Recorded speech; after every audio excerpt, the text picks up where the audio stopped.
talking.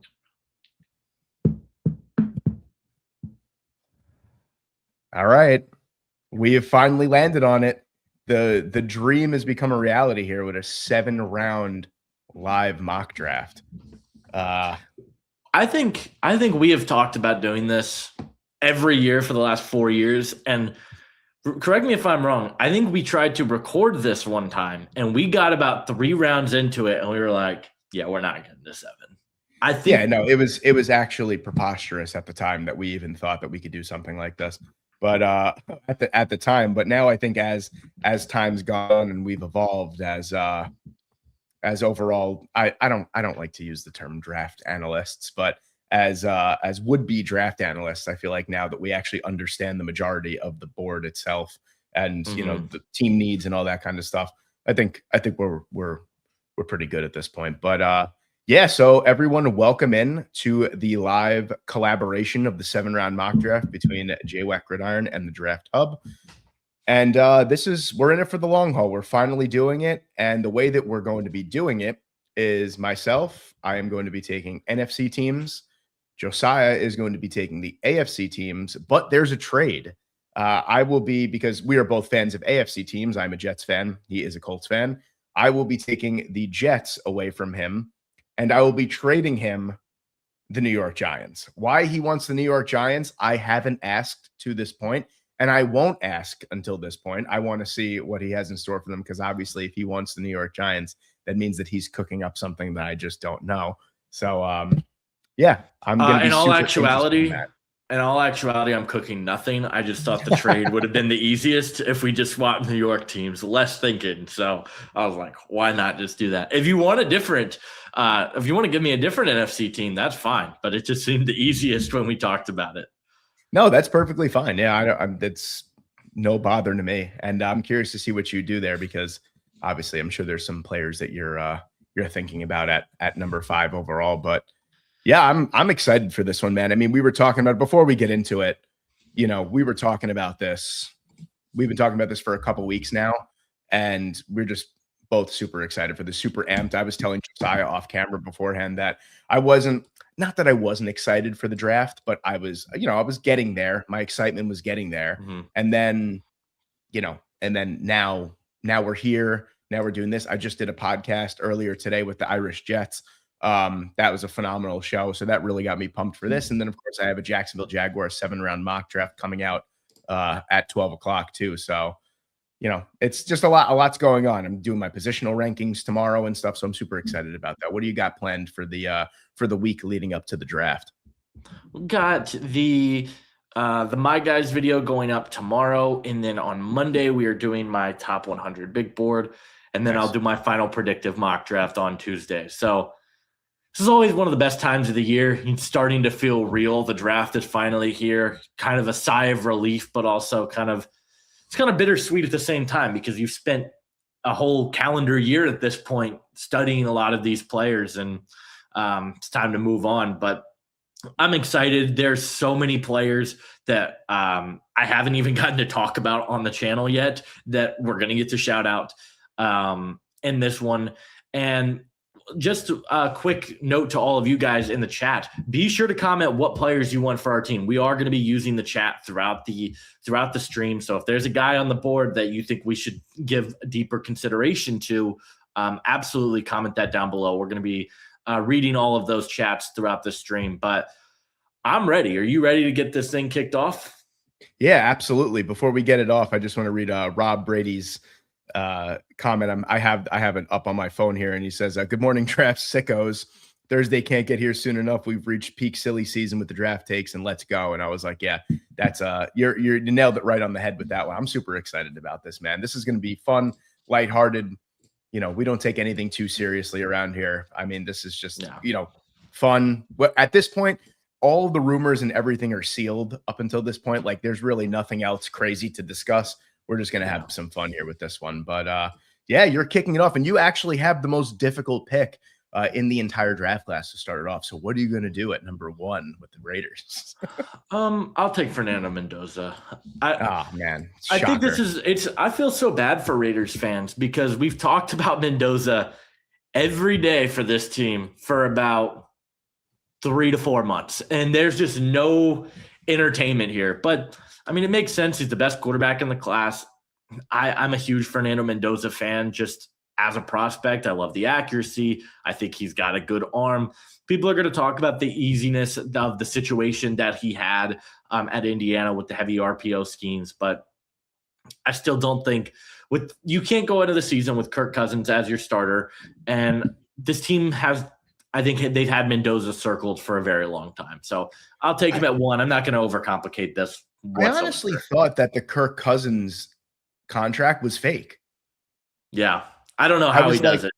I don't know how, he has to forget Kirk Cousins going into the Hall of Fame, which obviously would never happen, but we need to have a special wing dedicated to Kirk Cousins' agent, because he truly must have, God on his side with the contracts that he signed. Obviously, it's just going to wind up being like a 1-year contract, but it's just like when I saw that, I had to check to see if it was actually April Fool's Day when that hit. I was like, what the hell is this contract? What are they giving out here? What is John Spytek doing here?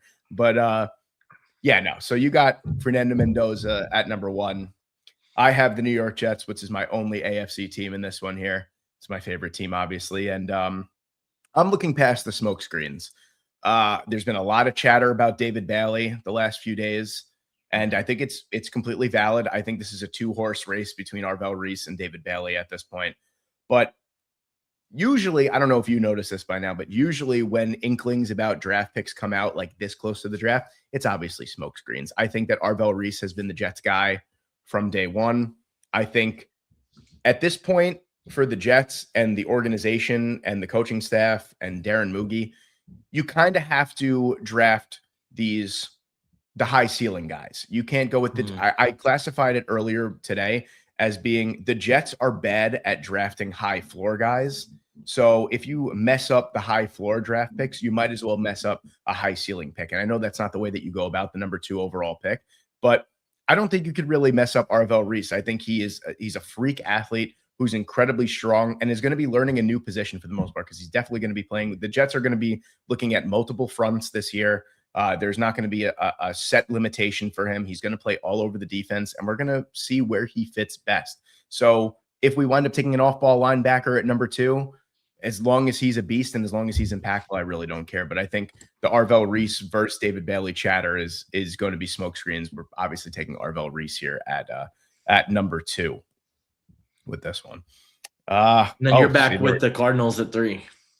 Yeah, another tough one here for the Cardinals. I don't really know where the Cardinals want to go with this one, because obviously you have you have an offensive-minded head coach now, and the offensive line definitely needs to be bolstered up. I don't know if number 3 overall is where I'm going to be taking an offensive lineman, though. On the defensive side of the ball, the Cardinals do actually have quite a few pieces that they could build around, for sure. But I mean, I think you and me are both in kind of lockstep with this one here. I think it's got to be Sonny Styles at this point at number 3. I just think it makes the most sense. You're taking potentially the best player on the board. You could use him in so many different ways all over the defense. I mean, people are going to say, I can't believe you take an off-ball linebacker at this point, but just the coverage skills, the football IQ, the tackling ability, which was my only gripe against him, going into this draft cycle. And he wound up being, amazing. And I just can't think of any other defensive prospect that's on the board that might have a higher ceiling for the team like the Cardinals than Sonny Styles. Yeah. I mean, Sonny Styles is my number 1 player in the class. So you're not going to catch anyone. You're not going to catch me complaining. You'll find some people complaining, but this pick is one of the most difficult ones at 3, because I really do think they're going to try to trade down in this draft. I think you talked about offensive line being a big need. I think that is their biggest weakness. And if there's a lot of rumors that Dallas may want to come up for one of these edge rushers. There's a lot of rumors that New Orleans could come up for one of these edge rushers. I think Arizona makes a lot of sense to move down. I'm curious how that's going to go, but here at pick 4 for the Titans. This is a tough one because David Bailey, it seems like, is not making it here more and more often. And I know they traded for Jermaine Johnson, who is more of that edge setter, more power guy on the line of scrimmage that Robert Saleh likes, but he always likes to have these what's the word I'm looking for? Like lightning in a bottle type of guys. A guy that can just be quick. He's a guy that can just get after the quarterback with speed. I think David Bailey would make a lot of sense for this defense, that with a defensive-minded coach, I think that would work. But then there's also the Jeremiah Love piece. It seems like that has been the most mocked player to Tennessee for a long time. I'm going to switch it up today, and I'm going to go David Bailey to the Tennessee Titans. I think this is a team that is more in the edge market than I think people realize, and I think David Bailey is a really, really good pass rusher. So I'm going to take him at pick 4 to the Titans and solidify that edge group. Yeah, I like that a lot. I think it makes a lot of sense. I think a lot of Titans fans are overthinking it. I think it has to be either Bailey or Love, and then I think kind of bringing Robert Saleh along, that kind of for me solidified at least that it's going to be a defensive pick in the first round. They did add a lot of talent on the defensive side. I think they've done a great job through free agency and through the offseason, but just adding Jermaine Johnson along the edge really just kind of isn't enough for me. I think you definitely need more juice on the outside. And I think David Bailey, again, is one of those players that I think the draft fatigue is actually finally getting to people that like David Bailey, because now I'm seeing, especially Jets fans, are kind of crazy when it comes to not liking David Bailey anymore. And it's so funny how early on people were like, it's either David Bailey or bust. I don't want Arvell Reese. And now it's like, well, now I want Reese over Bailey. It's just the NFL draft cycle is too long and people just get in their own heads. I feel like that's kind of like what it comes down to. Yeah, I agree. Pick 5 for the Giants here. I'm going to be honest, and maybe I'm crazy for this. I really don't understand the Jeremiah Love being linked to the Giants. I've seen that far too many times, and I just don't understand it. I thought Scatterbo was good for them last year prior to injury. They've got some pieces, and I just don't know if this is a team. And I was going to say this with the Titans. I don't know if the offensive line is in a good enough position to justify taking a running back. Well, I think offensive line is a need for this team. We've seen the way Harbaugh values safety with Kyle Hamilton and the guys that he's had in Baltimore. I think he's going to bring some of that with him over to the Giants, and I'll take Caleb Downs here at pick 5. Truly one of the best safety prospects I've ever evaluated. It was too early to Derwin James. I think Kyle Hamilton was the year before I got into this. Caleb Downs is awesome, can play all over your defense. I've seen a lot of people recently want to criticize the range and his ability as like a free safety, but he showed that at Alabama as a true freshman. I think he is a true versatile safety that's a elite run defender. He's a really sound tackler and a guy that just elevate the floor of your defense significantly. So I'm a huge Caleb Downs guy, and I think at pick 5 makes a lot of sense for what Harbaugh wants to do with that Giants defense. Yeah, I mean, I don't think every pick in this mock draft needs a rebuttal. I think there's going to be a lot that we agree upon, and that one is just, you're not even overthinking it. Like you said, Harbaugh. I mean, Kyle Hamilton, obviously, Malachi Starks in the first round last year as well. You're not overthinking anything there. Caleb Downs, like you said, there are a couple blue chip prospects in this draft class, and he is absolutely one of them. And I think he's just going to be a megastar early on in his career. Yeah, I agree. Pick 6 for the Browns. I'm gonna take Jordan Tyson to the Browns. Wow. I know that Mekhi Lemon is technically my wide receiver 1 by default because I feel like he's the safest. Jordan Tyson and him I have Tyson at number 9 on my board. I've got Lemon at number 8 on my board. I've got Tate at number 12. Tyson, I think, has the best chance of being a wide receiver 1 of that group. Yeah. I think it seems like he's starting to get back into the top 10 of mock drafts lately. So that to me signifies that, hey, the league is going to draft this guy high. Tyson, I think, is a elite route runner. He's got great size. He's got good speed. He's physical. Like, there's a lot of things that I think Jordan Tyson brings. On top of it, I've said this a few times, his brother plays for the Cleveland Cavaliers. So there is the Cleveland connection there. And Cleveland is in desperate need of a receiver. I think they did a good job filling out some of the pieces along the offensive line throughout free agency and via the trade market. I think you can get an offensive lineman at 24. Maybe you move back up for a guy like Caden Proctor or something like that. But at pick 6, I'm going to go with who I think has the highest upside of any of these receivers, and that's Jordan Tyson. Yeah. It's initially a shock when you think about it because of just obviously the negative connotations that come with Jordan Tyson lately, with all the injury and everything like that and, the injury history. But, how many teams were at his pro day or how many teams met with him? Like 20 something teams met with him. Obviously there's interest there. Everyone wants to find out if he is good to go. Looks like he's good to go. That's really all that I care about. And like you said, the only thing that was separating him really from being a wide receiver 1 overall in the class for me was the health concerns. Yeah. Once teams check that box, a lot of people like to think, oh, well, I have concerns about it. Once an NFL team doesn't have concerns, who cares what you think? You know what I'm saying? Like that's it. If they have their own specialized doctors, they have all this kind of stuff. They have all this information that we know nothing about. If they're okay, I'm okay. So I like that pick a lot. It makes a lot of sense for whoever is going to be playing quarterback long-term for the Cleveland Browns. I have the Washington Commanders here, a couple different ways that they can go. Now here's the thing for me. So I feel like this is a sneaky spot for Jeremiah Love here.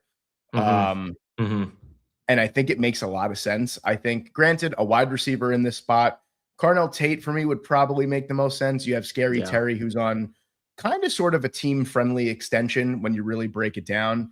Deebo Samuel still remains a free agent. The overall weapons themselves don't really present themselves. Jeremiah Love could be the ultimate weapon. It takes a lot of pressure off of Jaden Daniels coming back after an injury-riddled sophomore year. I think it makes a lot of sense long-term. And I do think he has the chance to be, one of the best, if not the best overall offensive players in the entire draft class. I do think that he is just, personally me, I think he, as a prospect, he ranks higher for me than Ashton Jeanty did for last year. I think that he is the true overall workhorse running back that I think that Washington desperately needs. And they added, so what signifies to me, they did so many, they signed Rachaad White and they have Bill. Yeah, obviously, if you're looking at what happened last year, I'm reading some of the comments. Rachaad White is a terrible runner of the football. I mean, he's been awful his entire career as a runner. He's just really nothing more than a receiving back. And Bill, obviously, they don't really like too much because it looked like any time that they had an opportunity to start him, it looked like they just kind of pushed him down the depth chart. So I'm not letting a what was he, a 7th round pick? I'm not letting a Bill deter me from taking someone that could be an ultimate weapon X for the Washington Commanders offense. So I'm going to take Jeremiah Love here at number 7.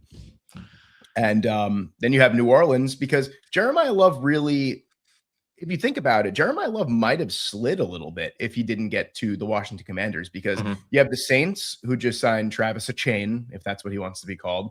And then you have, the Chiefs who just signed Kenneth Walker. And then really, who are you looking at? Probably Dallas at 12. I would say, but then they just signed Javonte Williams to an extension. So really, who are you looking at that's going to step up and who's going to trade up for a running back? So it might have been a little bit of a sneaky slide for him there. New Orleans at number 8. There's a bunch of different ways that you can go here with this pick.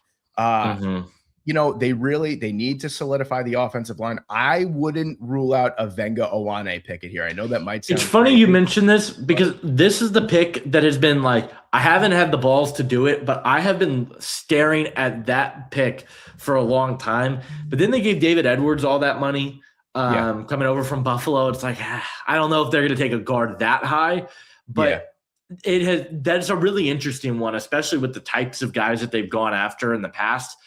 With that physical kind of nasty play style, I think he would be a really interesting player there. Yeah, no, I definitely agree with you there. And also, so my thing is, if you take a Venga Owane here, I mean, you probably kick him over to the right side, and Cesar Ruiz probably becomes extremely expendable. And then that's a really excellent starting 5 if you think about it. If you get Cesar Ruiz out of here and you get a Kelvin Banks, a David Edwards, Eric McCoy, Venga Owane, and Talisi Fuaga, like that's great, but that's just really more of a pipe dream than anything. At 8, it feels like it has to be. It feels like it has to be a wide receiver, but I also don't want to rule out Mansour Mhm. Delane here at this point either, because Delane just Mhm. makes a ton of sense. I still think he's CB1 in this class, and really over the last couple of years, the Saints have really lost a lot of cornerback depth over the last Yeah. couple of years. They still have Kool-Aid McKinstry, who's turned out to be really good. Their secondary is really young and really good with the players that are in there. Jonas Senker turned out to be a really, really good selection for them as well. Uh, I wouldn't rule out continuing to build that secondary. I think Carnell Tate makes a lot of sense here. It's probably the way that I want to go, probably the way I'm going to go, but I would never rule out a Mansour Delane pick. So I'm going to take Carnell Tate here at number 8. I just think it makes a lot of sense. I know that they love Devon Vele as a potential wide receiver 2 or wide receiver 3. That's not going to stop me from taking a wide receiver. Chris Olave had a great season last year. Tyler Shuck, obviously, it looks like they have him as the quarterback of the future. You want to continue to build in that direction. So I do think adding another wide receiver who could be, if you ask Carnell Tate to be a wide receiver 2 in an offense, I think he could be absolutely amazing. Yeah. I'm with you there. Delane is interesting for them, but I think receiver makes the most sense. At pick 9 for the Chiefs, you still have both corners on the board, but Ruben Bain never makes it here. I think you have to take Ruben Bain. Yep. This feels like when Jalen Carter fell to the Eagles. That's kind of what this feels like. Ruben Bain's still my number 2 player in the class, and this now feels much more likely given the off the field stuff. It doesn't seem like the league is too concerned about it, which is interesting to me. But Ruben Bain's awesome. I get he has shorter arms, but if you have short arms, you can neutralize that if you are constantly utilizing your hands with swipes and different things like that. Ruben Bain is one of the best pass rushers with his hands that I have ever evaluated. So the Chiefs have a big need at edge. I think George Karlaftis is fine, but he's not moving the needle there. Ruben Bain is a legitimate difference maker. So I'll pick him at 9. Pick 10 here for the Cincinnati Bengals. Whoa. Where are you going? Slow down, Buster. We got all day here. Oh, you're rolling right. through these picks. No, I'm just kidding. Go ahead. No, I mean, obviously, there's going to be no rebuttal to that. I think Ruben Bain Jr. is one of the best players in this entire draft class, and like we said before, one of the most overthought prospects, probably in recent memory. Yeah, absolutely. Pick 10 for the Bengals. I go back and forth on this one because corners, I think, kind of decent for Cincinnati. You've got DJ Turner, you've got Dax Hill. It's another young group. It's not amazing, but it's not bad either. I think safety I would take here. Like I would consider Dylan Thieneman here at pick 10. Mm-hmm. But I think the value is too good to pass on Mansour Delane. We know they've got the LSU pipeline anyway there. So let's just take a corner. You now, I think, can move Dax Hill to the slot. You've got a pretty good duo there of DJ Turner, Mansour Delane, Dax Hill there. That is a really fun young secondary. And I don't really like an edge rusher at this point in the draft for them, but I think this makes a lot of sense. So I'll take Delane at pick 10 and just add another weapon to that secondary for Cincinnati. Yeah, I love that. It just that's a classic. Like if you don't take Delane in that spot, you're just classically overthinking it, especially with the players that are on the board. That's an exceptional pick right there. And then pick 11 for the Dolphins. We've got a lot of picks for the Dolphins. So yeah, man. I think they got to go offensive line. You've got Patrick Paul, Jonah Savaiinaia, who was terrible. They brought in Jamari Salyer. He was so bad. It wasn't even funny. They've got Austin Jackson. I'm going to take Spencer Fano. He's still my top offensive lineman in the draft. And I think from a versatility standpoint, he probably gives them the most because I think he could play guard. I think he could play center. I think he could play tackle. Like, I think he's just he's such a versatile offensive lineman and such a talented player. I'm going to take him at pick 11 for Miami.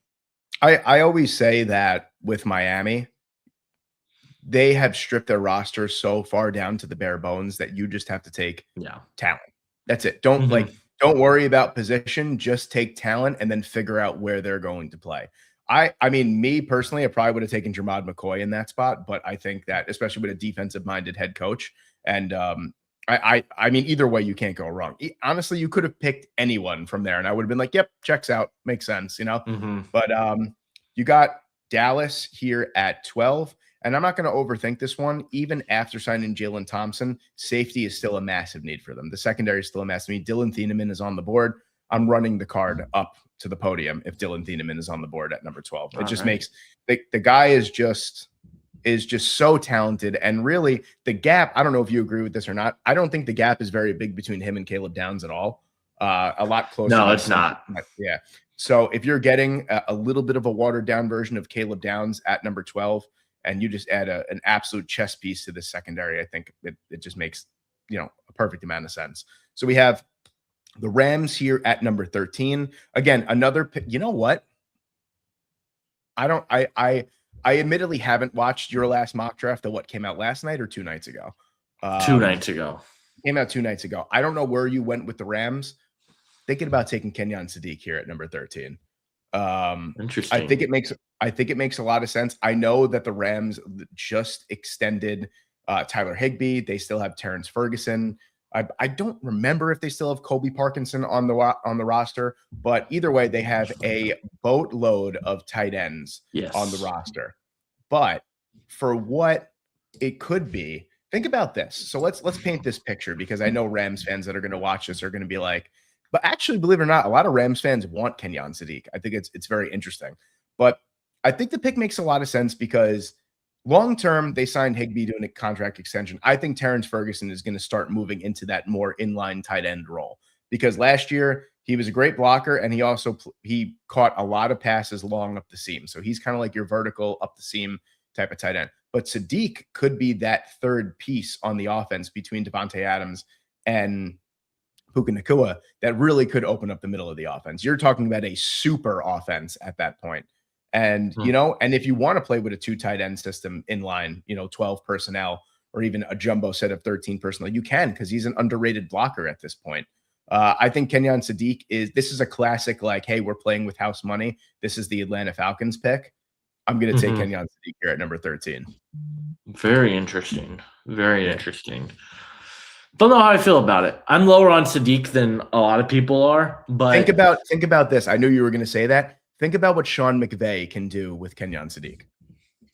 I mean, it's an exciting thought. My only rebuttal is they've got 4 other tight ends on the roster, and they're potentially looking to trade Davante Adams. Puka Nacua, we'll see kind of what happens. I know he's in rehab right now, but I think Mekhi Lemon's just such a perfect fit for LA. But I agree. It is very interesting. I do think it's very much in play. I don't think that's why they do it. I think that's why I genuinely think that Sadiq is that kind of like X factor weapon that they don't really have on their team. I don't believe in the Davante Adams trade rumors either. I don't really believe in anything that's going on right now, to be quite honest with you. The only rumor that I believe in is that Dexter Lawrence wants out of the Giants. That's the only thing that I kind of sort of believe in at this point. It wouldn't make what would, let me ask you a question. If you draft Mekhi Lemon and you trade Davante Adams, where does that leave you as an offense? What's the point of that? You know what I'm saying? At least for 1 year. At least 1 year you can get. I mean, either way, it's fine. Like I was going to take Mekhi Lemon until I saw that Kenyon Sadiq is still on the board, and I was just like, hey, this could be a weapon. You're looking at the designation of tight end too much, and you're not realizing that he's probably not going to play traditional tight end. He's probably going to be that third receiver in that offense for now until they figure out what they want to do. The Higbee extension, it's a short-term deal with not a lot of money. Doesn't mean anything to me. Parkinson's a free agent after this year. Doesn't mean anything to me. Right away, then you're looking at Terrence Ferguson and Kenyon Sadiq as your top 2 options. And, as more and more teams play with more, 2 tight end sets, I just think it makes more sense to get a weapon like that. Yeah. Yeah. I mean, I get it. I'm, like I said, I value receiver a little bit more, and I'll just leave it at that. Pick 14 for the Ravens here. I had Christian in the chat saying he'd be very okay if Francis Maui-Noah fell to Baltimore. Well, Christian, you're going to get your wish, because I'm going to take Francis Maui-Noah here at 14. This is a team that I think needs a guard pretty desperately. I think Maui Noah is probably, I have him higher on my board than I have Vega. And I think Maui Noah is a really good tackle. He's powerful. He's a good athlete in the run game. Like, he does a lot of the same things. I think he is a guy that just gives them a little bit more versatility on the offensive line with tackle flexibility as well. So, Christian, shout out to you. I'm going to take Francis Maui Noah here at pick 14. I like it. It gives them a lot of versatility on the right side with Roger Rosengarten as well, someone that can slide in to play guard if necessary. It just gives them that nice little, yin yang thing. I like that quite a bit. Tampa at number 15. Interesting, because they definitely could use interior offensive line help. For sure.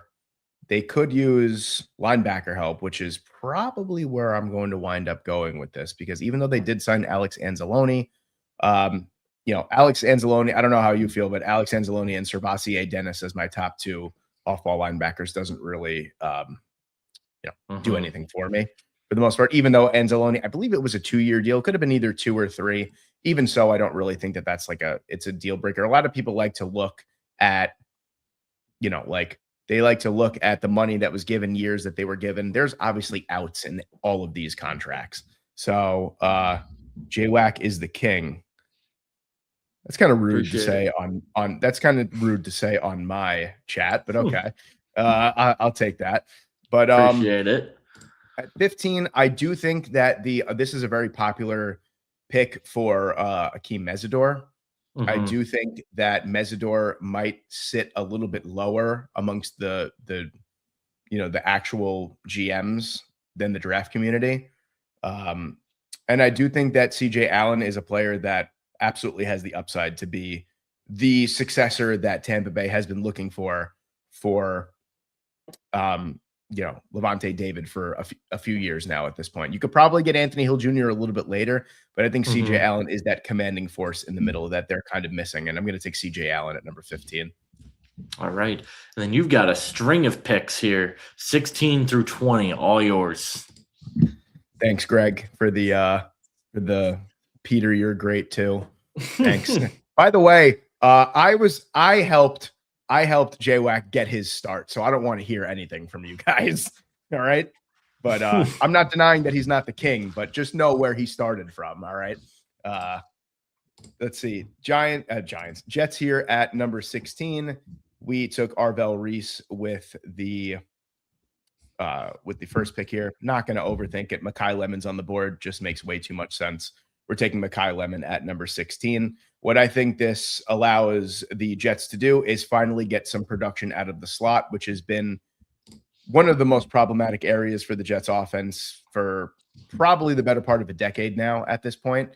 So even back in 2015, when Ryan Fitzpatrick was throwing touchdowns left and right, it was your X and Z receivers and Eric Decker and Brandon Marshall, and there was no production out of the slot. So that allows you to either put Mekhi Lemon in the slot or to put Garrett Wilson in the slot, and you're going to get some absolute production there. So Mekhi Lemon is my pick there at number 16. Number 17, this board felt amazing for the Detroit Lions here. But what I'm hearing, I usually don't conform to what I hear in circles, but it sounds like the Detroit Lions are quite enamored with Caden Proctor.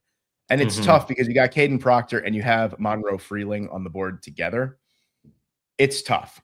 Now, either pick is really nice because it allows you to keep Penei Sewell on the right side where he has been an all-pro. He was an all-American at Oregon on the left side, so he definitely can play left tackle. There's no concerns there. But personally, I don't know how you feel about Proctor. I'm a little bit lower on the consensus. I still think that he is a very, very valuable piece. I think his future, his near future is better off on the interior right now.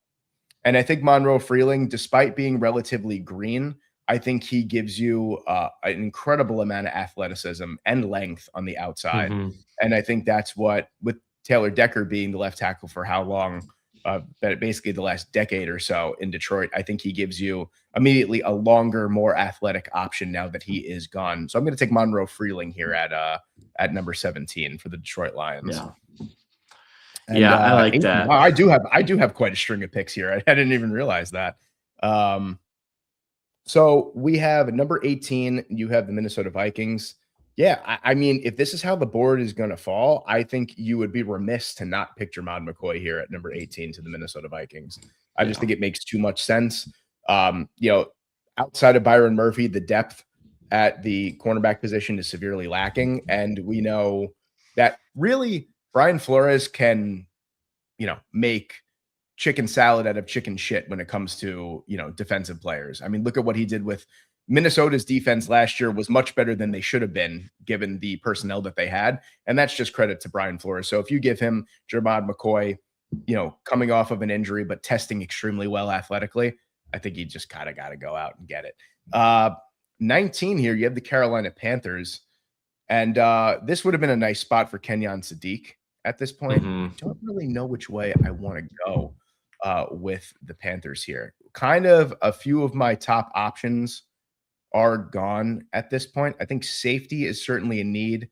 I think this is a little early for Emmanuel McNeil-Warren at this point, though. I like Venga Owane, but they committed a incredible amount of money to Damian Lewis and Robert Hunt. So I don't really think that that's on the table right now. I think Caden Proctor might make a lot of sense long-term because then you could slide Ike Ekwonu inside, but they did sign Rasheed Walker as well. I like Keldrick Falk. This is an interesting pick because really there's not too many ways that we can go. I don't want to draft Omar Cooper Jr. just for the sake of drafting Omar Cooper Jr. here to the Carolina Panthers because they definitely could still use another wide receiver outside of, Tet McMillan, Jalen Coker, and Xavier Leggett kind of looks like a bust at this point. Could obviously still turn his career around, but Omar Cooper Jr. would be a really, really enticing wide receiver too here to Carolina.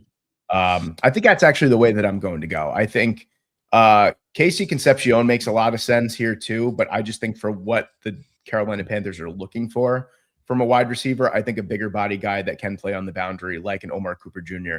makes a lot of sense there. And I think that's kind of a sneaky pick that not a lot of people are talking about.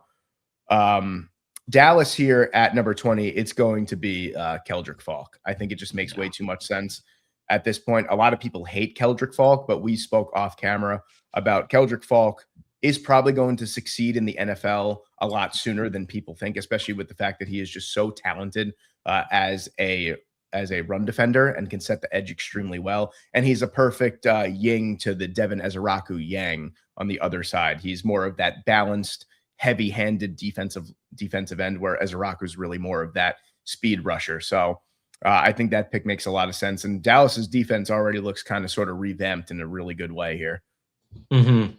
Yeah, I like Falk a lot. I love that Omar Cooper pick. McCoy makes a lot of sense. 21 here for the Steelers.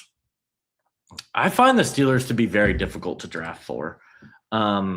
Receiver is probably where I'm looking. I know they brought in Pittman. You have DK Metcalf, but I think Concepcion kind of slots in perfectly as that, no pun intended, slot receiver for them. A guy that is so explosive with the football in his hands. He's a guy that can make plays after the catch. Out of all the corners in this class, Delane, Cisse, when they had to match up against Concepcion, he gave them all fits. So I think he makes a lot of sense for Pittsburgh and is going to be a difference maker for that passing attack. And then at 22 for the Chargers, I think this is a pretty easy pick. I think they go with Vega Ioane, who never makes it here anymore, but guard is a severe need. They like physicality along the offensive line, and Ioane is a guy that can absolutely bring that to the table. He's nasty. He's powerful. He's got the size, the length that you look for. I'm going to go with him at 22 and get some bodies for the interior of this offensive line. Yeah, I like that. I think that it makes a lot of sense. I know a lot of Chargers fans want a little bit more of an athletic guard at that spot because of the Mike McDaniels offense. But if a guard like Venga Owane falls in your lap, I mean, you cannot justify not taking him at that point, especially if you're looking at more of a Chase Besantis or an Emmanuel Pregnon, where Pregnon is I think, a lot more athletic than Owane. But then, of course, he comes with the 25-year-old designation as well. So, I love that pick a lot. And you're cooking. Well, you are the king. So, you're cooking here at this point. 23 for Philly. I think this is pretty easy.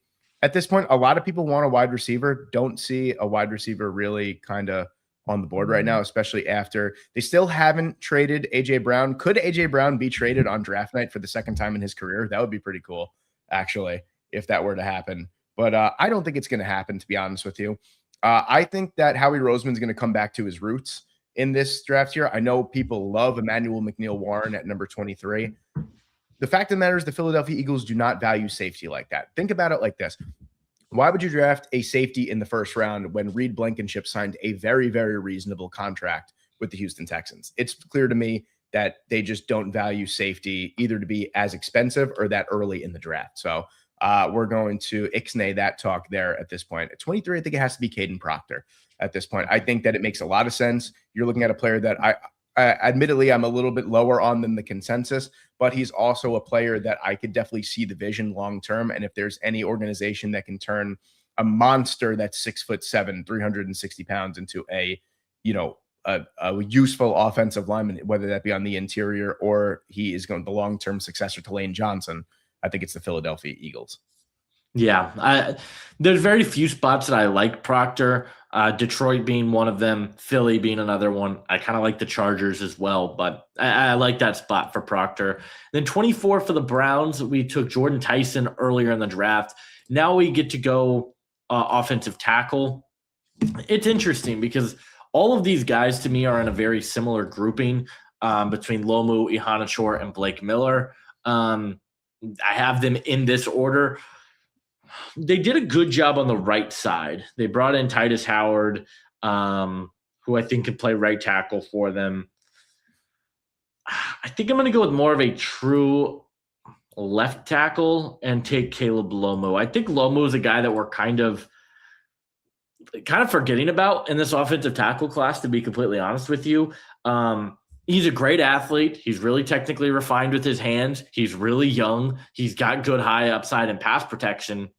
I don't know why we're not talking about him still as a first rounder. I think Cleveland makes a lot of sense for him. Maybe they want to take Iheanacho, who brings a little bit more power because of the head coach. I'm blanking on his name, the Ravens offensive coordinator. But I think Lomu makes a lot of sense for them. So I'll take him at 24.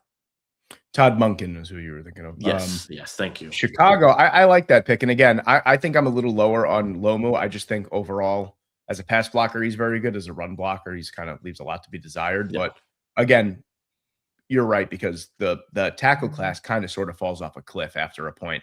And I feel like Lomu, Iheanacho, and like Blake Miller are really the last line of defense before it kind of really, really goes downhill. So I do like that pick quite a lot. It's not a sexy pick, but it's certainly necessary. And that's a completely revamped Cleveland Browns offensive line at that point, which is very impressive to do in one offseason.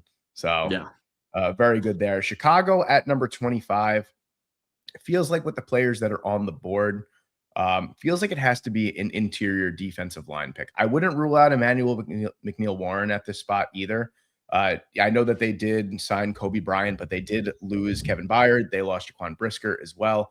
And it doesn't look like the bodies are really there to replace that loss of production. Not to mention, I know it's a different position, but they lost Nahshon Wright, who created 8 turnovers last year as well. A lot of loss in the secondary in terms of turnovers. And this is also a Chicago Bears team that is, pretty dang close to being a Super Bowl contender at this point. Mm-hmm. I think you and I are both kind of sort of in lockstep with that if they nail this draft, I feel like they really are a team that, as long as Caleb Williams takes another step forward, they're probably going to be one of the better teams in the NFC this year. I do like the Bears here quite a bit. Peter Woods, I would not rule out at this point. I'm stuck between Peter Woods. I really like Akeem Mesidor as well, and I like Emmanuel McNeil-Warren. But if Caden McDonald is on the board, I feel like that kind of has to be the pick. I do think it just makes a ton of sense for what the Chicago Bears are doing. Who knows? Maybe they make a trade for a Dexter Lawrence, but and that would really signal like, hey, we're in this Super Bowl window now, and we really want to go for it. But McDonald, to me, even though I do think he's more of a 2-down player at the NFL level for now, he's just so dominant against the run, 99th percentile in run stop rate last year. And that's exactly what Chicago really needs in the center of their defense. Yeah, makes a lot of sense for them. Like you said, elite run defender. I like some of the other defensive tackles a little bit better because of the 3-down appeal. But like you said, I think McDonald, what he can do on early downs is special. So I like that pick for the Bears. At 26 for Buffalo, I think they have to go. This is interesting because I think nose tackle is a very sneaky need for Buffalo that we don't talk about enough. I think Christian Miller would make a lot of sense here to play nose for them. I do like that. I know they have receiver as the number one need. I don't think that's the route I would go. And then edge, because I think they haven't been able to consistently create pressure. Michael Hoyt is the other edge rusher. I know they signed Bradley Chubb to a ridiculous contract. Man, this is interesting. I think I'm going to go with Akeem Mesidor to Buffalo because while I do have questions about Akeem Mesidor's age and the lack of power that he rushes with, Buffalo has kind of more of that power guy in Greg Rousseau. I think Mesidor gives them more of a flashy guy that can get off the edge, get after the quarterback. I think he's a good fit and a good complement to the other pieces they have up front. We'll add defensive tackle later. It's a great nose tackle class, but I'll take Akeem Mesidor at 26. Yeah, I like that a lot, actually. And yeah, the San Francisco 49ers here, and it's not the easiest selection here because they did spend their first round pick last year on Mykel Williams, and until the injury, he actually did look pretty good. Obviously, Nick Bosa coming back from a huge injury. They traded for Keon White, and there's another edge rusher in there that I'm not remembering off the top of my head that they added to the 4-man rotation that's under contract next year. But it seems like edge would probably be the way to go. I know that they've been linked to Cassius Howell quite a bit, and I don't hate that. I don't necessarily love it either at this point in the draft, but that might, I'm really not loving anyone else that's kind of sort of on the board for them at this point. Emmanuel McNeil-Warren would kind of seem like a good fit too. They do need safety help. That's also something I haven't seen done yet in a mock draft. I haven't seen Emmanuel McNeil-Warren to the San Francisco 49ers. I feel like if the board falls this way and a Caden Proctor, a Caleb Lomu, a Caden McDonald and Akeem Mesidor go right before the San Francisco 49ers, I feel like they do have to pivot to another need. And I feel like Emmanuel McNeil-Warren actually would be a really, really good pick for the San Francisco 49ers. Kind of clears up a lot of that secondary concerns that they have. Very instinctual, great, ball playing safety. And that was a secondary that kind of lacked a lot of production last year as well. So I think that's someone that comes in and he could definitely create. And I'm not going to take an edge rusher just for the sake of taking one. So I'm going to take Emmanuel McNeil-Warren at number 27. Yeah, I mean, McNeil-Warren's a top 15 player in the class to me. So I love this fit. Similar to Malik Mustafa, who unfortunately just hasn't really broken out yet, but just the physicality of that safety room would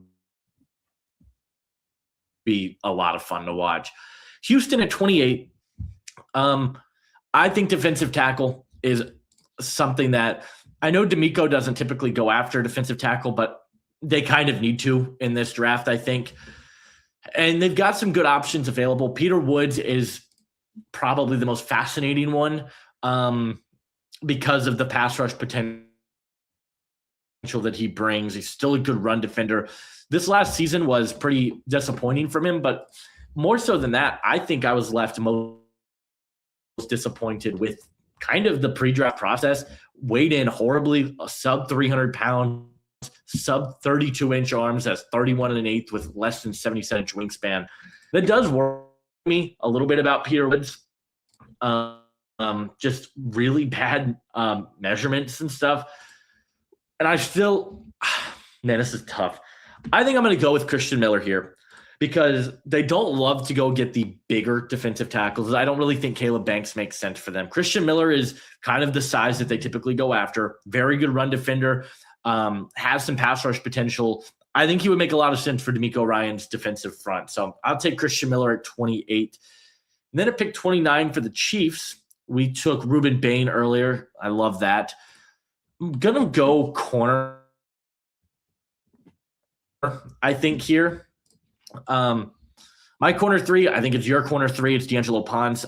I don't think D'Angelo Pons really makes sense for Spags. I just don't think that's the type of guy he would go after. I'm going to go with Chris Johnson here out of San Diego State. I see him continuing to get pushed up draft boards, and I love Chris Johnson, 6 foot, 193, good speed. He's physical. I think the ball skills are there for him.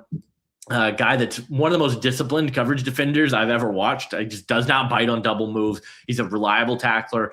He's got the size and length threshold, so that I think Kansas City is going to look for. So I think corner is a much bigger need for this team than wide receiver is. And I'll take Chris Johnson at 29. Pick 30 now for the Dolphins. Took Spencer Fano for them. Interesting.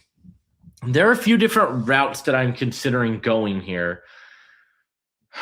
I do think that they could be in the receiver market. If you like Denzel Boston, I mean, why not? He's the best receiver on your team immediately. That's probably where I go. Corner's interesting as well. I'll take Colton Hood for them at 30. Okay. Because I think, again, as much as I love D'Angelo Pons, I have a hard time drafting him for a team like Miami that I think they would rather go get a boundary guy. They've got Jason Marshall slated to start in the slot for them right now. And I think Colton Hood's a really good player. I've got him as my number 4 corner, another guy with good size, 6 foot, 193, tested really well, ran a 4.44.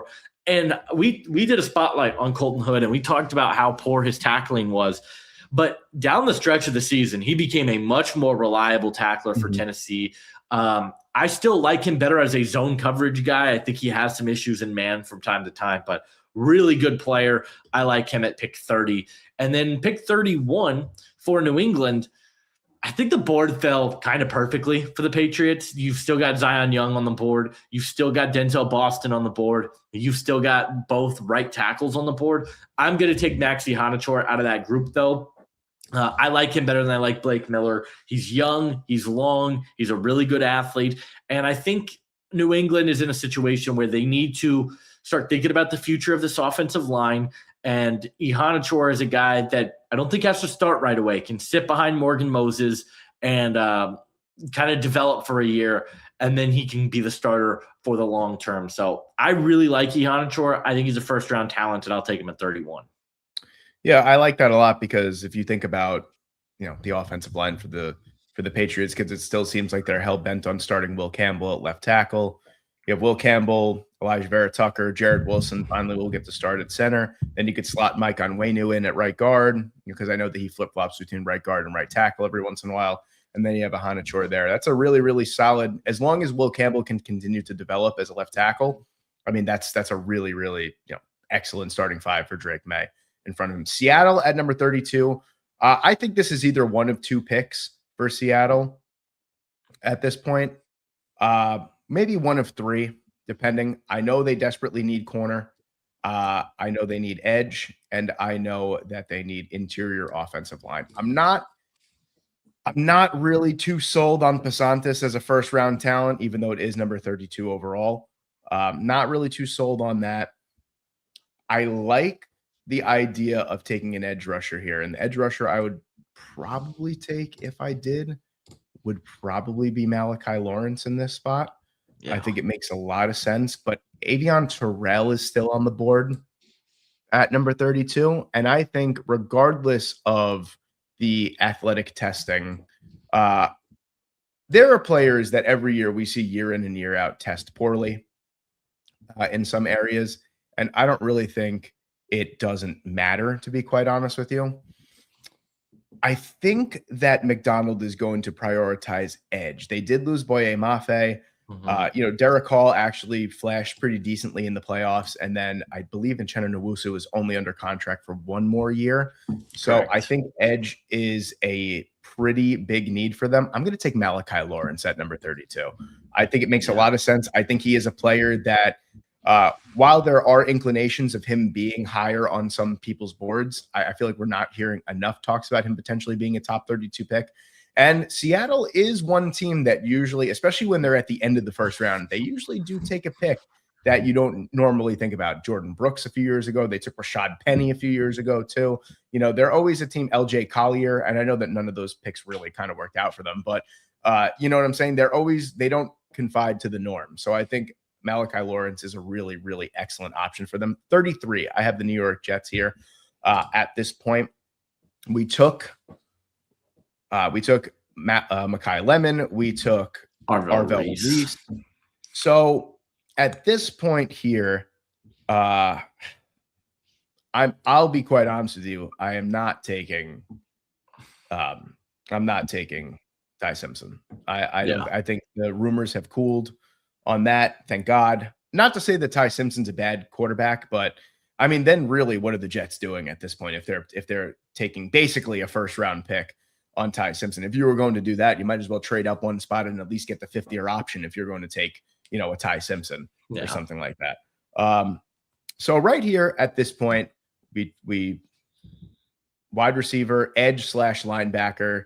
Let me see the linebackers that are on the board, because I do think linebacker is a big time need long term for the Jets. They did sign Demario Davis. They have Kiko Mauignoa, and they also have Jamien Sherwood. I think regardless if Demario Davis retires after this year or not, even if he's still under contract for the year after, but regardless, these are going to be his last 2 years in the NFL. Jamien Sherwood's probably going to be a cap casualty after this year. And I can't rely on Kiko Mauignoa to start on the interior, on the inside linebacker. So I'm not really too in love with the guys here at number 33.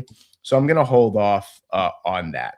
I'm going to look at the defensive line and corner is probably where I'm going to go with this pick. I love what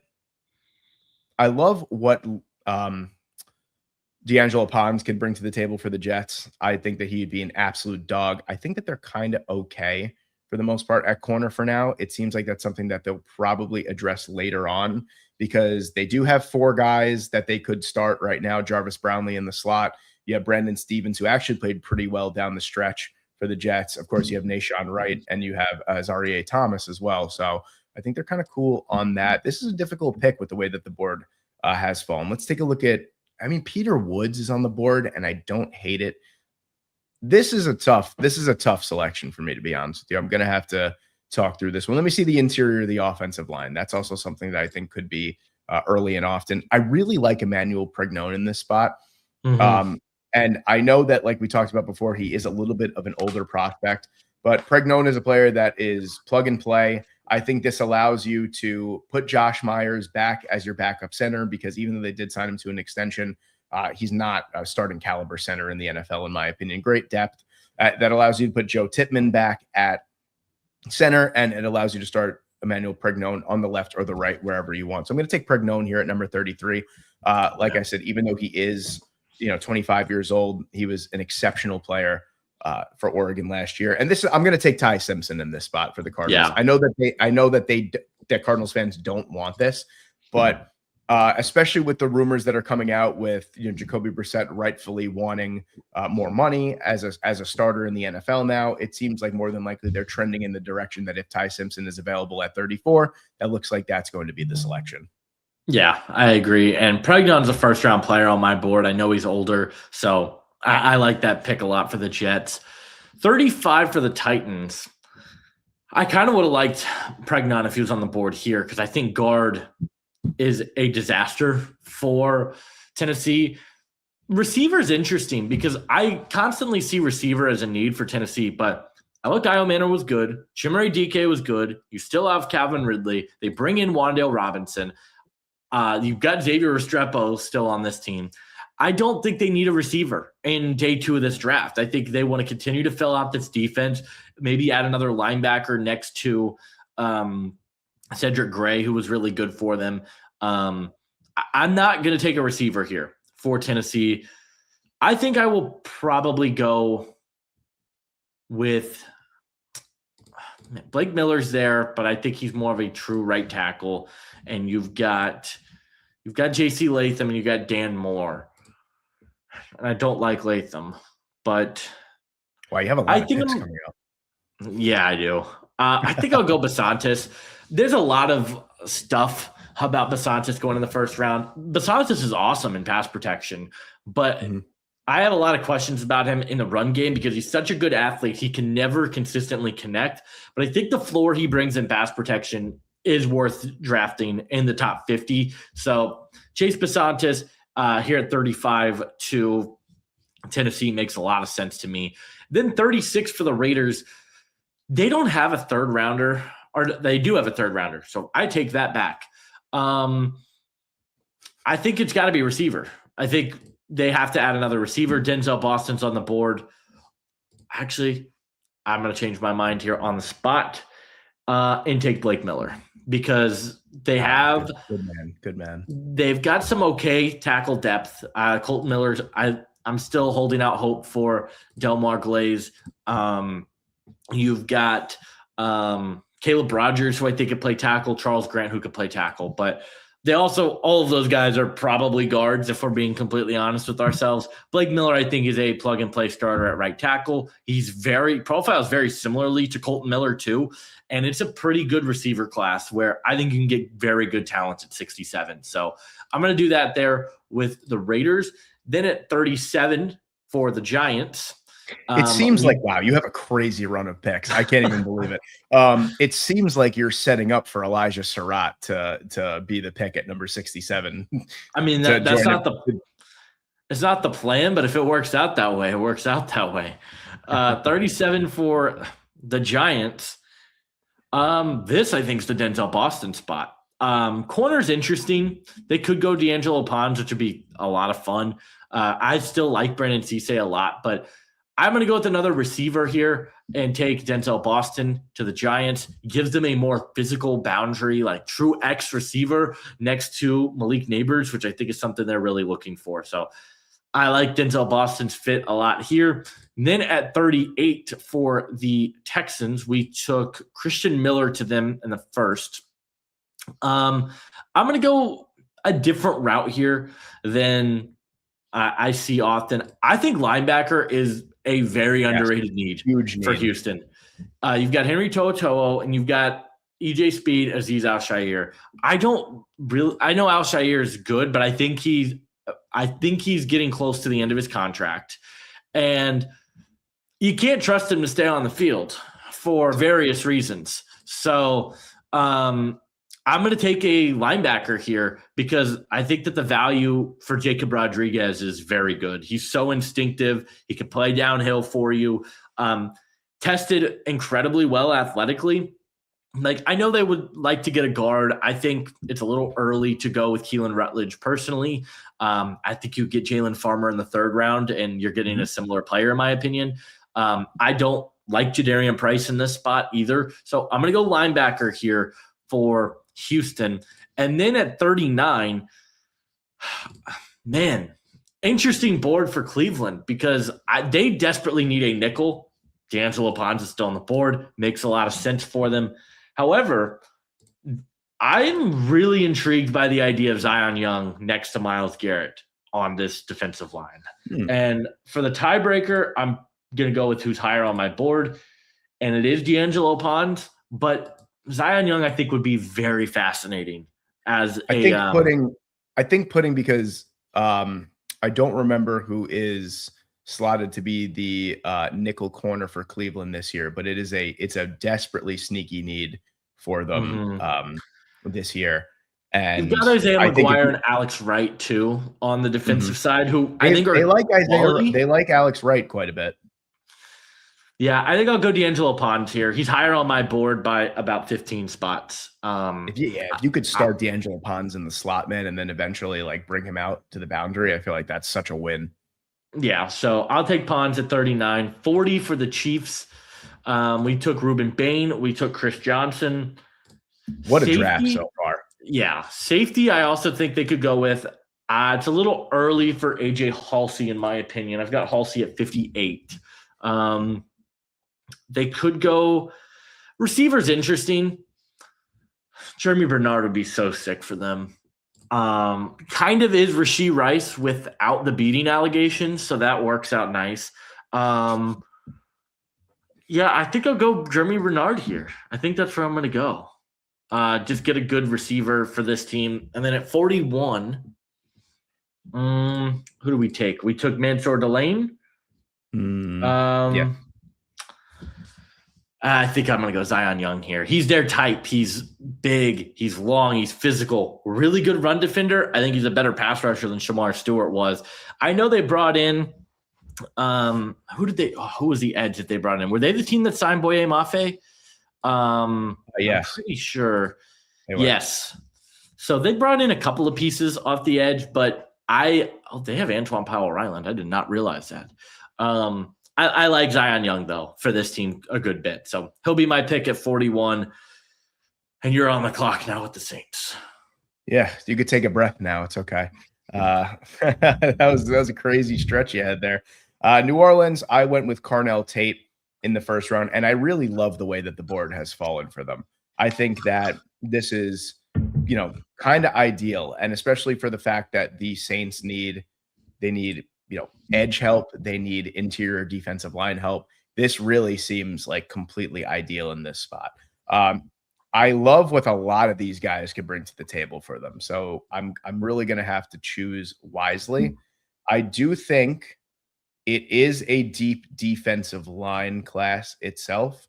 So I'll be willing to hold off on taking a defensive tackle right now, just because it's a little bit deeper than edge, in my opinion. I feel like with the players that are on the board for edge, I feel like I have to go that way.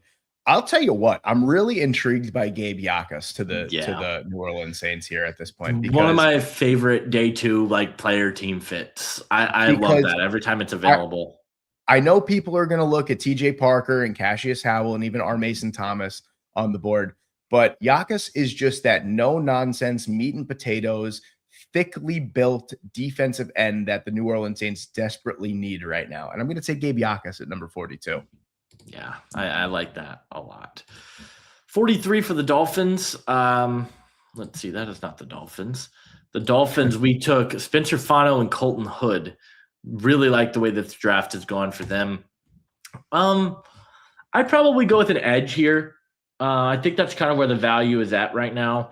You've got Chop Robinson, you've got Josh Uche, and nobody after that. So yikes.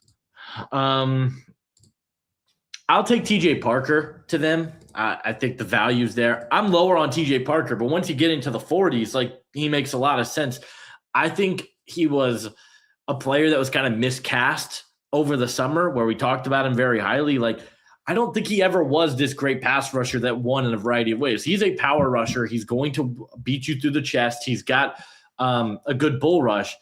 I think that's kind of what he is, and that's fine. But I don't know if that's a first-round player. But at this point in the draft, I like it a lot, and I think Miami improves their defense by getting a good pass rusher.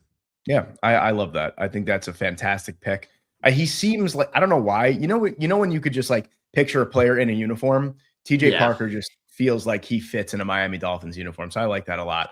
Arvell Reese, Mekhi Lemon, Emmanuel Pregnon is what I've gone with for my New York Jets so far at this point. I'd love to take a look at what's going on so this is a tough pick, because you're talking about a significant drop from 44 to 103. They don't have a third round pick. So this needs to be a wise selection here.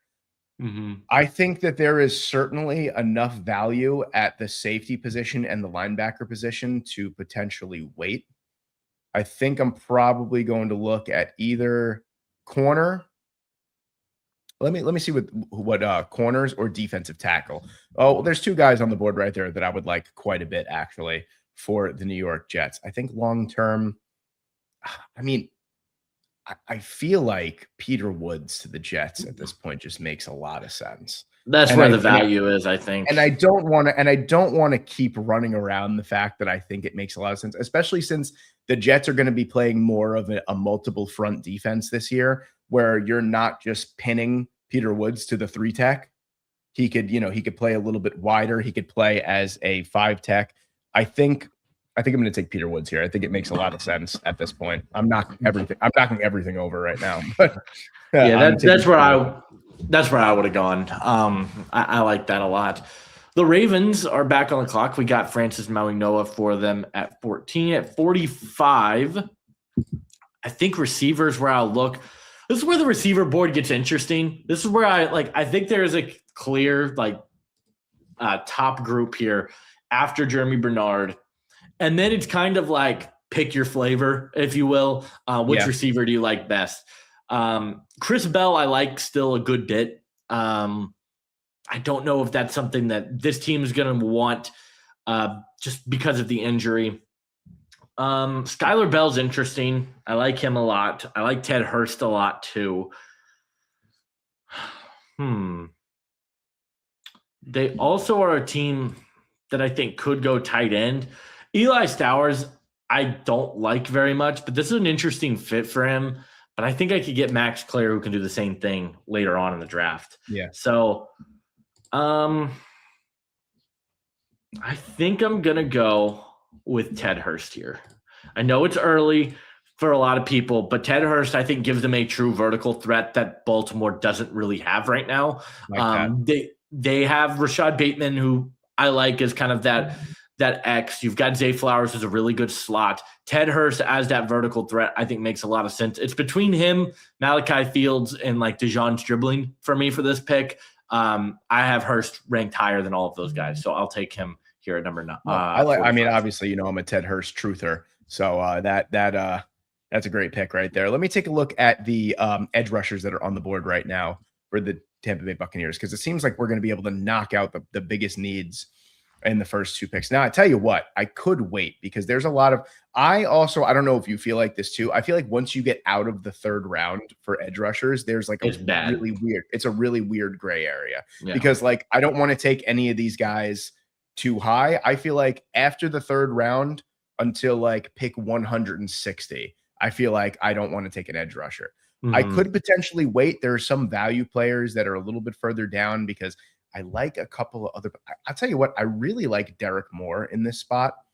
I don't think I'm going to wind up doing it, but it is certainly intriguing. I think interior offensive line can certainly be a need for the Tampa Bay Buccaneers here as well. Let me see. Gennings Dunker. Nice. Rutledge Rutledge feels like a Jason Light type of guy too. He does. Yeah. He really kind of represents that Cody Mock type of player. It seems like that, or that Ali Marpet player that from years ago, of course. That was kind of where I was going to think if the edge rushers didn't blow me away. And I feel like I can kind of wait on that. So yeah, I'm going to take Keelan Rutledge here at number 46. I feel like it makes a lot of sense. And he's also a player that's been getting a lot of 1st round hype lately as well. Yeah, I'm not there on that. But I like this spot for him. We're finally on the clock here. 47, the Colts making an appearance. I know a lot of. I'm going to rant here for a quick second. I know a lot of Colts fans are upset that they don't have the 1st round pick. Sauce Gardner, I think, is better than anybody you could get at number 16. It hurts not having the 2027 1st round pick. I'll give you that one, but. I'm okay with it. But this is an interesting spot. The Colts have a weird roster right now. I think it has to be defense. If they go defense with every pick in this draft, I will be happy. Maybe one receiver would be nice. This could be the receiver spot. I think because you lose Pittman, you have Ashton Doolin right now as the wide receiver 3, and I don't feel great about that. I like Skylar Bell as a fit here. I think he would complement Josh Downs and Alec Pierce really nice. But I'm going to look really quickly at – we know the edge rushers on the board. Cassius Howell, R. Mason Thomas. I don't really think either of those are Ballard guys. So I don't think I'll go that route. Linebacker – probably where I'm going to go because I think linebacker is such a weakness for this team right now. My next ranked linebacker is Josiah Trotter. I will say, I don't like to talk shit about anyone else's team, especially as a Jet fan, but The Colts might right now have the worst linebacker room in the Oh, NFL. it's not Mike. They do. It's really bad. I'm I was probably going being to take nice. 2 linebackers in this draft. It's awful. Josiah I Trotter think is my I took next ranked Josiah Trotter. linebacker. I did a Colts mock draft yesterday, and I think I took Josiah Trotter at this pick. Golday feels like he's going to get a lot of love from the league. I'm lower on Golday than consensus. And then Anthony Hill, like I don't think you can go wrong with any of those 3. As long as you don't take Deontay Lawson, I'm cool with it. Even Kyle Lewis, I think, would be nice. Oh no, I actually went Jeremy Bernard, and then I went Anthony Hill with the first 2 picks for the Colts. That's right. That's right. Yeah. Man, it just kind of depends on what the Colts want, because I think Anthony Hill probably gives them a little bit more range and coverage. Josiah Trotter, I think, is up there with CJ Allen as the best run defending linebacker in the draft, and he's such a good downhill player. Golday is kind of a mixture of both, but slightly worse at both. Man, we're spending too much time on this. We'll take Josiah Trotter, one of my guys in this class, and I think it would be a much needed addition. So I like that a lot. I like this. I got a little bit of a run of picks here now. Atlanta, I feel like it has to be. This is Atlanta's first pick in this mock draft. I feel like it has to be one of 3 positions. It has to be wide receiver, corner, and right tackle. We have to look at here. So let me just first and foremost. I know they signed Jawan Taylor. That might be a little bit more of a this year type of thing. Wide receiver and tackle that's on the board. I like some of these players that are on the board. Let's take a look. You took Jeremy Bernard, right? Yes, I did. He went to Kansas City. Okay. You know, I tell you what, who I really like here as a intriguing option for the Falcons. I really like Bryce Lance at this spot. I think that he really offers the Falcons something that they just don't have, and that is a boundary threat that could just run past the entire defense. And that also gives you a little bit of play because they signed Olamide Zaccheaus again, and they have Jahan Dotson. So adding Bryce Lance to that mix makes me feel a whole hell of a lot better about the Atlanta Falcons wide receiving core. So I think Jawan Taylor, even though he's not a long-term option, I don't think that means that he is going to be, right tackle is going to be the number 1 pick. I'm going to take Bryce Lance here at number 48 for the Falcons. I think it makes a lot of sense at this spot. For the Minnesota Vikings, I really want to see interior defensive line. I know that we went with Jermod McCoy at this spot. I'd love to see the interior defense here. Wow. Give me Lee Hunter at number 49 here for the Minnesota Vikings. That takes care of a ton of needs. I was actually thinking about safety there, and I'm glad that I didn't. Detroit at this spot here, I wouldn't rule out corner. I wouldn't rule out safety or linebacker either. If Jack Campbell wasn't on the Detroit Lions, I feel like Jake Golday would be the pick here. But I feel like they are so similar that it doesn't really make a whole lot of sense. Edge feels like something that can be taken here as well. So let's see what the edge rushers are on the board right now. I know I see R. Mason Thomas, Cassius Howell. Oh, but Avion Terrell really offers. Avion Terrell offers them a ton of versatility in the secondary. He's also just like he's a Dan Campbell guy, I think. Yeah, I'm going to go with Avion Terrell here at number 50. That makes a ton of sense. I took Omar Cooper Jr. at number 51. I see that Caleb Banks is still on the board at 51, and that's going to be the pick that I make. I think that it really solidifies a lot of the defensive needs along the line for the Panthers. Despite the injury history, I think you're getting a first-round talent at second-round value at this point with Caleb Banks, and I think that's too good to pass up. Green Bay with their first pick here at number 52. Green Bay is traditionally, for me, always a team that I feel like is actually very tough to draft for. I tell you what, I know that corner is a big time need for them. And let's take a look at the corners that are on the board. There's a couple guys that I'm thinking about here that might be a little surprising here. I'll tell you what, I think Dalen Everett is going to be my pick here at number 52. Whoa. I Whoa. think that yes, and allow me by explaining that I think Everett is one of the more solidly built corners in this draft class. That's 6'1", 200 pounds. He's a great athlete. He is very tenacious in coverage as well, and he is what I think Green Bay looks for in a corner. We already know that they always look for size, they always look for proportion. And Daylen Everett is a player that not only has the athleticism, but has the size and the strength to play on the boundary. I know it's probably not going to be a popular pick, but I feel like corner is probably going to be the first pick off the board for the Packers. And I think Daylen Everett kind of fits the build for what they look for in a corner. Yeah, that's a shocking one to me. Everett's interesting because I know he ran the 4.38. I just don't think that's his play speed. I thought, especially against Ole Miss, he got beat vertically quite often. So 53, you got Casey Concepcion here. Corner's interesting for them because I know they've got Jalen Ramsey. You've got Joey Porter Jr., Jamel Dean, who I like as like a veteran Band-Aid, but he just can't ever stay on the field. Nose tackle's interesting. I like Dominique Orange as a fit for them.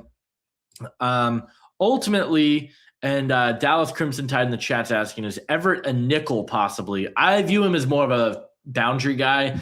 I just don't think – 6'1", about that 6'1", 200-pound range. Very, very thickly built. Honestly, I spoke with Clint Goss the other day when we did our Atlanta Falcons mock draft, and he wound up selecting him in the 3rd round. And he kind of sold me on the Everett because he interviewed him and he said, because Clint, I don't know if you know this, Clint is 6'6", had no idea. And he was like, this guy was built like an absolute freight train. And we know that the Packers love those bigger, thicker, strongly built corners. And, that's, minus what a Jair Alexander brought to them. But other than that, you look at the history of guys that they've brought in or that they have or that they drafted. You think Eric Stokes a few years back, he was 6'4", 200 pounds. They like those bigger corners. So I don't think with the speed he could potentially, move inside to nickel. That would be cool. But I do think that corner is a huge need for them, and Everett kind of fits the build. Trading Stukes would have been a nice spot there too, but I like the age of Daylen Everett over Stukes. So, yeah. Well, while we were talking about Daylen Everett, I realized I want to go with the safety for this team. They've got Sebastian Castro, they've got Deshaun Elliott, and they brought in Jaquan Brisker, I think just on a one-year deal, if I'm not mistaken. 1 year, yeah. I'll go AJ Halsey. I think this is around the range I would consider him. He's physical. He is a really good, I liked him a lot over the summer, and I should have put him higher on my list. He is a guy that can defend the run. He's powerful. But also is a player that has really good ball skills. I think can move around the secondary. So AJ Halsey, I like him a lot in Pittsburgh. I'll take him. Yeah, I like that pick a lot too. 54, you have the Philadelphia Eagles. I took Caden Proctor in the 1st round. So I don't think wide receiver is really something that they're going to be going for early. Again, until you know how I operate, until something actually happens, I don't really buy into the hype. So AJ Brown is still on this roster. I think AJ Brown is going to stay on the roster for now. I wouldn't mind seeing a tight end here. Let's take a look at the tight ends that are on the board, because Dallas Goedert and Grant Calcaterra both were brought back on 1-year contracts. So there's not a lot of commitment long-term to them. Eli Stowers will not be the pick. Okay. Oscar Delp will be the pick here for the Philadelphia Eagles. I just think I'm sure you could agree to this. He was grossly underused at Georgia. A player that is so fast up the seam, can definitely get behind the second level of the defense. He's a player that I like quite a bit as an inline blocker as well. And we know that if you want to play in this Philadelphia Eagles team, you have to block. So Stowers doesn't make a whole ton of sense to me in that spot. Delp is a player that's been steadily rising up the board. And we obviously know what Howie Roseman's relationship with Georgia football players is. So Yeah. while you make the Chargers and the Jaguars, this is going to be a common occurrence in this mock draft. I do have to use the bathroom because I've drank about 8,000 ounces of liquid already. So this is a piss counter number 1 for me. So I will be back momentarily. No worries whatsoever. And if you guys are in the chat, I will be interacting with you guys in the chat throughout this.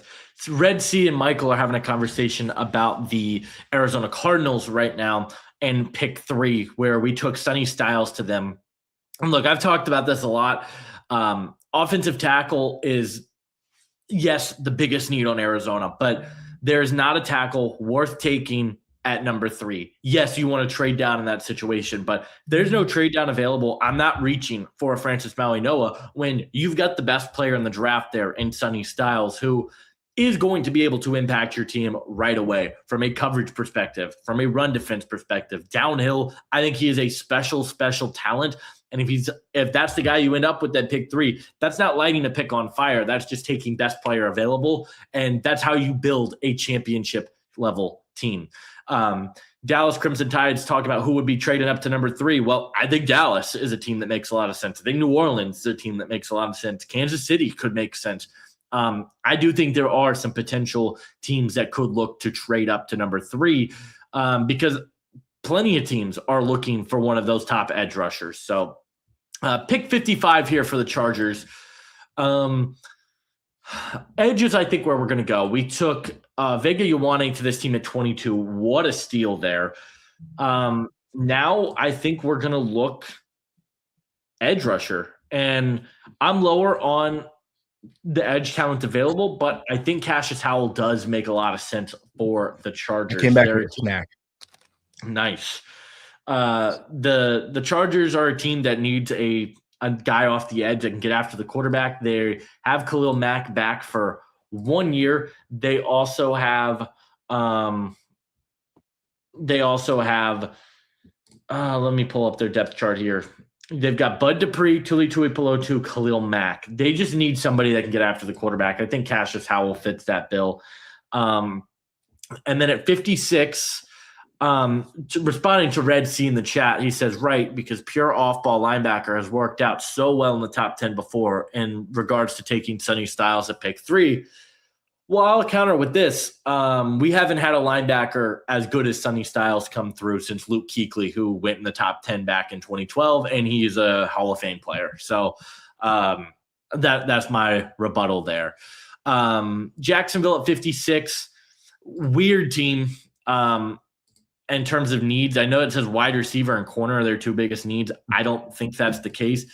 I think linebacker is quietly their biggest need right now, and there's some good talent on the board. I'll take Anthony Hill Jr. for them at 56. They lost at Devin Lloyd to the Carolina Panthers in free agency, and they just get a really good athlete, good guy that I think can come in and replace that. So we'll take him at 56. I like when you go on your long rants because I could eat my rice cakes off mic, so I don't bother anyone. But I love those picks. I think that's an exceptional pick for the Jacksonville Jaguars. Chicago, where we took Caden McDonald at number 25. So I would like to see, I have 2 picks inside the next 4 for the Bears. So I would like to see I would like to add potentially with these next 2 picks. I'm looking at safety.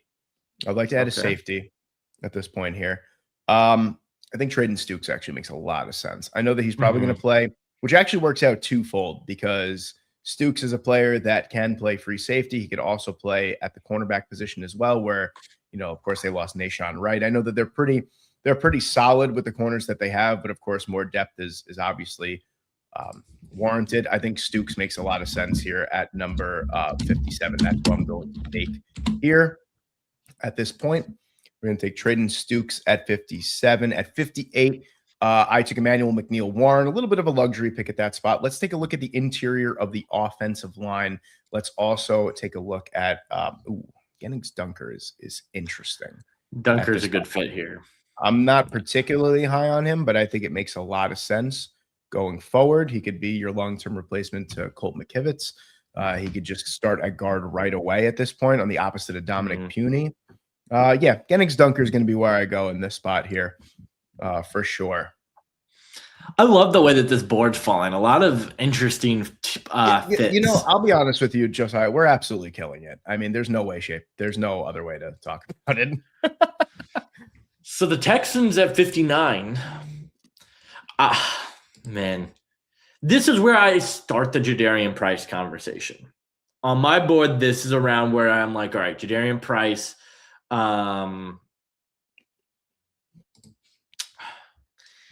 Or this is where I think these centers start to come off the board. That's kind of my thoughts. I think Connor Lew and Sam Hecht are two players I would take in the second round. For Houston, I think you can get one of those centers at 69. Nice. I'm going to take Jadarian Price here. I have a hard time believing he's going to be on the board there. Jadarian Price is a really good player. I'm just lower on him because he's a running back too. Don't think he's a great blocker. I don't think his speed is very good. Like, he got pulled down from behind. Like, I think he's a great special teams player, but I don't think he is this super elusive electric athlete that everyone thinks. He's not like his teammate, Jeremiah Love. I have Price as my RB4 in the class, but I do think he'll be the second one taken off the board. And Houston, they need running back. I know they brought in David Montgomery. They've got Woody Marks, who I think could do some of the receiving stuff. I think Jadarian Price is that. Yeah, I like that. And we've talked about this, off camera and other times. This running back class is absolute shit. I mean, there's no other way to put it. But I'm going to break your heart a little bit here in this one. This is where I'm going to take Sam Hecht at number 60 for the Chicago Bears. I think it makes a lot of sense. Yeah. Kind of fits what Ben Johnson wants to do on the offensive side of the ball.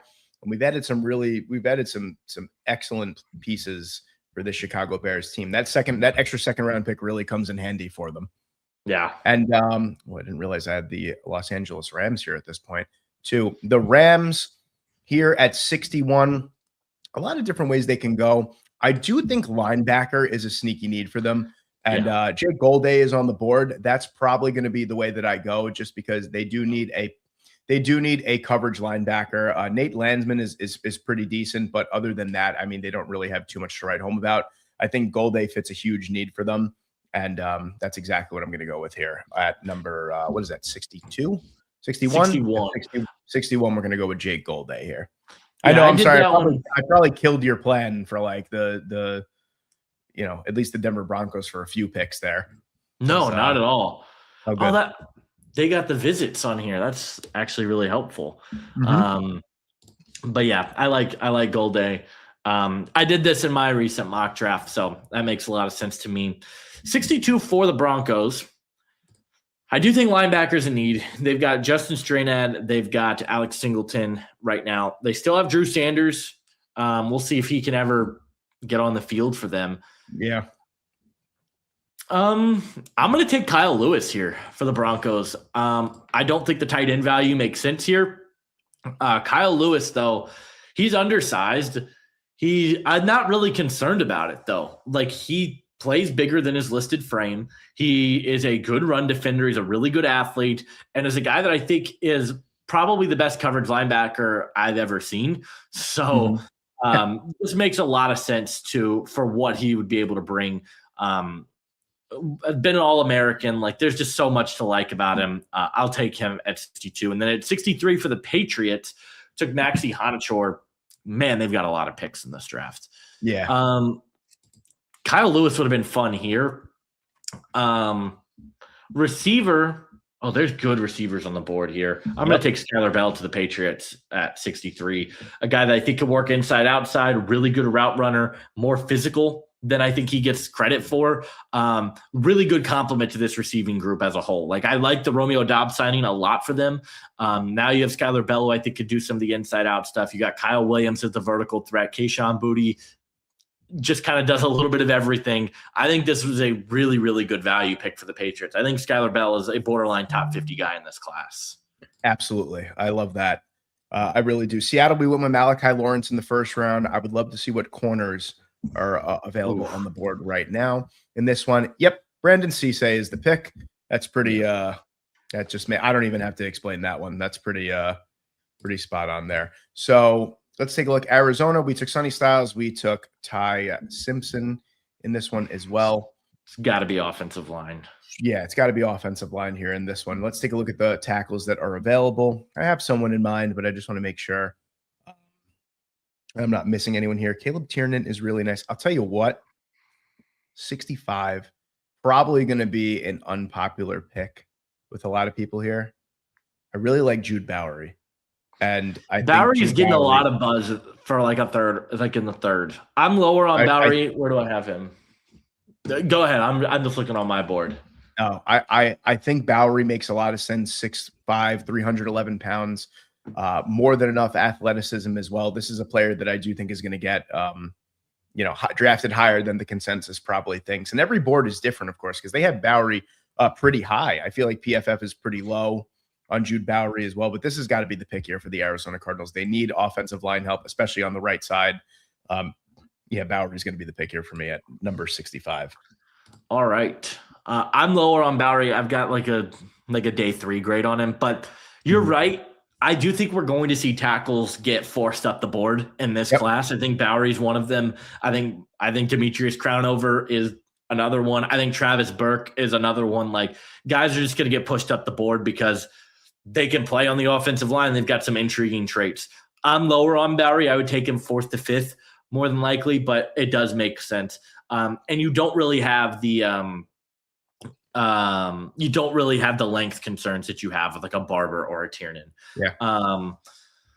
So Tennessee, we've taken David Bailey and Chase Basantis. I love this draft for the Titans so far. Receiver, we talked about it earlier. Don't really think they need to go receiver. Running back is interesting for them. I'm going to take Mike Washington for this team. Tony Pollard, not great. I still love my guy Tyjae Spears, but he just hasn't really panned out for this team. Mike Washington's a really fun running back who I think's got speed. He's got size, really good on his feet. He's got some issues that do concern me. But I have Mike Washington 63 on my board. We take him 66, right in line. My biggest issue with him is he's just really stiff as a rusher at times, but I think this is a good spot for him. 67 for the Vegas Raiders. We took Mendoza. We took Blake Miller. Now it's a receiver. Do we do it? Do we just take Surratt and just get it over with? I wasn't trying. Tell me. It's your pick. No, I don't think I will. I'm between Surratt, Chris Bell, and Dejon Stribling. And Stribling's lower than all of those guys on my board, but Stribling's a really good player, particularly as that vertical guy. But they did draft Deontay Thornton last year to kind of do some of that stuff. Yeah, well, it didn't really work out yet, but yeah. Still holding out hope for Jack Besh. I think he's going to be better in year 2. You've got Trey Tucker, who I think does a lot of stuff in the slot. So really what they need is the X. Yeah, it's going to be Elijah Surratt. We're going to keep that chemistry. He just makes too much sense. That back shoulder chemistry that he has. I like Chris Bell a lot. I think he's a really good player, but the injury is going to push him down the board. And I think that they need a guy like Elijah Surratt who can catch those back shoulder passes from Mendoza. So I'll take him at pick 67. No, I like that. I mean, I put it in your head, but Philadelphia, we have taken, I really like the way that this is going for Philadelphia. We took some offensive line help. We took Caden McDonald. We took Oscar Delp. I'd really like to look at the defensive line. I'd like to look at edge right now for them as well. I know that really outside of Nolan Smith, Jalix Hunt, it looks a little thin. I know that they signed, what are you laughing at? Michael in the comments said, most long-winded way to take the guy everyone thought you were going to take. Respect. That's pretty funny. I'm looking at edge here.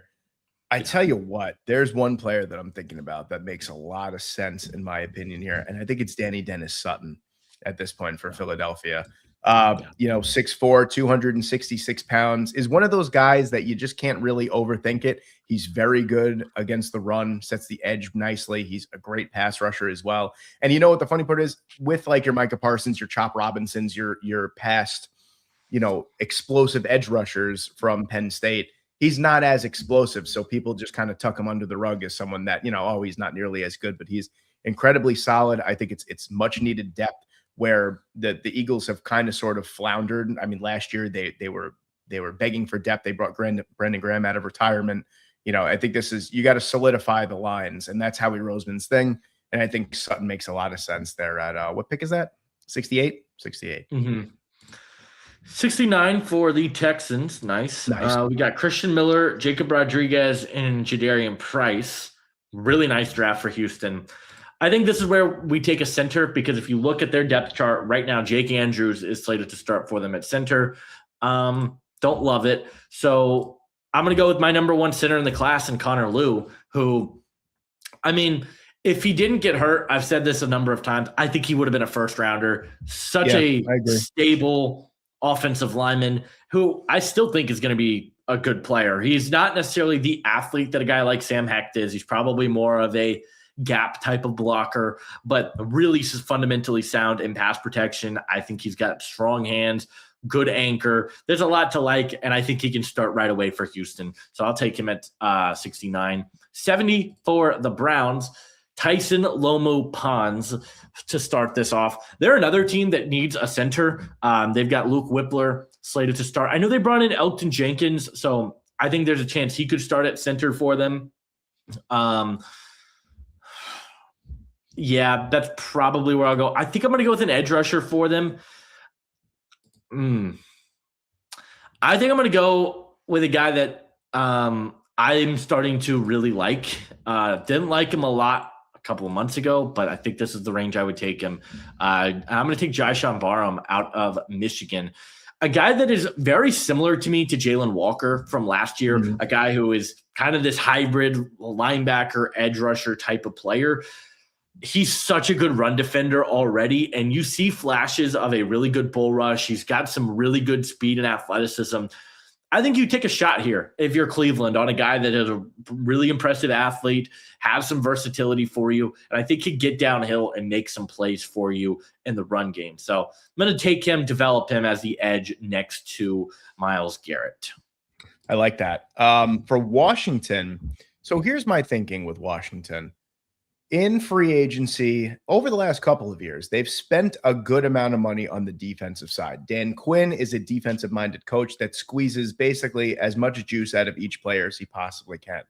So I'm thinking that, especially with a limited amount of selections, it's going to be a lot more offensive than we think for the Washington Commanders. There are some areas of concern for them. Another wide receiver is a big-time thing. I know they brought Chickasee Okonkwo in through free agency. That was a big get for them.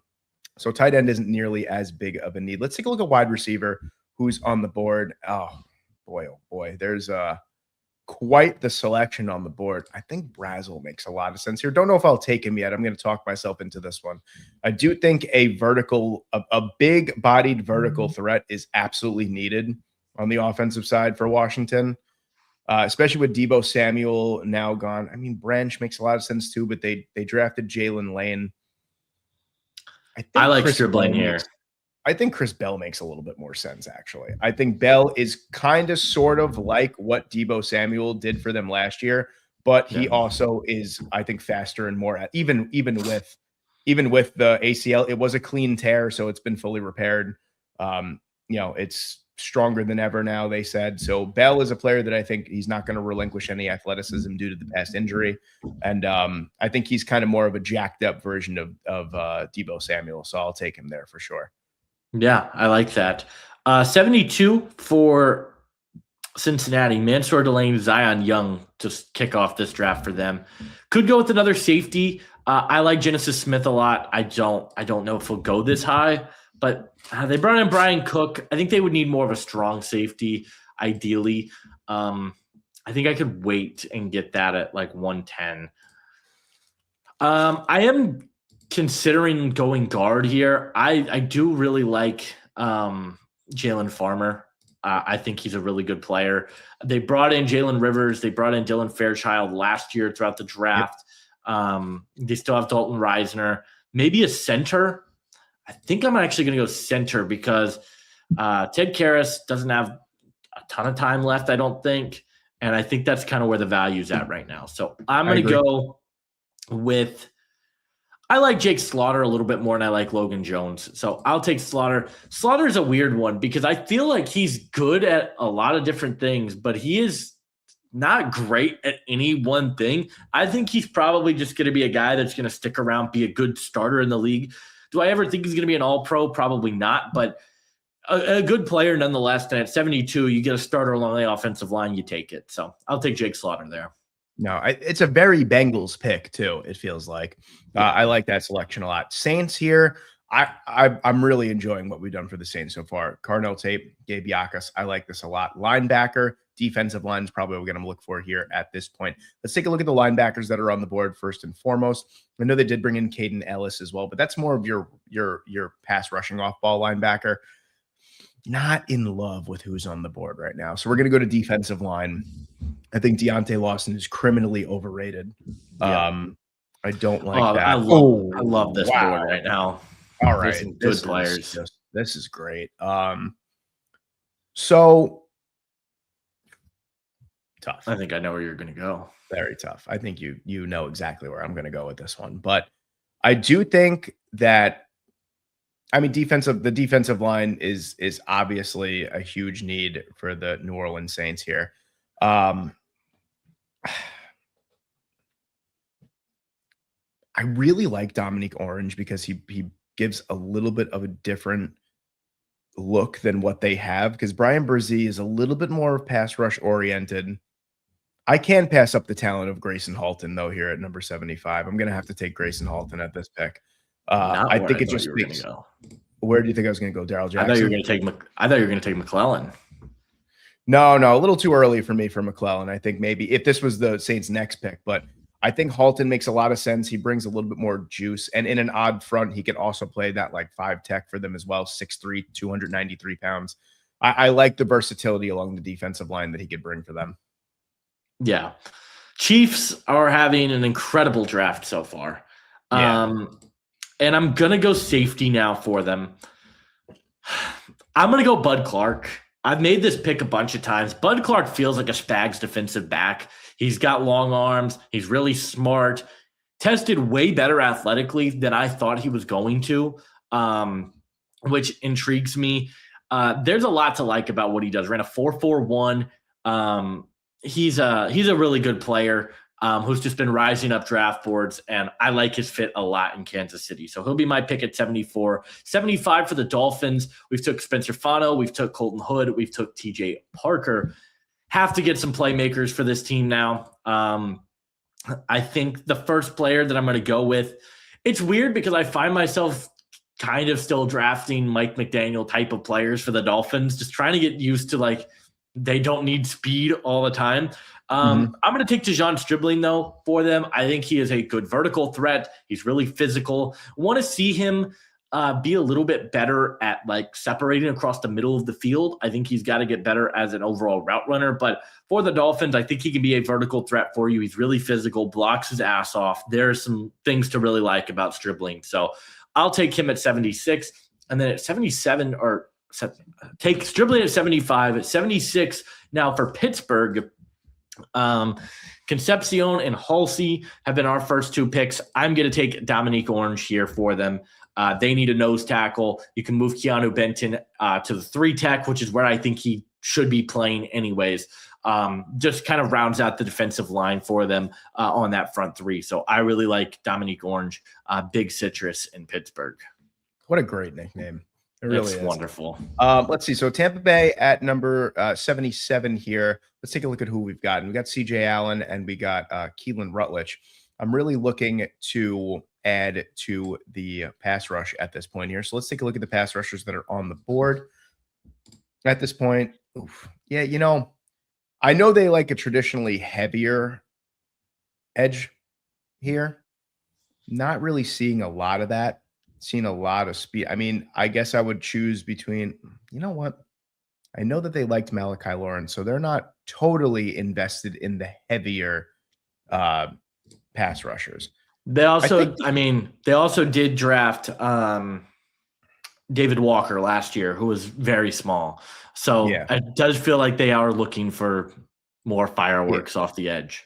Yeah, I think that's where I'll take our Mason Thomas here at this point. I Yeah. think our Mason Thomas is, you know, as a run defender, he's not really going to offer you anything, but in terms of speed and overall juice off the edge, obviously he's going to offer you an absolute ton. It was a tough one between him and Joshua Josephs there, but I'll take our Mason Thomas in this one. Yeah, I like that spot a lot. I'm lower on our Mason Thomas than consensus. I think it sounds like you are as well. But yeah, I mean, this is 77 is way lower than I've seen him go in a lot of drafts. So yeah, 78 for my Colts. We took Josiah Trotter earlier. Receiver is one spot I'm considering. I think Malachi Fields is like my comparison for him is Michael Pittman. I think he makes a ton of sense. Just if that's what you're trying to do. I don't love any of these other receivers. Like I think you could get a guy down the board that would be a little bit better. Sorry, I'm cracking up. Just one of the comments was, I think the Steelers front office would pop a hammy getting the card in to take Orange at this point. Yeah, probably. Caleb Tiernan might be the pick here. That is a Chris Ballard offensive line pick if I've ever seen one. Mm-hmm. Very similar profile to Bernard Ryman. Jalen Travis, like I think a lot of people are going to draft tackle high for the Colts. Jalen Travis was good as a rookie. Like yeah. I do think he's got some potential. Ultimately, where I'm going to go here, I think I'm going to just do a fastball here, and I'll take Derek Moore. They need somebody else off the edge. You talk about the linebacker room being bad. I love Latu, really good player. They have nobody after that. JT Tuimoloau was their second-round pick last year, was not in my top 100 last year, and didn't play really any meaningful snaps for the Colts all season long. I think they lit that pick on fire. They have nobody to get after the quarterback outside of Latu. They need to do something. They were linked to Trey Hendrickson, were really aggressive at trying to get him, and then the Ravens screwed the whole league over. I'm going to take Derek Moore here and get another pass rusher. I'm still salty about that, Baltimore. I don't think they did anything wrong. That's just they didn't. At 70, God, I am blind. At 79 for the Atlanta Falcons, let's take a look at the corner position. I think corner is a pretty sneaky need for them in terms of on the boundary opposite AJ Terrell. I like a lot here. Keith Abney has really fallen very far. But that's not who I'm going to go with here. I think a big body boundary is what I'm looking for. And I think right now what fits best for what I think Atlanta is looking for on the boundary is going to be Devin Moore. I do think that at 6'3", about 200 pounds, honestly, I think what separates Devin Moore from being, a top 50 player is just the overall 40-yard dash. I think if he ran like the low 4.4s, I think he'd easily be a top 50 player, but a little bit of slower on the 40-yard dash, but I think Moore offers them a ton. Mike Hughes, his days are numbered in Atlanta at this point. I think you got to go younger and you got to go longer at the position. So Devin Moore is my pick there. I like it. Baltimore at 80. We took Maui Noah. We took Ted Hurst. Edge is interesting for them. They have Mike Green. They've got Trey Hendrickson. Maybe you take another guy. Corner. I've seen a lot of Ravens fans say that they think Baltimore is going to take corner earlier than people expect. They drafted Kone last year. You've got Kyle Hamilton, who does mostly stuff in the nickel. Defensive tackle is also interesting for them. And I think you've got Matabuike, you've got Travis Jones, who they've got listed as defensive end. I think he's more their nose. I'm going to go with defensive tackle here. And I think I'm going to go with Caleb Proctor out of Southeast Louisiana. Wow. He's smaller. I get it, but so explosive, gets off the edge really quick. I think he's going to be a top 100 pick in this draft, and I think makes a lot of sense to Baltimore. So I'll take him. I think Jacksonville would have loved to have gotten him. They made a very weird trade for Rukaroro. I guess it's better than Mason Smith, but we'll just take him off the depth chart. I still think defensive tackle's a need, though. And I'm going to go I'll take Chris McClellan here, who I think would fit really well. Defends the run. I mean, the Texas A&M game, he is dominant in that game at the line of scrimmage. I like his fit here. They need defensive tackle, and I think they've got another third rounder coming up as well. So maybe they can get a safety there, but I like McClellan in this spot. I think early on, Minnesota is kind of sort of one of the big winners of this mock draft here. Jamal McCoy, Lee Hunter. On the offensive side, probably going to need a center at some point too. Need some kind of interior offensive line help. I'm going to hold off on that though. I think I'm going to look and see what safeties are available at this point. I really want to load up this defense because it is very, very thin. Even at positions where they do have good players starting, the depth is just kind of non-existent. And Kamari Ramsey's very nice. Genesis Smith misses a little bit too many tackles for me.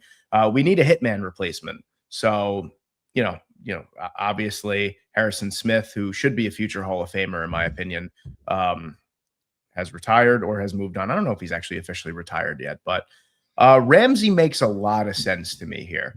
Someone that also played a lot in the nickel, doesn't really have a ton of ball production. I think he has 1 interception to his collegiate career, but also only had a 2.3 missed tackle percent rate last year. And I think that's what we're going to value here. Athleticism, good. Length, size, overall really good. I think he could start in the secondary next to Josh Metellus. I'm going to take Kamari Ramsey here at number 82. Okay. Carolina, we have taken Omar Cooper and Caleb Banks so far. Let's take a look at the tight ends that are on the board because even though they do have quite a few tight ends, oh my goodness, Eli Stowers, just give me Eli Stowers. Jesus, he's still on the board at this point. I don't love him. I think we are on the same page that I don't really love Eli Stowers, but he is a player that I think in this offense, you have Tommy Tremble who can play in line. You also have Mitchell Evans, who actually had a pretty good rookie season for a 5th round rookie. And then I think they've kind of sort of given up on Jatavion Sanders at this point. So, your Jatavion Sanders replacement is going to be Stowers in that. And I think that just, you really have invested a ton in Bryce Young at this point, because that's you can't argue. I know that you don't like him as an overall tight end, but as a weapon, that's a really, really solid, 4 options you have there, including Jalen Coker. So I think Stowers is a good pick there. Green Bay, I'm probably going to look at edge at this point here. I think Joshua Josephs is on the board, and I think that makes a lot of sense. I know that their thicker edge rusher is Lucas Van Ness. He's also someone that hasn't really worked out yet as an overall everyday player. Micah Parsons is probably going to be injured for most of, if not the entire season. I think they need a ton of juice off the edge. And even when Micah Parsons comes back, if you have Joshua Josephs, Micah Parsons on either side, I mean, that's pretty dang good. They don't really have too much behind that. I think they have like Brenton Cox and like a couple other outside. They lost Kingsley Enagbare to the Jets too, so they're kind of floundering for edge help there. So I think Joseph's in this spot is really nice for them. Yeah, I like that. Pittsburgh at 85. I mean, great draft. I think I'm just going to make this simple and take Caleb Tiernan. Could be a tackle, could be a guard, just gives them offensive line security, which is something I think they need. It's kind of the complete opposite body type to what they drafted with Broderick Jones. I think that's kind of a necessity for them. 86 for the Chargers. We've taken Vega Ioane. We took Cassius Howell for them. Could go with a defensive tackle for them. Which is probably where I'm considering going. I do think another safety is interesting too. Well, RJ Mickens was good for them, and I think Derwin James can do a lot in the slot. So I don't know if that's a necessity. Yeah, I think with this pick we go defensive tackle. I'll just take Darrell Jackson, I guess. I don't love Darrell Jackson. I think he's got some problems, but at 86, that size, those movement skills, and just the power that he plays with, you kind of have to take it. I think Harbaugh would really like him. At 87 for the Dolphins, Fano, Hood, Parker, Stribling. Really good double dip value picks here. Really good. Yeah. might double dip at corner, to be honest. We took Colton Hood. I'm going to take Keith Abney. Oh, Where do I take Keontae Scott and just basically keep him in the same stadium? Keontae Scott 25. Don't forget about that. Yeah, it is fair. I'll take Abney because I think he moves a little bit better. I think he is a little bit better in man coverage, and I think he gives you a little bit more flexibility to play on the boundary. So I like that a lot. And you get Colton Hood and Keith Abney in the secondary. I think that would be really fun. And then Jacksonville, who have taken Anthony Hill, they've taken Chris McClellan. Who do they have in the nickel right now? Jordan Lewis, who they paid quite a bit of money to. I think they're kind of good on corner for the most part. Yeah, and Travis Hunter's going to play there full time, they said. Yeah, which I don't believe, by the way. But. Yeah, I don't believe it either. Running back's interesting. Safety is interesting as well. Free safety, you've got Antonio Johnson.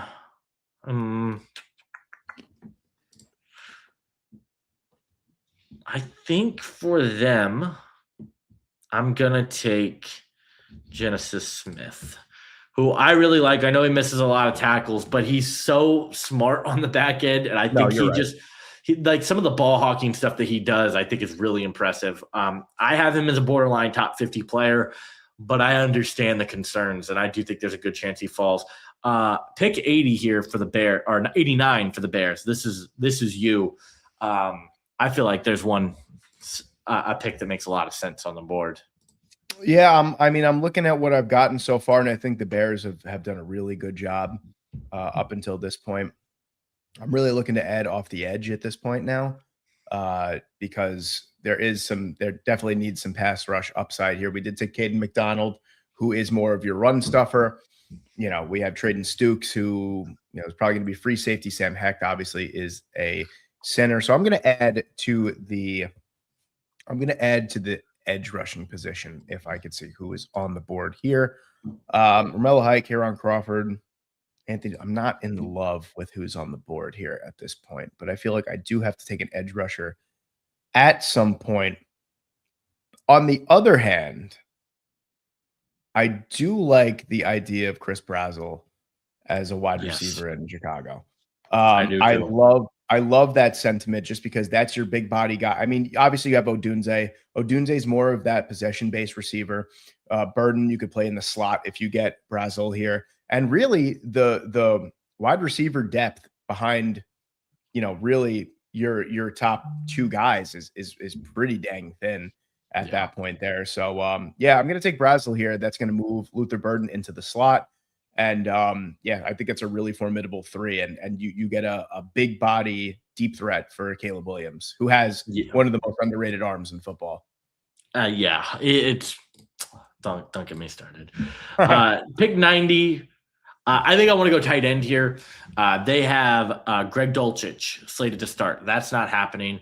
Sam Roush is my number 2 tight end by default. I think I would take Max Clare here. I think he's a better receiver. He's a better route runner. I just think he made a mistake going to Ohio State, who doesn't utilize tight ends. So I think the value here at 90 makes a lot of sense. I'll take him. And then at 91 for Buffalo, we took Akeem Mesidor to them early. And then maybe nose tackle, but I feel like I can get Nick Barrett later in the draft. I feel like I can get Cameron Ball or Devon Eastern. Gary Smith is going to get drafted today. So probably not going to go that route.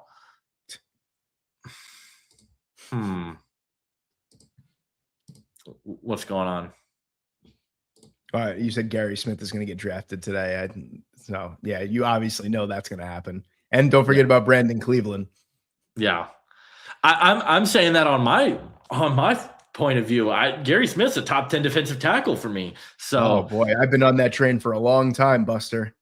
So I got the tweets for that one too, if you want to see proof of that. Yeah, he's awesome. Maybe guard. Oh yeah, they got Nick Broker slated to start right now. I don't like that. No. So gonna go guard here. I'll take Jalen Farmer. Very, very, really nice. very similar player to Osiris Torrance. And I think they love big offensive linemen. You just look up and down the line. Jalen Farmer, I think, would be a really, really good value pick here. So glad we kind of took our time, went through it with the Bills, but I think this would be a really good spot for him. Dallas, I'm going to continue the defensive onslaught here. We took Dylan Thieneman, Keldrick Falk as our top two guys. I really don't think, I don't know if you're in the same boat as me, maybe outside of a developmental swing tackle at some point, I feel like this draft has to be all defense. I feel like the offense is set. I feel like they really have, like, they don't really have too many needs at all on the offensive side. Long term, you know, they have to get a deal done with George Pickens if that's the case. But I think they're kind of good on the offensive side of the ball. They need to focus on the defensive side. Let me see linebacker for the Dallas Cowboys here. We know that Jerry Jones loves his linebackers. Cowboys fans in the chat right now are screaming at you to take a corner. Yeah, that's also valid. I'm not in love with the linebackers. I mean, I just don't see it. I don't know about you. I just don't really see it with either Deontay Lawson or Keyshawn Elliott that much. Elliott, I could see. Elliott, I can get on board with. I have Keyshawn Elliott. I have him as more of like an early day 3 guy, but Deontay Lawson. If I'm gonna take Keyshawn Elliott, I'd rather just take Jaden Duggar. I'd rather just yeah. You know? Yeah. All right, so give me the corners. I'll oblige. Let's take a look at the corners that are on the board here. You know, there's a couple different ways you can go here. I think I'm a little bit lower on Keontae Scott only because I think he's just strictly a nickel corner at the NFL level. Also, he's a little bit older as well. And also, if you look at his seasons by metrics, last year he was, well, I shouldn't say last year, 2024 he was putrid. And then, 2025, everyone could have a change. I'm not saying that it can't happen. I love Davison Igbinosun. I will interject here just on the Keontae Scott conversation. Yes, he does. He did have a really bad year in 2024 at Auburn where they played him on the boundary primarily. And he's not a boundary guy. Yeah, exactly. And so I do think that played into it. But on the other hand, Dallas is starting a Reddy Stewart right now in the nickel. So well, if you get a boundary corner, you could put Deron Bland back at nickel. So I'm not worried about that. So where Deron Bland probably succeeds, a lot more. Go back to the corners here for me. Malik Muhammad is certainly interested here because I feel like he is a player that definitely can start either on the boundary or in the slot. So that gives you some versatility there as well. I feel like, I don't know about you, I feel like Muhammad just is a player that continuously performs and just kind of gets like buried in this draft class just because he's been such a highly rated player for so long. But I think Igbinosun's size, speed combination would fit very well for the Dallas Cowboys. So I'm going to take Davison Igbinosun here at number 92. Yeah. I like that. 93 for the Rams. I have the Rams. We did Kenyon Sadiq, Jake Golday. Let's take a look at I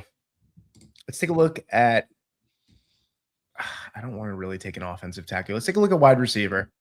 I know that the wide receiver, the depth is it's deep. Don't get me wrong. Like they have good players. They have Jordan Whittington. They have Kanota Mumfield as well that they like. But those aren't guys that are going to wow me. Those are guys that are perfectly good in their spot where they are. You know what I'm saying? Long-term wide receiver, I think Jacoby Lane is pretty cool here. I think I might cool off on that, though. I don't know if I really want to do that. Malachi Fields is certainly interesting. I'm really looking in the now. I'd say I'm looking for more of a slot receiver, I would say. Maybe. But we did take Kenyon Sadiq. I might have backed myself into a little bit of a corner here, and that's actually fine. Let's take a look at safety because I know that they are quite thin at the safety position, and this is also a team that does value versatility. And I like Jalen Kilgore here a lot. Actually, I'll be quite honest with you. I know that they don't really need too much on the boundary. He can start as a corner. and he could definitely start as a free safety as well. So I think taking someone like Kilgore here gives you the opportunity to develop him where you don't have to thrust him into a starting spot right away.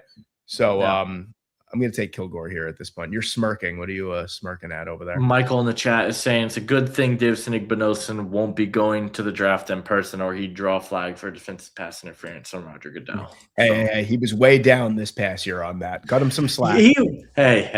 He wasn't getting the calls, but he did not play any less physical this past year. I like the tenacity. What can I say? He needs to rely more on his overall speed and athleticism, though. He does get too grabby. You have the grabbiest cornerback in the NFL now, so I'm sure you're happy about that. Hey, it is what it is. One man's trash. No, I'm just kidding. I still love Sauce Gardner. Yeah. 94 for the Dolphins. I mean, maybe we go back to offensive line. Maybe we go. I like the interior of their defense. Zach Sealer, Jordan Phillips. They drafted Kenneth Grant last year. Like, I actually feel pretty good about their interior. Linebacker, you've got Jordan Brooks. Maybe you take a linebacker.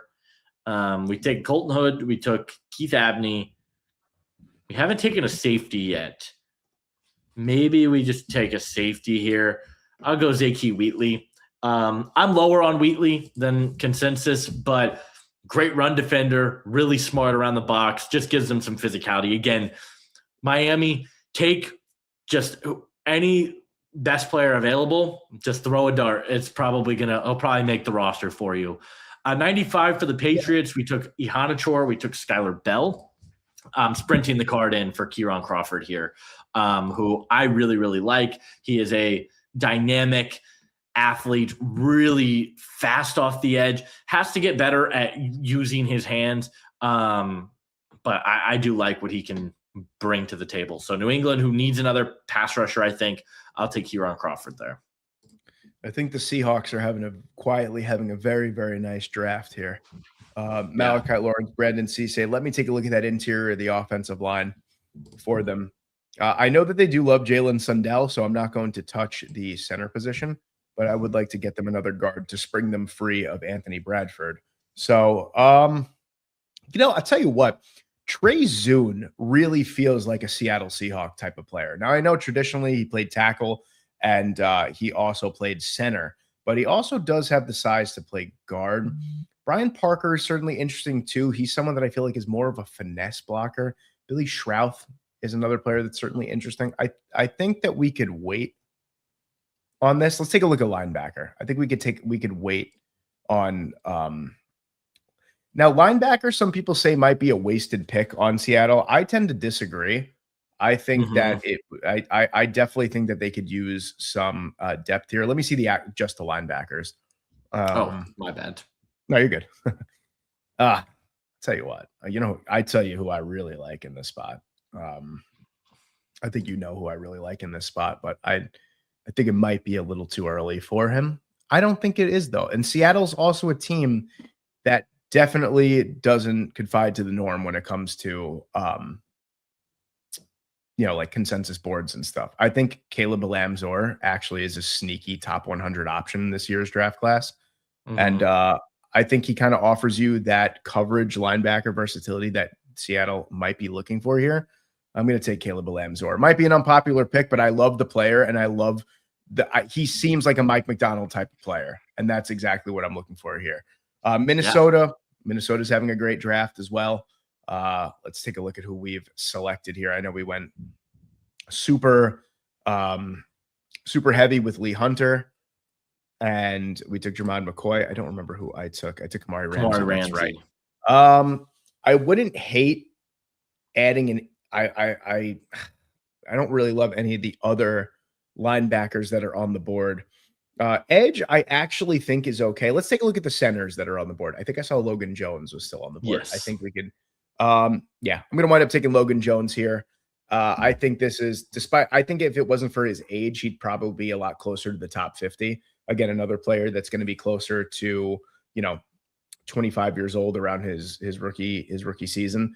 But I love what he could bring to this Minnesota Vikings offense. He could definitely bring a little bit more physicality than we've seen in their offensive line. And they've poured a ton into their offensive line the last couple of years, especially adding Donovan Jackson in the first round last year. So he actually played pretty well when he played. So, and that's a player that, you know, they're looking to build on this year. So Philadelphia at pick number 98. Let's see what players. I'm going to start forgetting like everyone that we've taken at this point. So Caden Proctor, Oscar Delp, Danny Dennis Sutton. Let's take a look at the safeties that are on the board. I think we could definitely look to replace Reed Blankenship at this point, certainly. Let's see here. VJ Payne is certainly interesting. I'm not too high on Lorenzo Styles. I just think he runs really fast. That's really all I can say about that. It seems a little early for VJ Payne. I'm thinking of maybe going to the defensive line here. The depth along the defensive line is a little worse for wear when you get behind Jordan Davis and Jalen Carter. So let's take a look at the defensive line here for this one. Let's see. Rayshon Benny is interesting. I think Taylor Yedam's going to go day 2. Yeah, he's an excellent player. A lot of people have him in their top 10 defensive tackles. I think DeMonte Capehart is certainly interesting here. Kind of a tweener type of player that could spring Jordan Davis free, kind of be your run defender on maybe third down or something, offers you a little bit more athleticism. Tim Keenan is interesting as well. I think I'm going to have to go with tough. You know, I tell you what, I like Zane Durant here. I think Durant actually could bring a little bit more pass rush juice behind I know they have Moro Ajomo as well, but besides for really the interior of that defensive line starting 3, there really is there isn't really too much depth. So give me Zane Durant here at this point. I think teams are going to bank on his athleticism and his pass rush upside. Yeah, I like that. At 99, I'm just taking Keontae Scott. I'm getting him off the board. This is a player that I have significantly higher. This team does need a nickel. Jalen Ramsey's at the nickel. Just move him back outside with Joey Porter. Now you have Keontae Scott in the nickel. I think the physicality they've added in the secondary with Keontae Scott and with AJ Halsey, I think is going to be very noticeable for them next year. At pick 100, Anthony Hill, Chris McClellan, Genesis Smith. I like the way this draft is going. I do think they could go tight end. You've got Brenton Strange, who does a lot more of the inline stuff. They could look for like a more vertical guy, whether that be a Trigg or a Justin Jolie, but I kind of like the value on that later. This is where the draft, I will go running back for them. And because you've got Baishal Tutin, and that's about it. Do I go Coleman or Johnson? I'm going to go with Jonah Coleman. He is my RB2 in the draft still. I think a lot of people are just overthinking it because he didn't run very fast. He's not a very fast player. It's not that surprising. At 101, Tennessee, they've got David Bailey, Chase Basantis, Mike Washington. Probably going to go linebacker here for them. We're kind of in the day 3 range now where I think now just start taking guys. I like Keyshawn Elliott in this range. Really good athlete. I think he's got to clean up some of his tackling issues, but instinctive run defender, has some good chase down ability, fills gaps well. If he can clean up some of the tackling, I think he could be a really solid player and a good compliment to Cedric Gray. Then at 102 for the Raiders, all offense so far. Got to be defense, I think, here. Could look for another edge opposite of Max Crosby. Could go corner here. Who do they have? I know they signed Karan Johnson. You've got Eric Stokes, Darian Porter. Safety's really rough for them. Yeah. But I think it's almost got to be a defensive tackle. This is where I think I'll take Tyler Onyedum. It's interesting because I really liked him a few years ago. I don't know if you remember this. And he was Iowa State. This is a guy I was really intrigued by. Kind of bulked up, kicked inside, went to Texas A&M, and was really good this past year for them. Really good pass rusher. He's got to clean up some issues with like pad level and consistency, but I think he can be an interesting player. So I'll take him at 102 to Vegas. And then you're on the clock with your Jets. Yeah, let's take a look. It's been so long, I forgot. Yeah, I mean, I think they've killed it so far at this point. I think they've added a ton of talent, and that's really what they need to do. So we've basically taken care of the offensive line. Weapons, I really like a threesome of Garrett Wilson, Mekhi Lemon, and Adonai Mitchell. Arvell Reese is solid as well. Let's take a look at 103. I'd like to take a look at the safeties that are on the board. I know that they brought Dane Belton in on a 1-year contract. They traded and then signed Minkah Fitzpatrick to a 3-year contract. I still think that long term, they're probably looking to get some sort of safety help as well. BJ Payne is interesting. I'm not really. I know that they're quite high on Robert Spears Jennings. That might be the way that I wind up going here. I love Jalen Husky. I'm trying to do every pick with some sort of a touch of realism.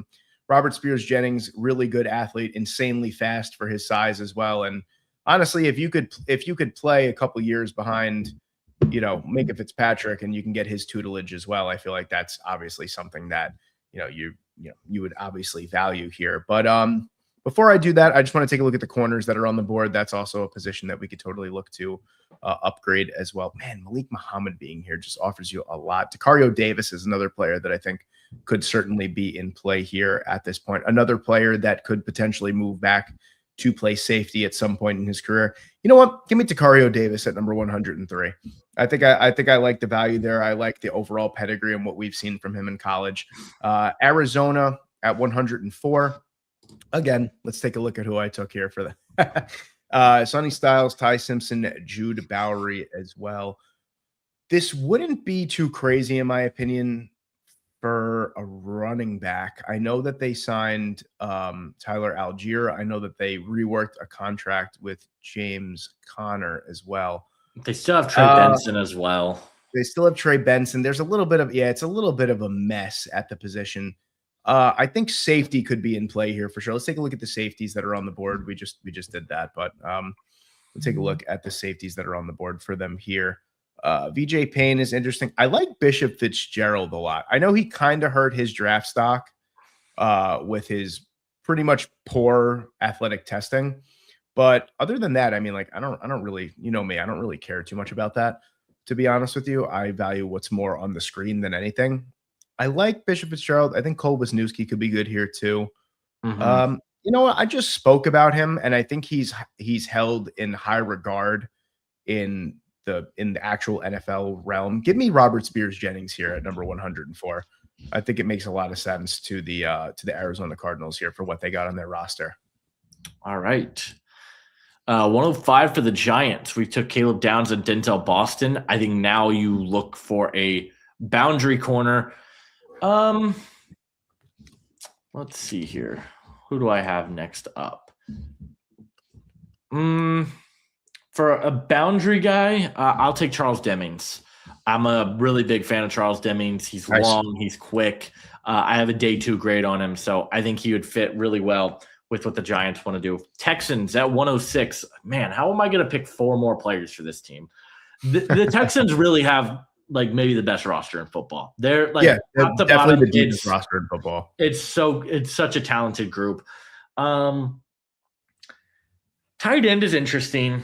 I think maybe taking like a developmental tackle might be something I look to do here. I think I'm going to take Markel Bell. He's big. I like him in that day 2 range, 6'8", 358. Surprisingly a good mover, though. I think he's able to get out in space and make some plays in the run game. So I like him. Don't expect him to start, but just gives him more depth long-term at tackle. 107 for the Browns. Tyson, Lomu, Pons, Barham. Could go center here. I think center's probably something I should get on now. Trey Zoom, Brian Parker, I think both could play center. I am a big Matt Golban fan. I would consider taking him in this range. I think I'll take Brian Parker because I think he could play guard for you as well. Could even play tackle. I think there's some more versatility options here. So I'll take Brian Parker at 107. 108 for the Broncos. We took Kyle Lewis. I'll take a tight end here for them. I'll take Sam Roush. I know that you're not the highest on Sam Roush. I like a lot of what he can do as a blocker. I think I see the vision. I think if he can if his hands weren't bricks, he would probably be talking about him a little bit higher, but his hands are really poor. But I think if there's a coach in a situation that I think can get the most out of him, it's Sean Payton. So I think he could make sense there for the Broncos. At 109 for the Chiefs, they also could look for tight end. Probably going to look, man, defensive tackle. They did a really good job this offseason getting Khyiris Tonga. I still like Omar Norman Lott. Like, I feel pretty good about that. Took Chris Johnson. You've got Noel Williams. Maybe a nickel for them. Yeah, I think a nickel's where I want to go. And I'm going to take my guy Chandler Rivers to them, who I think is a really smart nickel player. Undersized, yes, but a really good player. I think is going to be a good nickel at the next level. 110 for the Bengals. I love this draft for them. Probably going to look for a defensive tackle at this point. My next highest ranked defensive tackle on my board is, let me pull this up here. It is Gary Smith. Probably not going to go that route here. Rayshawn Benny, I think, is interesting. I like Landon Robinson too. I feel like there's just a lot of like value down the board. A lot. Yeah, they don't pick again until 189. Could go guard here. If you want to move Austin Barber to guard, I don't hate that. Yeah. If you want to take Cage Casey, I do like that actually. Could they go? I think I know what I'm gonna do, and it's not gonna be popular, but I think I'm going to take Zachariah Branch. Okay. I don't love the receiver depth outside of T and Jamar. You've got Yoshivas. Just a different element of a receiver that they don't really have. They don't have this really fast guy. So I'm going to take Zachariah Branch here. I think the value makes sense. And then at 111 for Denver, again, defensive tackles where they do need to go because they've got Malcolm Roach. They did some draft Savion Jones pretty high last year. Mm-hmm. Why is Patrick Surtain not listed as the number one corner in the depth chart? That actually really frustrates me. They drafted Jahdae Barron. I know McMillion's got 1 year left. Safety, you've got Brandon Jones. They signed him to an extension. So I think yes, you could be. I thought they signed him to a tender. But you might be right. I think you're right. We took Kyle Lewis. We took Sam Roush. Offensive line's really good. Running back, I think they're fine with. After the Waddle trade, I don't think they need receiver. Mm-hmm. Man, Denver's up there too with like one of the most well-rounded rosters in football. If I'm Denver at this point, like I think I'm probably going to reach on one of the defensive tackles. I'll take Rayshawn Benny, who I think is kind of slated to go in this round, like range anyways. They lost John Franklin Myers. I actually think Benny does a lot of similar things in terms of versatility, the way you can line him up inside, outside. So I'll take Rayshawn Benny here at 111 and just get another piece for that defensive line. Nice. For the Dallas Cowboys here, I feel like I'm just going to continue the onslaught of defense in this here. I do feel like the defensive line depth could be definitely improved upon outside of, their starting three, obviously. But let's take a look at what we got here. Let's take a look at the defensive line depth. I think linebackers. I'm just not in love with what's on the board right now for linebacker. I think that you can get someone a little bit later on, honestly. I'm not, I mean, we could look at it. Maybe I'm misthinking it, but yeah, I'm not really too thrilled with what I see. I like Jimmy Rolder, but that's later on in the draft. I like him. I like Aiden Fisher here, but I know I'm higher on him than consensus. Yeah, I'm not a big Aiden Fisher guy. Yeah, so we'll go back to the defensive line. We'll add some depth along the defensive line as well, because they're one injury away from being pretty thin on the defensive line. So you hate to see that. I'm not, you know what? I really like Tim Keenan here. I do think the versatility that he offers he could kind of play anywhere along the defensive line for them. So I'm a little bit undersized in terms of size, in terms of height rather, but I think Keenan makes up for it with his overall play. I'm going to take Tim Keenan here at number 112. 112. Yeah. 113, we got my Colts, Josiah Trotter, Derek Moore. I like this draft for us. I think receivers where I'm going to go here. Malachi Fields is on the board. I talked about him with our last pick.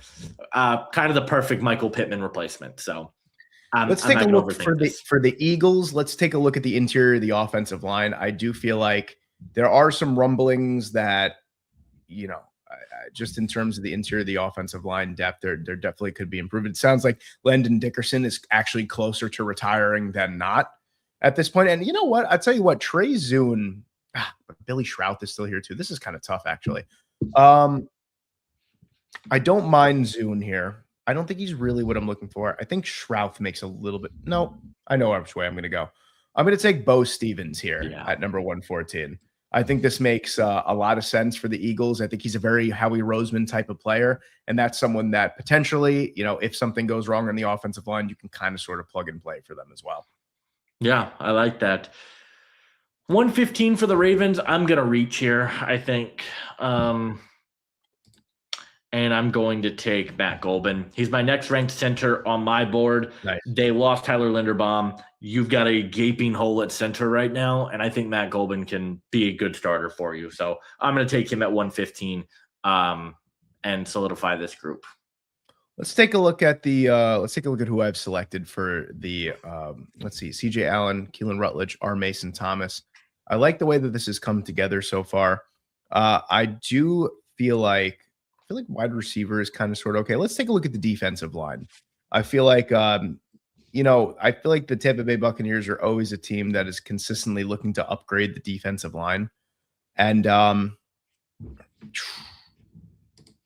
would like I like Nick Barrett here. Yeah.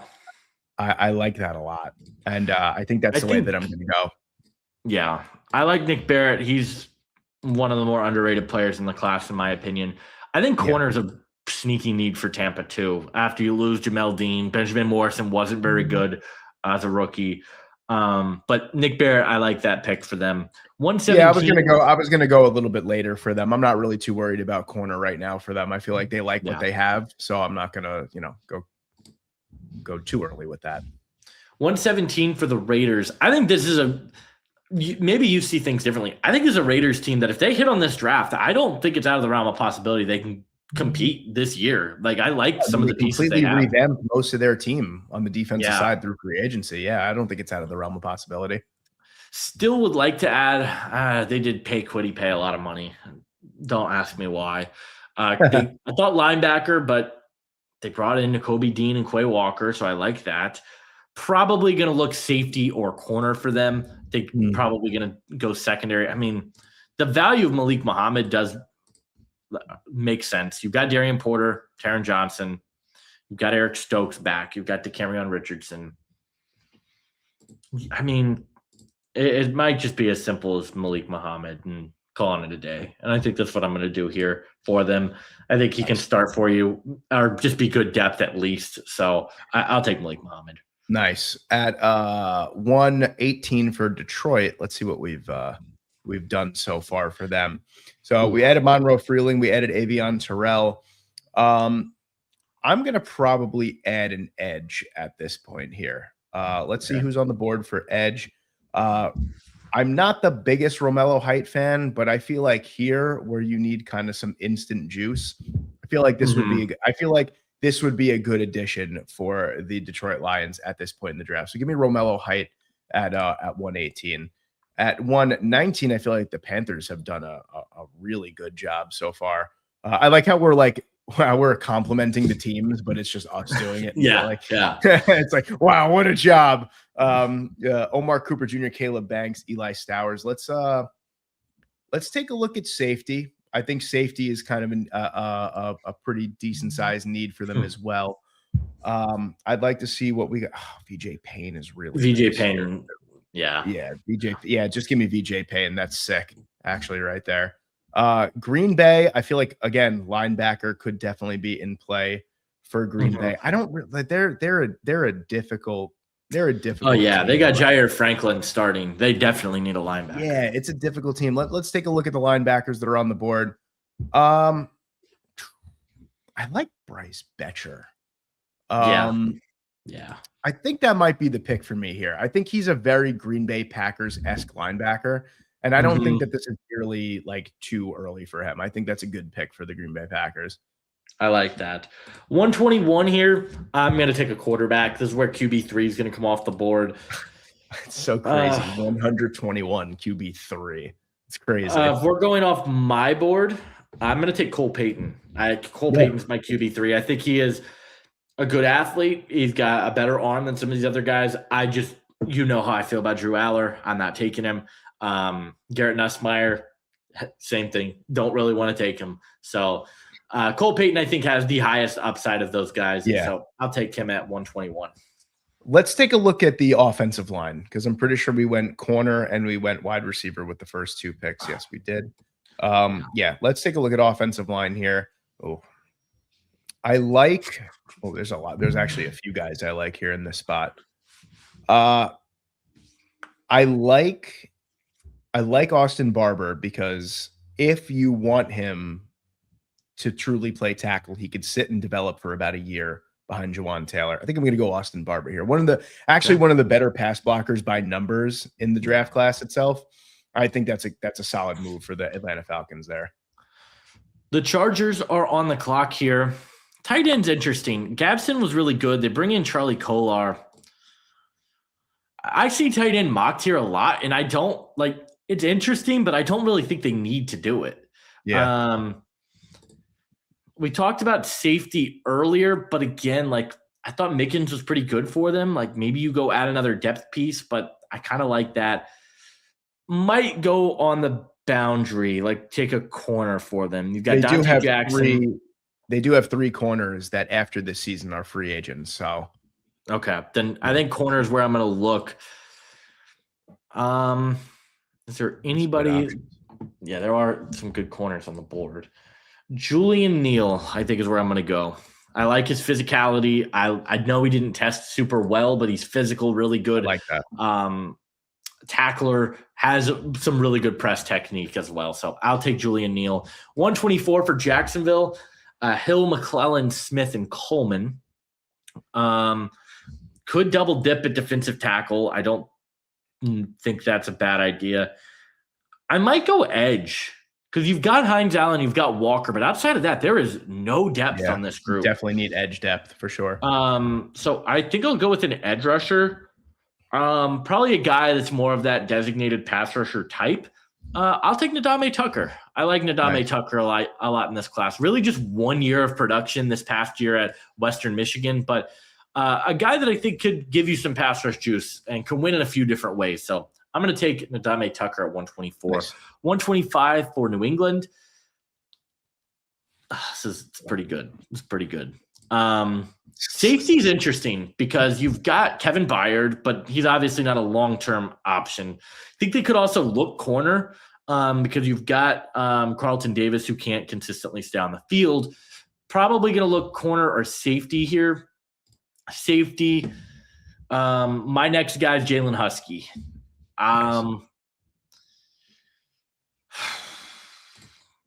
Craig Woodson did a lot more free safety stuff this past year for them. It was very good. Mm-hmm. And I do think Husky's better in the box. Anyways, who do we got at linebacker? It's getting thin. I like Aiden Fisher. I would be willing to reach on Jaden Duggar. Man, and then corner, there's some good talent as well. Like I like Devon Marshall. I think he can work inside, outside. Corner. Hezekiah Masses. I think that's where the value lies right now. I will take. Let's go back to my corner rankings. I have Hezekiah Masses as my next ranked corner. After that, it's Will Lee. What did he run again? 4.46. Actually, pretty good. Yeah, I'll take Hezekiah Masses here. Nice.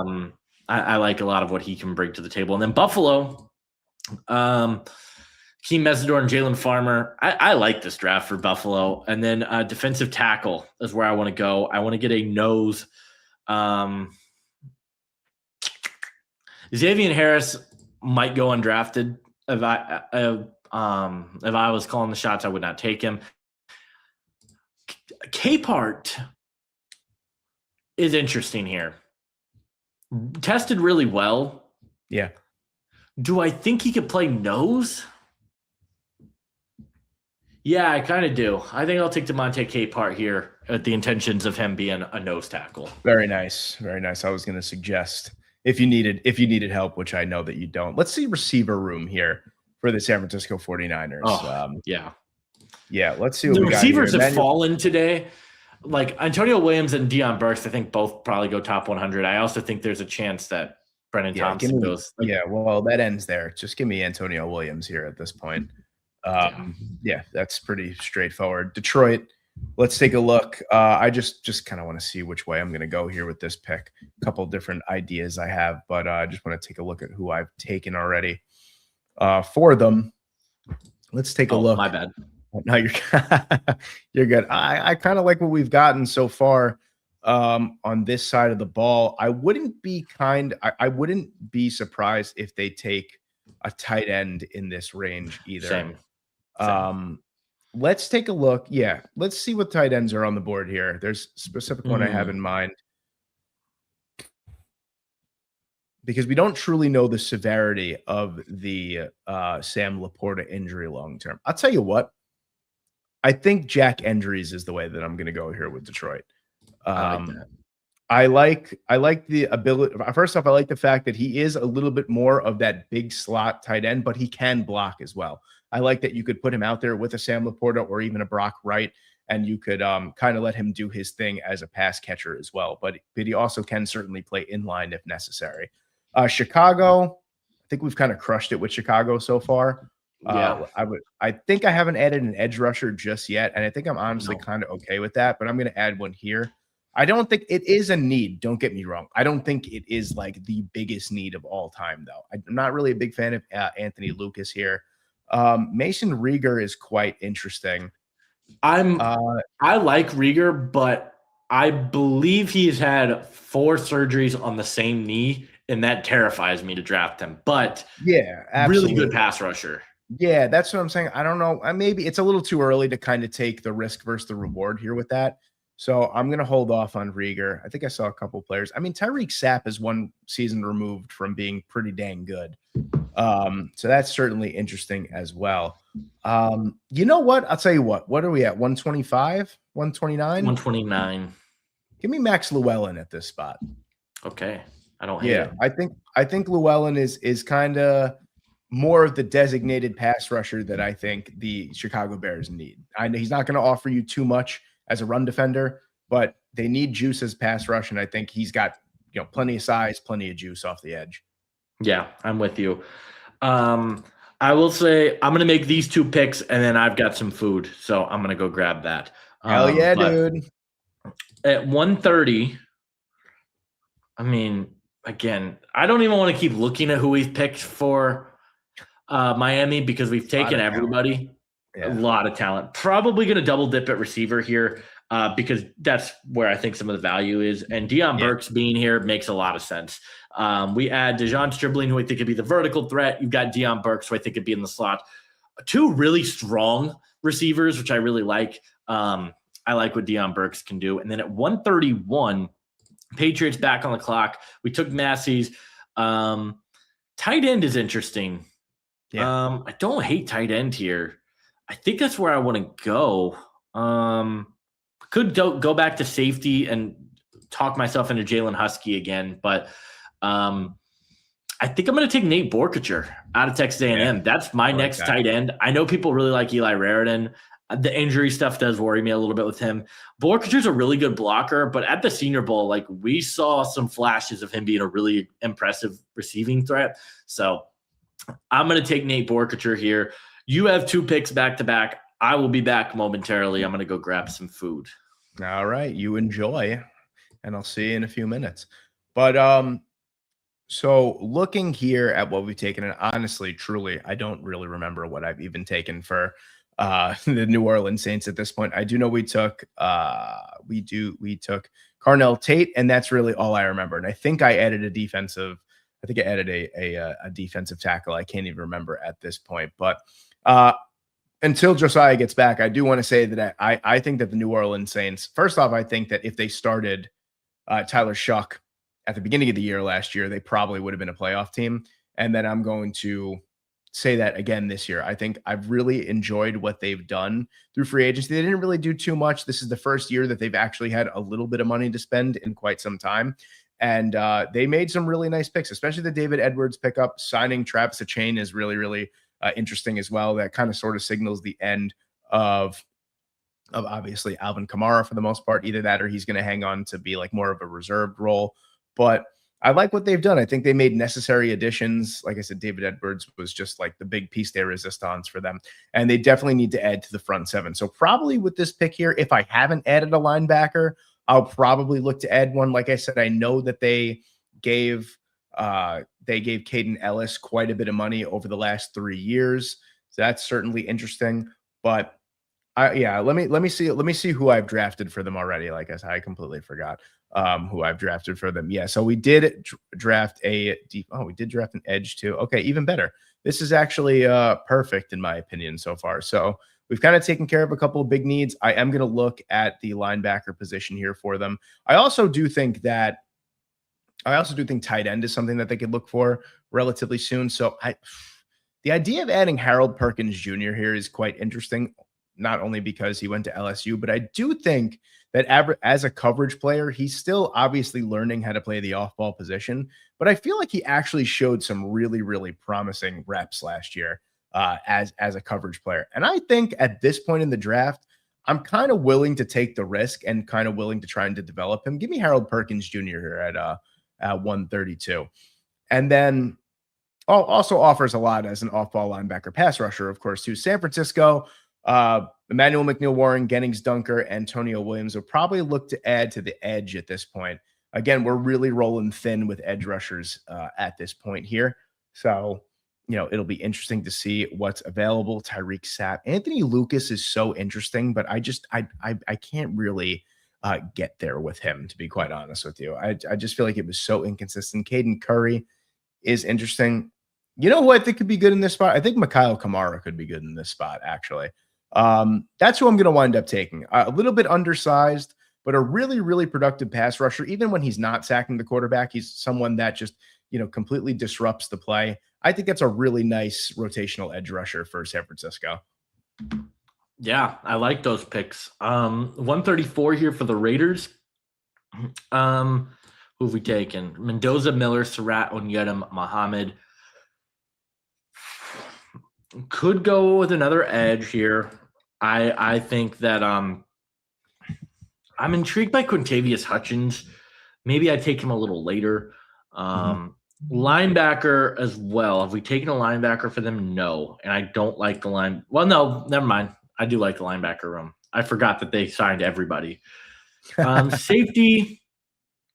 Man, safety's interesting to me. I know I like Jalen Husky. That's probably where I'm going to go, but I'm just Michael Taff I like too, but I'm going to take Jalen Husky. Let's get him off the board. He's a really good player. I think he's versatile, a great run defender, good athlete. Just a player that I don't think is being discussed nearly as much as he should be, and I think would be a much needed addition for Vegas's secondary. Pittsburgh, we've had a really, really nice draft for Pittsburgh. Running back, they've got Jalen Warren, they've got Caleb Johnson, Rico Dowdle. Don't think running back is a need for them.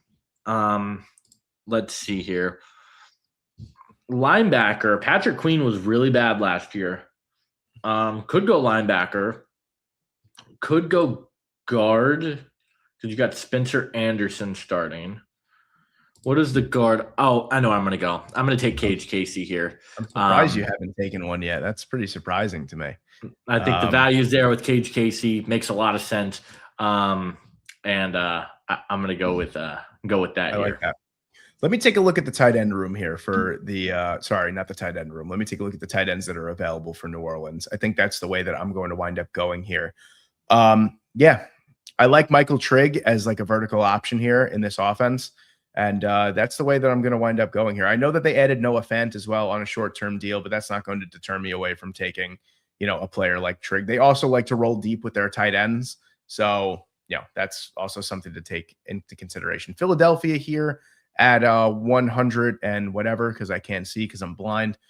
We've taken Caden Proctor, Oscar Delp, Danny Dennis Sutton, Zane Durant, Bo Stevens so far.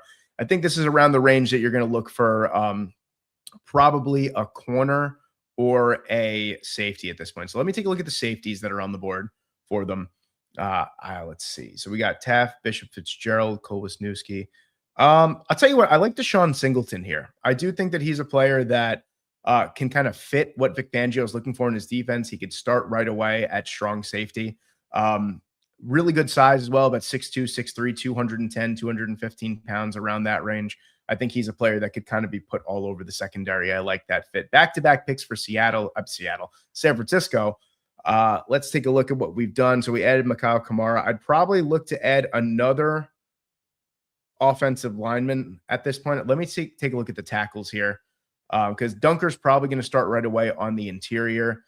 Demetrius Cronover is interesting as well. I like Keegan Trost, and I like Isaiah World. I think I'm going to wind up going with Isaiah World here just because he has that left tackle, right tackle versatility, and he is someone that you don't necessarily have to play right away, and he can develop. And then let's take a look at defensive line for the San Francisco 49ers, another position that definitely needs an upgrade here.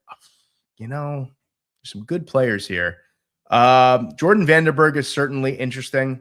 A little bit of an older prospect, though, but statistically is like one of the most athletic defensive tackles we've ever seen. Dante Corleone doesn't really fit what San Francisco is looking for. I think Albert Regis could bring a little bit of pass rush juice to the San Francisco 49ers defensive line. So that's what I'm going to do. New York Jets here at this point. Let's take a look at what I've added so far to the New York Jets. It's funny. You would think that at least if there was one team I'd remember, it would be that, but obviously not. Adding Tacario Davis, who could probably play either corner or safety for us. I like that quite a bit. Let's look at the linebackers that are available, because like I said earlier in this video, that is definitely going to be something that we're going to be looking to add to. All right, so couple interesting selections here. I think Lander Barton is a certainly interesting player here to the Jets at this point. I think I'm actually going to hold off on linebacker because I just don't think that the value is really there. Let's take a look at defensive line. I'm probably going to look to add another defensive lineman at this point, or an ed. Actually, I'm sorry, I'm all over the place here. Let me see the edge rushers that are available. I do think there's going to be some value here. You did add, you added through Joseph Osai, you added Kingsley Enagbare. Now we have Arvell Reese. Not bad, not bad. I mentioned I like Rieger before. Trey Moore is certainly interesting at this spot. You know what? I'm going to bank on the upside of Tyreek Sapp. He was pretty bad this past year, but other than that, the year before, he was quite good for the Florida Gators. I'm going to take Tyreek Sapp there at that point. I wouldn't hate that pick at all. Yeah, Sapp was a player that I never really fully got on board with, but I mean, it's 150, bet on size and run defense. I don't hate that at all. 141 for the Texans, took a tackle, took a center. I mean, we could just go offensive line again and take another guard, which might be the route that we go. Actually, it is where I'm going to go. Billy Schroth is still on the board, and that's where I'm going to go here. Tennessee at 142 have drafted David Bailey, Chase Pasantis, Mike Washington, Keyshawn Elliott. Probably going to take a developmental tackle with this pick. I'm going to take Carver Willis here at 142. Oh, okay. I'm a big Carver Willis fan. I think he can stick at tackle. I also think he's got the ability to play guard, which we've talked about with Tennessee. They don't have very much on the offensive line to be excited about. So you add Carver Willis, you add Chase Pasantis. I think Willis is an interesting developmental guy. So I'll take him at 142. For the Arizona Cardinals, can we take a look at wide receiver, please? There's someone, I don't even need to see it. I see the player who I'm going to take right here. I'm going to take Brendan Thompson. I think he offers a perfect contrast to what Michael Wilson and Marvin Harrison Jr. offer to the offense. He's got just incredible amount of juice, and really adding that to a Trey McBride already, you got quite the dynamic offense as long as you can get them the football. Hang on. I didn't realize I have a pick. What are you eating? What are you eating, by the way? Chick-fil-A. Nice. Sick. Yeah. Nice. All right. 144 for the Titans. Maybe I look receiver here, I think is where I will consider it. My next ranked receiver on my board would have been Brendan Thompson. So great pick by you. Michael is going crazy in the chat that you took his guy, Brendan Thompson. Well, I'm glad. Kendrick Law would be interesting here. I like Kendrick Law. I like Kendrick Law a lot too. Jacoby Lane is also interesting.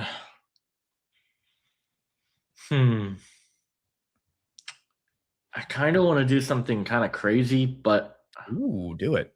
Now's the time. I'm going to take Tyron Montgomery. I like Tyron Montgomery a lot. Yeah, I get it. He's a D2 receiver, but we talked about, I don't think the Titans need D3, correct. I don't think the Titans need receiver like that, but if you're going to take one, take a shot on a guy that is still relatively new to football and has really high upside. So I'm going to go Montgomery at 144. I like 145 for the Giants. It's got to be offensive line. Has to be offensive line. Ideally a guard. But there's a few. Tackle. I'm actually going to go with a tackle that I think is going to be a guard at the next level, and that's going to be J.C. Davis. Looked pretty good this year, but I think he's probably more a guard at the next level. And for the Giants, I think he gives you something on the offensive line that could be solid. They need something. So 146 for the Browns. I want to take a more blocking tight end for them at some point. We've got Harold Fannin. I don't think Njoku's still on the roster. I think he's a free agent still. And then safety, because you've got Ronnie Hickman and Grant Delpit, but I believe Delpit's got 1 year left. Yes. So you could go safety. I like Michael Taff a good bit. Doesn't do anything sexy, but he's just a smart football player. I think with this pick, could I pick again for them at 149? So I'm trying to think ahead. I think I'm going to take the tight end here. A guy that I think can block a little bit. I'm going to take Will Kacmarek here at 146. Now, it's early for Kacmarek, but we've seen in the past, Tip Ryman being another one, blocking tight ends are going to get taken higher than you think. Yeah. And Will Kacmarek is probably the best blocking tight end in the class. So you add him, you can play 12 personnel with Harold Fannin, who's more of a receiver anyways. I really like that. I do too. Absolutely. Washington here at this point, I'm probably going to look at offensive line. I think that they've done a good job of keeping their guys in-house. Sam Cosmi, they re-signed Chris Paul as well. I'm going to look at center, though, at this point here, because Nick Allegretti is a player that definitely can be improved upon at this point. I'm not really seeing too much in terms of centers that I love. I do see Pat Coogan there. Scroll down a little bit more for me, though. Just looking. When did we take Jager Burton? I don't remember. When we took him. He's right there. Okay, that's who. Oh, but Trey Zune is here. I didn't realize that. We were like halfway. I guess we didn't have the top half there. Give me Trey Zune actually, because I think Zune can offer you starting. I think he looked a little bit more polished at center than he did at tackle anyway, even though he was pretty dang good at both. I like Trey Zune there in that role. Yeah, I like that. Kansas City here. Probably go secondary upgrade. Oh my goodness. Yeah, I think now we got to go offensive line for them. I don't think they desperately need to take a tackle, but some interesting developmental options here. Crownover. My next tackle is Drew Shelton. Did not have a very good season, but decent athlete. I mean, you're taking a guy to develop him. I don't do it. I know, I shouldn't, but they need a right tackle. I'll take Travis Burke. Travis Burke. I don't like Travis Burke very much as a prospect, but he's going to go high because he is 6'9", 325 pounds. He's the Giovanni Menu of this year. Yeah, he's going to get taken high.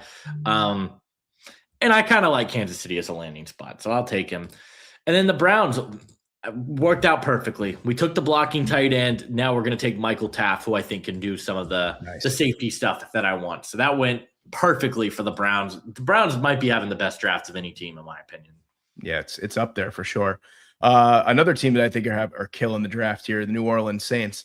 Let's take a look at what we've got so far. I really like the last 2 picks we made there. Maybe a tad early for our Harold Perkins pick here, but I like Michael Trigg a lot. I think he's a player that you could develop as that kind of like big slot tight end. Let's take a look at corners here. I would like to add some depth at cornerback as well. Will Lee, give me Devon Marshall. I think Devon Marshall's a really solid player. I think that he kind of fits the build of what New Orleans is looking for at a boundary corner, and he's someone that doesn't have to start right away. So that was pretty solid. That was pretty easy there. Yeah, Miami 151. Probably going to go offensive line again. I know we took Fano early, but let's take another guy that I think could play either tackle or guard for you. Keegan Frost is a good fit here. Yeah. Or is there like an actual true guard that I like? Let me look here. My next guard is, it is Keegan Trost. So, yeah, I'm going to take Keegan Trost. I think he's more a guard than a tackle anyways, but a really good player. I got a 4th to 5th round. I think this is around the spot I would consider him. So nice. Dallas here. Do I continue the defensive onslaught? Let's see. I haven't taken a single offensive player, I don't think, for them. I do think I did say that a developmental offensive tackle or just an offensive player in general along the offensive line could be good. So let's take a look at there was a player that I had in mind at this spot. Let's take a look at the tackles that are on the board here. Demetrius Cronover is still there. Not really too much of a developmental guy. Tristan Lee is someone that I could bank on the athletic upside. He's pretty terrible other than his athletic upside, but that might be someone that we look at a little bit later on. Let's take a look at the interior of the offensive line instead. Okay, I like this a little bit better. I do want someone that potentially could kick out to play tackle if necessary. I don't really see a ton of that here. I do like DJ Campbell here in this spot, though, just as a backup, as someone that, it's kind of like if need be, can be plug and play. Give me DJ Campbell here at his size and his just a really solid overall player that I don't really think got enough love throughout the draft process. So I like that as some solid depth. Green Bay, Dalen Everett, Joshua Josephs, Bryce Betcher. We've gone on that side. Let's take a look at tackle. I think tackle is something that we definitely could look, just really anything for the most part, interior offensive line or tackle. Yeah, I'm not in love with these guys that are here. I think Burton could be interesting. Armaj Reed Adams could certainly be interesting as well at this spot. Jesus. Diego Pounds is interesting. I think that's the way that I'm going to go here. I think Diego Pounds is a player. That's another player that I feel like has gotten a lot more love recently. I like the overall upside and development ability of Diego Pounds here for Green Bay. Yeah, I'm with you there. Baltimore at 154. Golden, Proctor, Hurst, Maui Noah. Nice. I'm probably going to go best player available here. It's Will Lee for me. Just get another player on that secondary. So you add Will Lee to this group where you have TJ Tampa. I think Will Lee's very similar to TJ Tampa as a prospect, but they drafted Bilal Kone and Robert Longerbeam, who I think are both more like nickel type of guys. And now you add a guy like Will Lee, who he's long, he's fast, and probably a guy that's going to be on the boundary. So I'll take him at 154. I think that's a good spot for him. I like it. I like it a lot. I'm up. Tampa Bay here. Let's take a look at what we've done up until this point. CJ Allen, Keelan Rutledge, R. Mason Thomas, Nick Barrett. I was going to go corner until I saw Jacoby Lane on the board. And I feel like it's an interesting fit. I might just, let me just take a look at the corners before I do anything. I feel like that could be interesting. Ooh, Jaden Canaday is really interesting. I do love Jaden Canaday quite a bit. Thaddeus Dixon is a player. I like Kennedy. I like Kennedy a lot too. He scares me a little bit here because they did draft Jacob Parrish, who was very good in the nickel last year. And they drafted him in the 3rd round. I like Thaddeus Dixon actually here in this spot. I'm going to take Thaddeus Dixon. I think a really nice size, good boundary ability. I think that's like a solid depth piece for them at that point. Yeah, I like that. Colts on the clock here. Took Trotter, Moore, Fields. Could go with that offensive tackle. I think they got to get a safety here. And while I don't love the safety group as a whole, I think Cole Wisniewski is an interesting prospect. So I'm going to take him at 156. A guy who was really good for Texas Tech. He's 6'3", he's 214, so he checks a lot of the size thresholds that the Colts, I guess, have. High RAS guy. But a guy that is really smart. He's got good range, and I think could be a good fit. So I'll take him at 156. 157 here. We're actually 100 picks away from the end of the draft, if you could believe that. I feel like we've done pretty good on time. I was thinking this was going to be about 4.5 hours or so. So we're kind of right on pace here. Detroit at this spot here at 157. Let's take a look at what we've done up until this point. I kind of like what we've done up until this point. We got Monroe Freeling, Avion Terrell, Romello Height, Jack Endries as well. I'd like to add a linebacker here probably at this point. So let's take a look at the linebackers that are on the board here. Tareen York is still here. Aiden Fisher, Jimmy Rolder seems like a player that could be pretty sneaky here in day 3. I like Jimmy Rolder a lot here in this spot. Give me Jimmy Rolder here. I think he's a player that didn't come with a lot of fanfare in this draft cycle, but a very, very solid player. Back-to-back picks for Carolina. Let's take a look at what we've done up until this point. I'll probably look to add an edge rusher here just because we haven't really touched on that. And then I'll probably wind up adding maybe a corner as well. So let's take a look. We'll look at edge and then we'll look at corner. Caden Curry here. I know I spoke about how I don't really like him too much. Ethan Burke is quite interesting. Vincent Anthony comes with some decent size as well. Scroll down just a little bit. There might be some guys here that I feel like there's some guys here that I'm missing that I was looking at. I kind of like, Keshawn James Newby is actually quite interesting at this spot. I think if you're looking for pure pass rush juice, I think that he comes with the production. He comes with the explosive first step. Give me Keshawn James Newby here in this spot. And then I'm going to look at corner with this next pick for Carolina. And I do feel like another boundary could definitely be in the cards here. I like Andre Fuller. Man, there's something about those Toledo DBs lately that I just feel like there's something in the water there that they just produced some pretty decent talent, especially for a MAC school recently.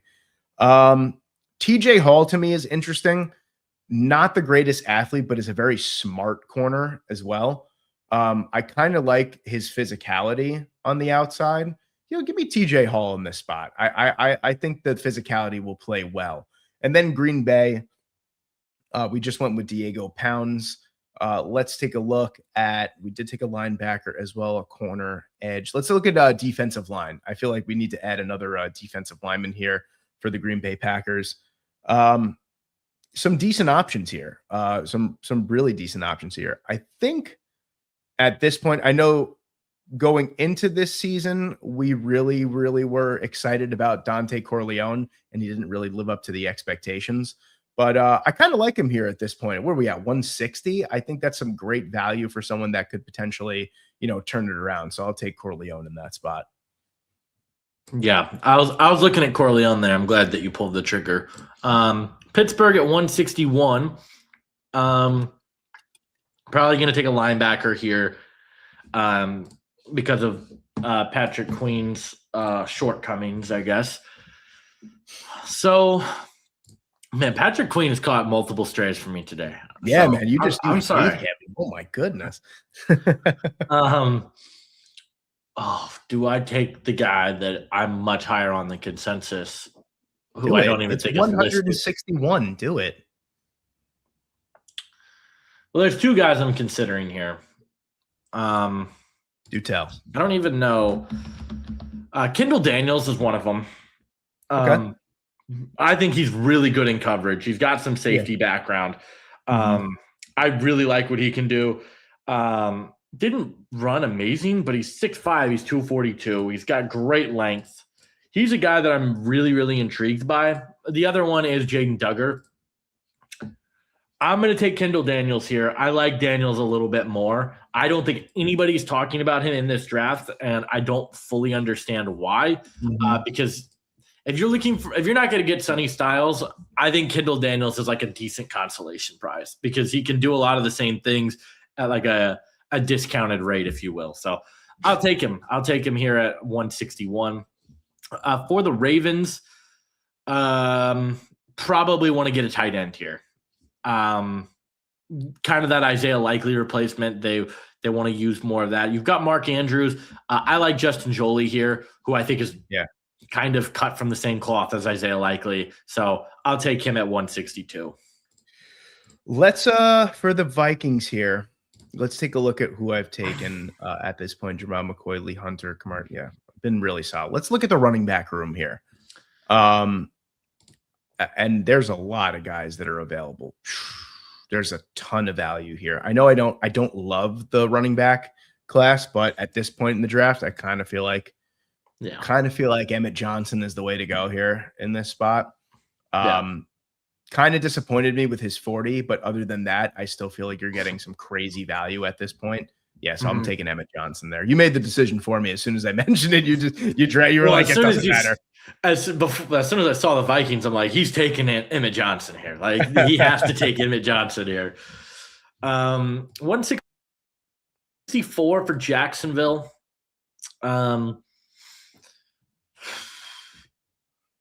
Tackle. I maybe like you've got Anton Harrison, you've got Cole Van Lannon, you've got Walker Little. Could go. Well, they did a good job filling out the interior last offseason. Wyatt Milum, Jonah Monheim, Patrick McCarry, who was pretty good for them this year. Could go tight end if they want to get another. Like, I think that who are some of the tight ends? Eli Raridan. I'll take Eli Raridan here for them.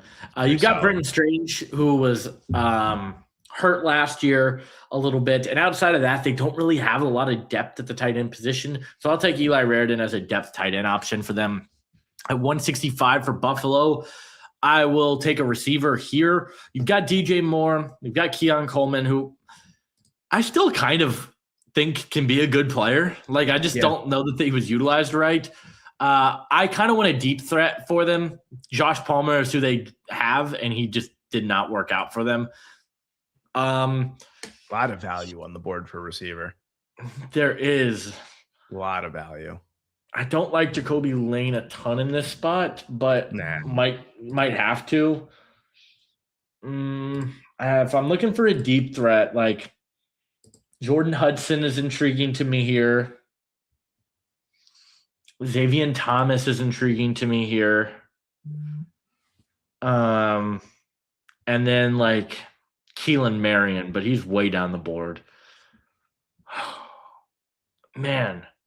Jeff Caldwell also, like, do you just bet on that? I was going to say, I mean, at 6'5", 216, a 4.31, like, it's so tough to pass that up. I'm going to take Caldwell. If you're looking for a deep threat, he just feels like someone that's going to get drafted pretty high. Jacksonville, it's interesting. What do you got? I was going to say you have a nice little stretch here. I got to do my pit stop number 2, and I got to grab another drink. So I will be back. You were good. So 166 here for Jacksonville. I think receiver and corner are listed as needs here. I like the secondary. You've got not Tyson Campbell. They traded him, but Monteric Brown's okay. You've got Jerrion Jones. You've got Who was the? Oh, maybe they do need a corner more than I realized. We got Travis Hunter there.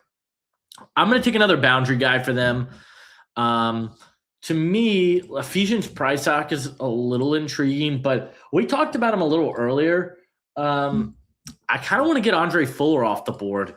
6'1", 200-pound corner. He's big. He's physical. Has some decent length to him as well. I like Andre Fuller a lot. I don't think enough people are talking about him as a potential sleeper down the board in the safety group. So I'm going to take Fuller at 166. At 167 for Houston, we've taken 3 straight offensive linemen. We've done a really good job filling out depth.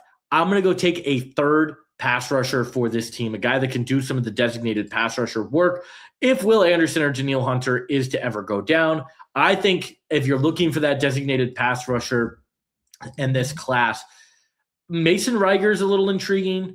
Quintavious Hutchins is a little intriguing. Reiger, I think, has a higher ceiling, and that's ultimately where I'm going to go. The knee injury stuff is concerning. This is a guy that has dealt with a lot of injuries throughout his career, but if he can stay on the field, I think he could be a really good option there in Houston. So 167, I like Mason Reiger. 168 for Buffalo. We just took Jeff Caldwell, Demonte Capehart, Jalen Farmer. Linebacker is interesting because you've got Terrell Bernard, you've got Dorian Williams. I think you got to go linebacker with one of these picks. I'm going to take Aiden Fisher, who I think is very similar to Bryce Betcher, who we got off the board a little bit earlier in this draft. Aiden Fisher, not the highest ceiling linebacker in the world, but I think he's a guy that's really smart. He is a guy that's going to make the right play. He's got some decent athleticism to him as well. So I'll take Aiden Fisher to Buffalo here at 168. 169 for Kansas City. I really like Mason Reiger too, Houston. That makes a lot of sense, actually. Yeah. They can take the risk. Definitely. 169 to Kansas City. Probably going to take another tight end off the board here. I like the idea of who's my next tight end. Do you just take the next Cincinnati tight end because it worked so well the first time? He is good. I do like Joe Royer. I have him in this range, but that's not who I'm going to go with, I don't think. Cuevas is interesting to me. Those Feastable eggs are really good. Huh. All right. They are. 6'3", 245, 4'6", It's between like Tanner Koziel's interesting, but they have Jared Wiley, who I think they haven't utilized, but does a lot of the same things Tanner Koziel does. Jared Wiley's a guy that can. I kind of want to get a guy that can do a little bit more. I'm gonna take Josh Cuevas here to them. I think he can give you inline potential, can block a little bit. Good receiver though. So I'm gonna take Josh Cuevas. And then 170 for the Broncos. Kyle Lewis, Sam Roush, Rayshon Benny, probably going to take another safety off the board here because you've got Brandon Jones, you've got Talanoa Hufanga, who has not been the most durable throughout his career. I like Bishop Fitzgerald here. Can play a little bit all over the secondary. I think he's a smart, instinctive player. Not the best athlete in the world by any stretch of the imagination, but a good player. And then at 171 for the Patriots, man, this would be a home run for New England.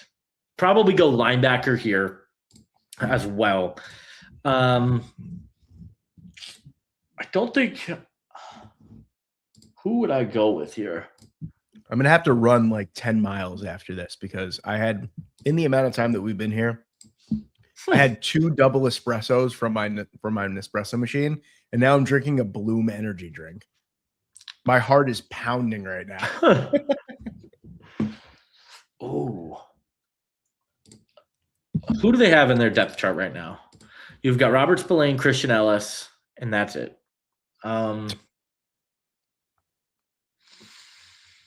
Man. While you decide that, I just want to say whoever is still watching, I mean, we have 81 viewers right now that are going between my channel, JWax, and my X account as well. The people that have been filtering in and out of this, I feel like the support for this live has been pretty awesome consistently throughout the entire thing. So yeah. I really appreciate it. This is actually really awesome. I thought there was going to be a lot of views post the live, but I mean, this has been awesome so far. You guys have been amazing. Thank you. Really can't thank you guys enough. I second everything that Peter just said. Still going back and forth between these linebacker options. All right, well, let me say one thing then while you're doing that. I just want to say that if you guys, we were talking about off camera beforehand, maybe about potentially going live if we can before the NFL draft on Thursday. So if that appeals to you guys in the live, please let us know, or in the comments if you guys are watching. I mean, if you're watching 3 hours and 18 minutes into it on your own time after we're off the live, you are a psycho, and I can't thank you enough. But so let us know if you guys want to see us go live, just to answer some last minute questions, talk about some last minute rumors, all that kind of good stuff that comes with the draft or right before it. We'll gear up to it. And I'm sure Josiah, if he can, he'll certainly be there too. Yeah. I'm going to go with Jaden Duggar here. I went back and forth between Jaden Duggar, Red Murdoch, and Jackson Kuwatch, but I ended up on Duggar. I love the athleticism. A little bit stiff. Has to do better at like change of direction stuff, but overall a really, really fun player that I think is going to be a high floor or a high ceiling type of guy. So I feel like every time I turn around, the Saints have a pick. I feel like I've been picking for the Saints for like 3 hours already. Let's take a look at what I've done there. I'll be honest. I feel like out of all the teams that I've looked at, this might be my favorite draft for a team so far. That I've done on my side at least. I feel like this makes them, if they weren't NFC South favorites before, I think they probably should be at this point. I feel like I really like what the Saints can do. Or I'm really intrigued about what they can do this upcoming season. Whatever number this is, I'm going to look at. Let's look at the interior of the offensive line. At some point, I'm sure that they're going to look to try and develop someone past Cesar Ruiz. Jeremiah Wright is 6'5", 350 pounds, but he is also 25 years old. Inez Cooper is a certainly interesting player here as well. He didn't have a meeting with the Saints. I'm talking about Jeremiah Wright, but that might be the way that I go, actually. I think Jeremiah Wright? Yeah, I think at this point, I think that's certainly a good player to try and develop at this point for the Saints. I like that pick. Back-to-back picks here for the Ravens. This feels like a very Ravens draft. Probably going to go edge with one of these picks and then get another linebacker next to Roquan. So edge, they lost Draymond Jones. I don't think they need more of an outside. I'm considering taking Anthony Lucas off the board here. I think I will. Okay. I'll just get Anthony Lucas off the board. I think he sets a good edge in the run game. Could be that 3-4 base defensive end for you.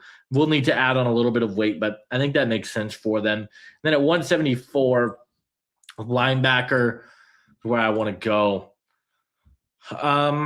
I'll take Red Murdoch here. I do really like Red Murdoch. He's 6'2", he's 232. Not the best athlete in the world, but great downhill run defender, takes on blocks well, and is really good in a straight line. So I'll take Murdoch at 174. And then, I got more picks. Jeez. The Raiders, Husky Muhammad Onyedem, Surratt Miller Mendoza. Could go into interior, but we talked about this earlier. I kind of like the idea of Caleb Rogers or Charles Grant or Delmar Glaze at guard. So I don't really know if I want to take a guard here. Nose tackle is because I do like we took on Yedem, who I think is that base defensive end for you in a 3-4. Still need a nose because Broderick Martin is right now the nose tackle. You also could take another edge opposite of Max Crosby, but I don't really love the value right now. And I think you get a good nose tackle. So I'm going to take – who's my next nose off the board? We'll get him off the board here. I'll take Gary Smith III. Yes, I was waiting for it. He's 6'1", 319. Such a good run defender. I think convert speed to power well. Like he's just going to be a solid defensive lineman in the league. And I think that's something that Vegas has been lacking for quite some time. And the Chiefs at 176 just took Cuevas. What a class. This might be my favorite one. Yeah. This one's quite good. Could look for another linebacker because you lost Leo Chanel to the Commanders, but you drafted Jeffrey Bassa last year, so you kind of had that replacement. So I don't hate that. Let's see here. I think I want to go offense, like guard, maybe. Guard potentially is where I'll go. A Chiefs type of guard is Jagger Burton. I'm just not there with Jagger Burton on I just don't really see it. Man, Kobe Baines is pretty interesting to me. I think I'm going to go Kobe Baines, actually. I like the athleticism that he brings. He is a pretty good player, and I think would fit Kansas City. So just take a developmental guard there at 176.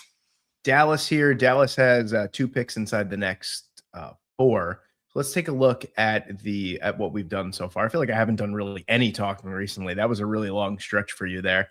Thieneman, Falk, Igbinosun, Keenan. I really like what we've done here. I'm probably going to wind up adding a linebacker at this point. So let's take a look at the linebackers that are on the board. Tareen York is really good. Owen Heineke is certainly interesting. You know who I really like, at least for a coverage linebacker? I really like Justin Jefferson. Is Wade Woodez on the board? I'm going to take him. I'm going to take Wade Woodez. I feel like he's a player that really just kind of like fell off a cliff in terms of his overall draft type, and he really is a solid overall player. He possesses the size, he possesses the athleticism.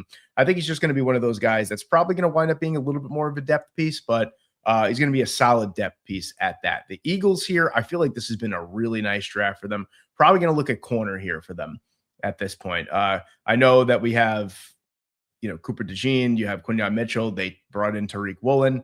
A couple of nice guys here I like quite a bit. I wouldn't mind. Ooh, you know who I like here? I like Colin Wright at this point for the Philadelphia Eagles. 6'1", about 195 pounds. Really smart, heady football player. Obviously, you have to be smart if you go to Stanford. There's no doubt about it. And I think he's someone that can be developed into quite a nice boundary corner, backup boundary corner. My Jets at number 179 here. And I can't help but think that we've done a really good job just kind of adding talent to a team that was basically talentless at this point. So let's take a look. I think there is a couple players that the Jets will be looking at in this spot here. Let's go back to edge. I know I've really hammered home edge here, but Sion Sloan is a player that I think they really like. And I think that this is the player that they're going to wind up going with. I know they had a pre-draft visit with him and Tyree West. I think West is going to be more of a down lineman for them. And so we're going to take Sloan there at 180 for the Dallas Cowboys. I wouldn't hate double downing on linebacker potentially or defensive line. Let's take a look at the defensive linemen that are on the board. I could also bring in a wide receiver. I feel like that wouldn't be too far out of the realm of possibility. I don't hate the players that are on the board here. Rene Konga is certainly a player that I think is going to garner some interest around this point. I'm going to bank on the athleticism. I'm going to take, Brendan Cleveland. Not quite yet. I'm going to take Rene Konga here at 180. 181, you have the Detroit Lions here. Let's take a look at what we've done for them up until this point. Jimmy Roller was our last pick. Yeah, I think adding to the defensive line is what I'm going to do. So we're going to go back to the well. We're going to go back to the defensive line. Man, I really like some of the players that are on the board here. Cameron Ball is certainly interesting. I just can't get behind LT Overton, to be quite honest with you. Cole Brevard is certainly interesting. Not really what I feel like they're looking for in terms of a defensive lineman. I'm going to take Brendan Cleveland here at this spot.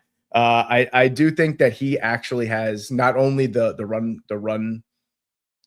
stopping ability, but also has some pass rush upside. Had 5 sacks this past year for the Wolfpack. So yeah, I don't hate that option there as well. And he's actually one of my top. I think he might be just outside my top 10 defensive tackles in this draft class, actually. So I feel like there's some good value there.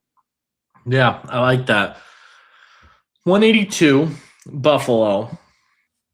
Corner is interesting. Dorian Strong, Chris. It's got to be a corner. I think it has to be. Oh man! Right now the nickel is to Corey Couch. We're taking Jaden Kennedy. Nice, Jaden Kennedy. What a steal! He's going to go a lot higher than this, I think, in the real draft. But probably excellent value there at 182. We have the Cardinals here at this point, and we're coming off of drafting a receiver in Brendan Thompson. Draft somebody else with a red college.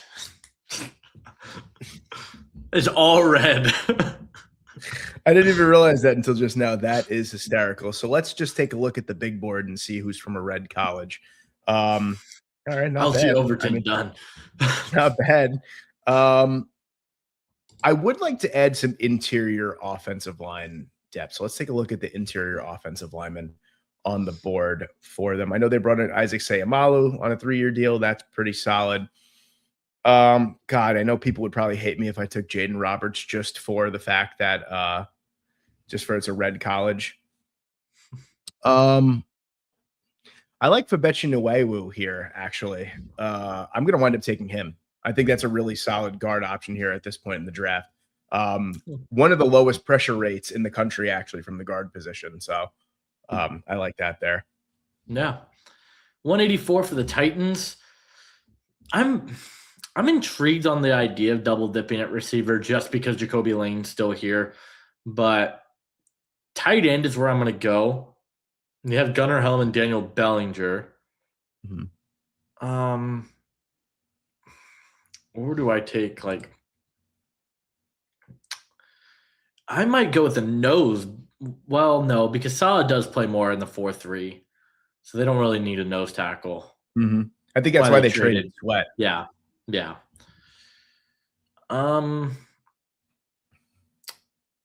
Maybe I just take another corner for them.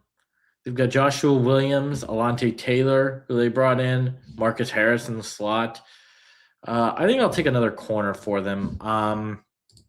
I like my next corner on my board is Brent. I think it's Brent Austin. Well, it's let's see here. Brent Austin or Ephesians Prysock. I think I'll take Ephesians Prysock here. Ephesians Prysock has the best name in the NFL draft this year. Well, I actually think the other player that I considered taking here was Alzillian Hamilton, but I just think he's a great name. I think he's going to go a lot later than that. So 184, I like Ephesians Prysock, size, length, speed, good developmental corner. 185 for the Raiders. Taking a lot of my guys in this class for them. Husky, Smith. Let's see here. Obviously Mendoza. Where could they go? Probably look edge now. We've kind of pushed that one off. We've been waiting. Let's just go get another edge. I'll take Quintavious Hutchins, a guy who could be a nice designated pass rusher for you opposite of Max Crosby. And the Giants, who we've got Downs, Boston, Demings, Davis. Could go running back here. But I talked about it earlier. I don't really see running back as that big of a need. Receiver, I like the Darnell Mooney signing, so I actually think they're fine. And they brought in Calvin Austin as well. Linebacker has to be the pick.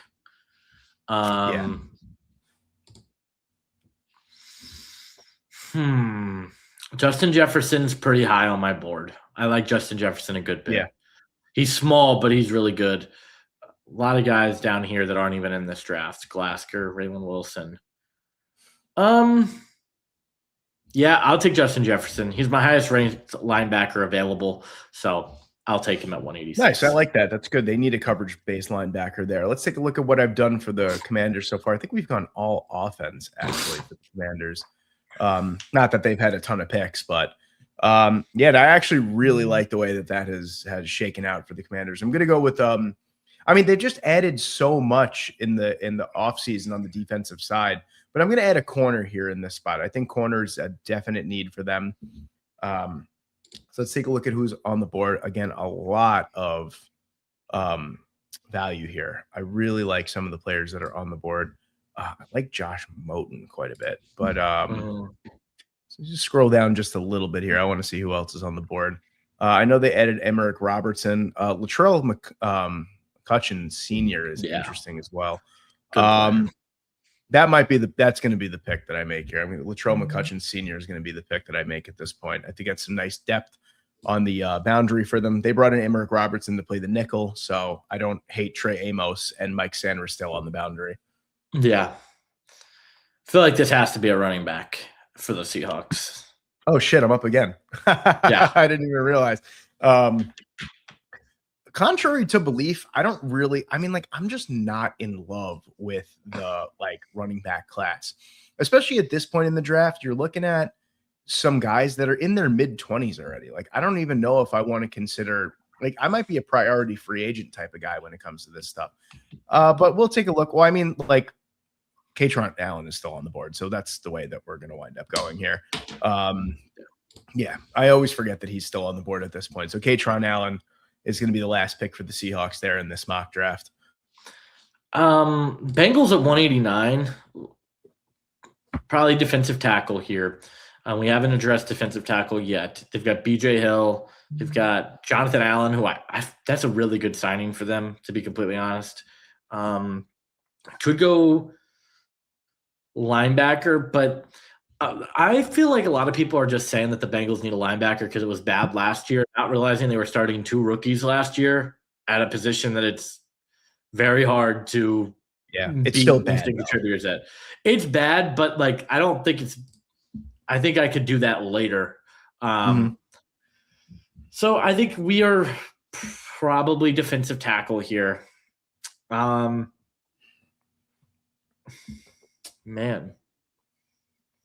Do we go with more of the run stuffer and a Cole Brevard, who I like a lot? Do I just take Uar Bernard and just have some fun?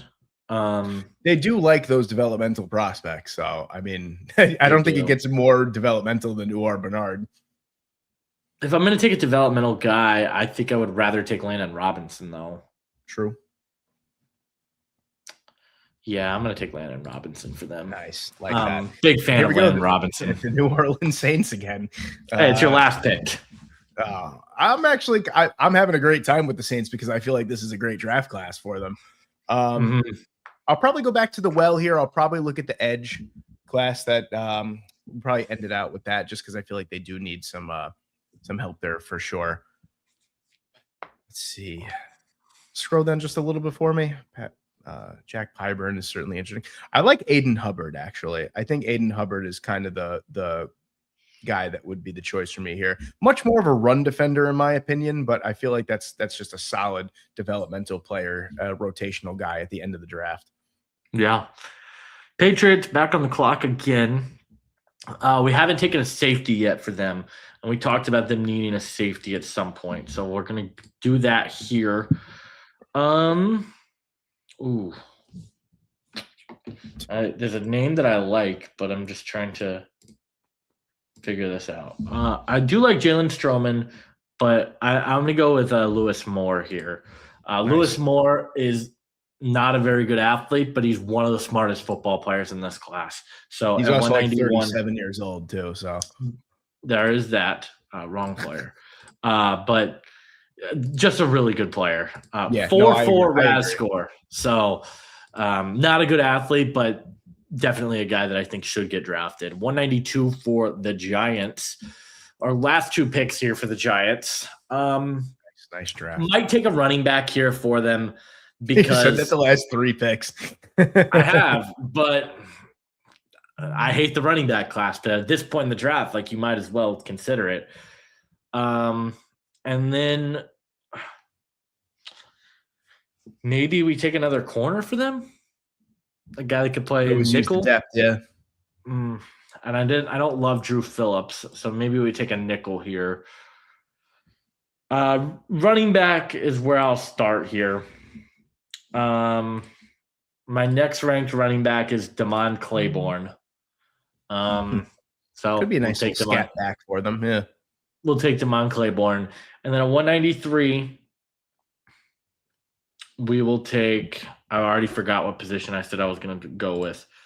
Another corner. I like Brent Austin.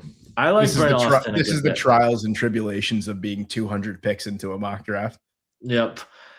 Brent Austin, good speed, good fluidity, pretty disciplined. I mean, he's small. He's 5'10", 176, and struggled to stay glued at times, but it's pick 193. Like, yeah, I'll take Brent Austin to round that out for the Giants. And then the Titans, they've got 2 picks left. Where do I want to go with this team? Tight end is where I think I'll go because they lost. What's his name? They lost Chico Conquel, so potentially getting another tight end for this group. And I do like Gunnar Helm, but maybe getting more of a blocker might make some sense. I'm going to take Marlon Klein, actually. I think he's a good blocker now, but has some flashes of being a decent receiver. So I'll take him at 194. Let's see what the Bucs have done so far. I think I got something in mind here. CJ Allen, we do have one more pick a little bit later. I feel like we've done some pretty good work, especially on the defensive side. I think I'm going to add a developmental quarterback. And I know that might sound crazy. It's not just because, I think Baker's the long-term guy, obviously, but I kind of like what Sawyer Robertson can bring to the table for the Tampa Bay Buccaneers. I think I'm going to take him here at this point. I just like bringing in a guy that, because injuries happen. So you never know. You want someone that could sling it. And we both know that Sawyer Robertson can absolutely sling the football. Minnesota here. Let's take a look at what we have done at this point. Another team that might look to bring in a developmental quarterback as well. I'll tell you what, I don't like the tackle depth behind Brian O'Neill and Christian Darrisaw, and they're 2 guys that just always seem to get injured, even though that they're so good. Give me Demetrius Cron over here at this pick. I think just adding a really nice, backup guy that could play on both on the left and right side is pretty pivotal. Philadelphia here. This might be our last pick for Philadelphia, if I'm not mistaken. Let me see what we've done up until this point. Colin Wright, we've done good here. We haven't. Oh, we did. I was gonna say we haven't added a tight end, but we absolutely did. I wouldn't hate adding a center at this point. I just want depth on the offensive line. I know that's what Howard Roseman's game is. I don't really think they need one right now, especially with AJ Brown still on the team. I don't really think receiver is like a big thing for me here. They just got Dontavion Wicks as well too. Like I think they're pretty good at receiver, and not for nothing, Jalen Hurts only throws to 2 receivers anyway. So they don't really involve the wide receiver 3. Yeah, well, they don't really utilize the wide receiver 3. Yeah, I'll take Jager Burton here at this point. If you're not going to take him and he's still here at 197, I think just as a developmental interior offensive line guy, I feel like I got to go out and get him. Yeah. 198 for New England. Man, maybe a nose tackle, probably a nose tackle. Nice. I will take it's pretty easy for me. I'll take Cole Brevard. I like Brevard a lot. That's I don't think a lot right there. I don't think enough people are talking about him. He's a really good player, I think. So I'll take him at 198. 199 for Cincinnati. Took Landon Robinson with our last pick. Probably going to take potentially a guard here, some guard depth for them. I'm intrigued by I'm just scrolling down to see who else. I like W. Lemieux. Don't think I'd take him here, but I do like him as a prospect. Logan Taylor's interesting. Armaj Reed Adams is interesting. I'm going to take Jaden Roberts because I think if Jaden Roberts was healthy, we wouldn't be talking about him so low. He just has not been able to stay on the field throughout his career, but he's a good guard, and I think the value is there for him. So I'm going to take him at 199. Carolina, let's see what we've done so far. I think I went with I don't remember what I went with actually last, but let's take a look and see what that draft class looks like. Sorry. Up until this point? No, it's okay. I thought you were frozen for a second. It's our last pick. We took TJ Hall with our last pick, with our pick before this. I'm going to look to add a linebacker at this point. Yeah, that's exactly what I'm going to do. I'm going to add a linebacker. I feel like we've done a really good. This is actually one of my favorite drafts for a team. It kind of started off rocky because I really didn't want to take Omar Cooper Jr., but I feel like we kind of recovered nicely. Can I interject here? Before we take a linebacker, they did lose Cade Mays in free agency, and there is a pretty big hole at center. I think Pat Coogan's still on the board, is he not? I did forget about that. I forgot that they lost Cade Mays. Yeah, let's take Pat Coogan. I actually completely forgot that they lost Cade Mays. That's funny. Yeah, Pat Coogan's still on the board. Hell yeah. Also offers some guard versatility as well. Played guard at Notre Dame. I like that a lot. Green Bay.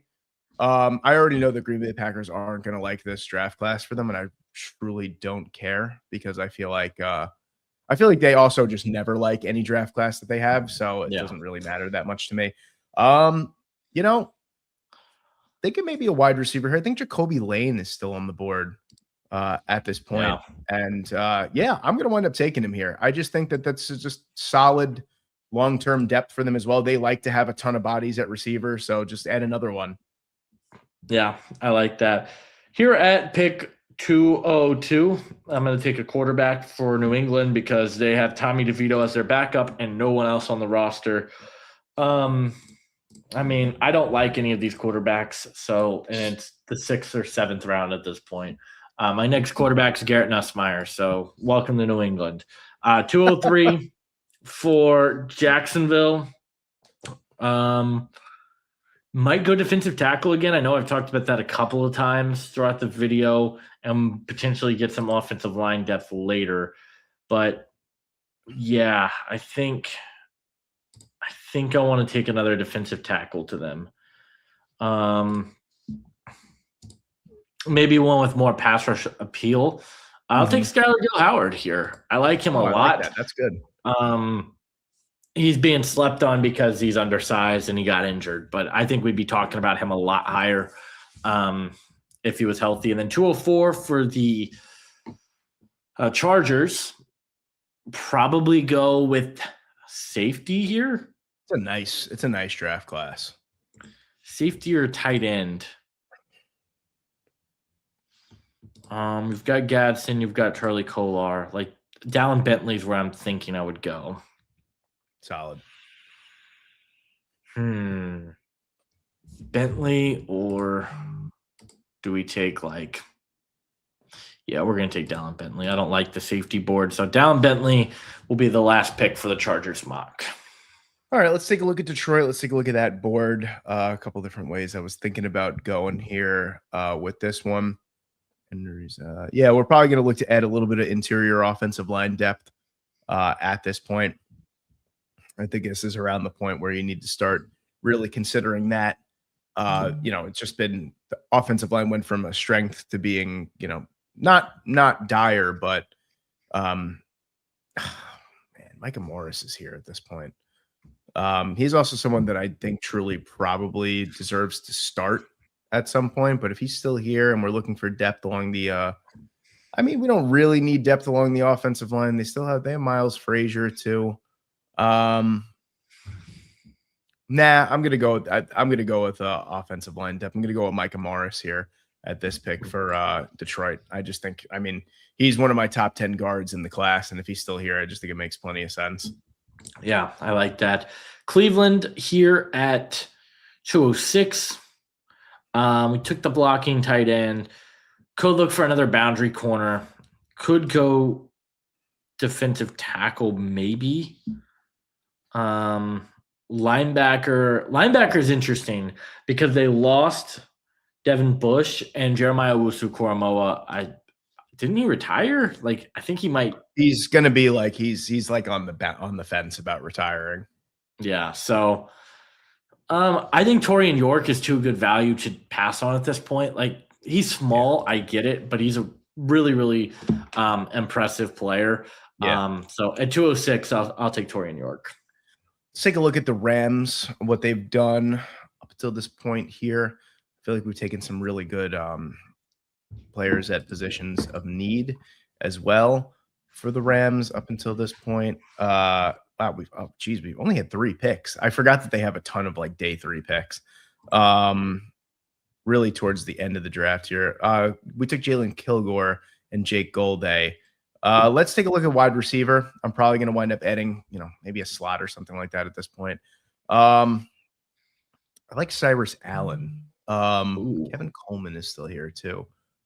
I'm going to go with Kevin Coleman. I think he's actually one of the more underrated slot receivers in this draft class. And I do think that he could cause some real problems at the line of scrimmage as well. Also doesn't drop the football. I think he had like an under 2% drop rate. Yeah, I like that. Pick 208 for Vegas. Maybe another receiver. We got Trey Tucker, Jack Bash, Elijah Surratt. I think adding another receiver is where I'd like to go. Trey Tucker is a good slot, but can do some work on the outside.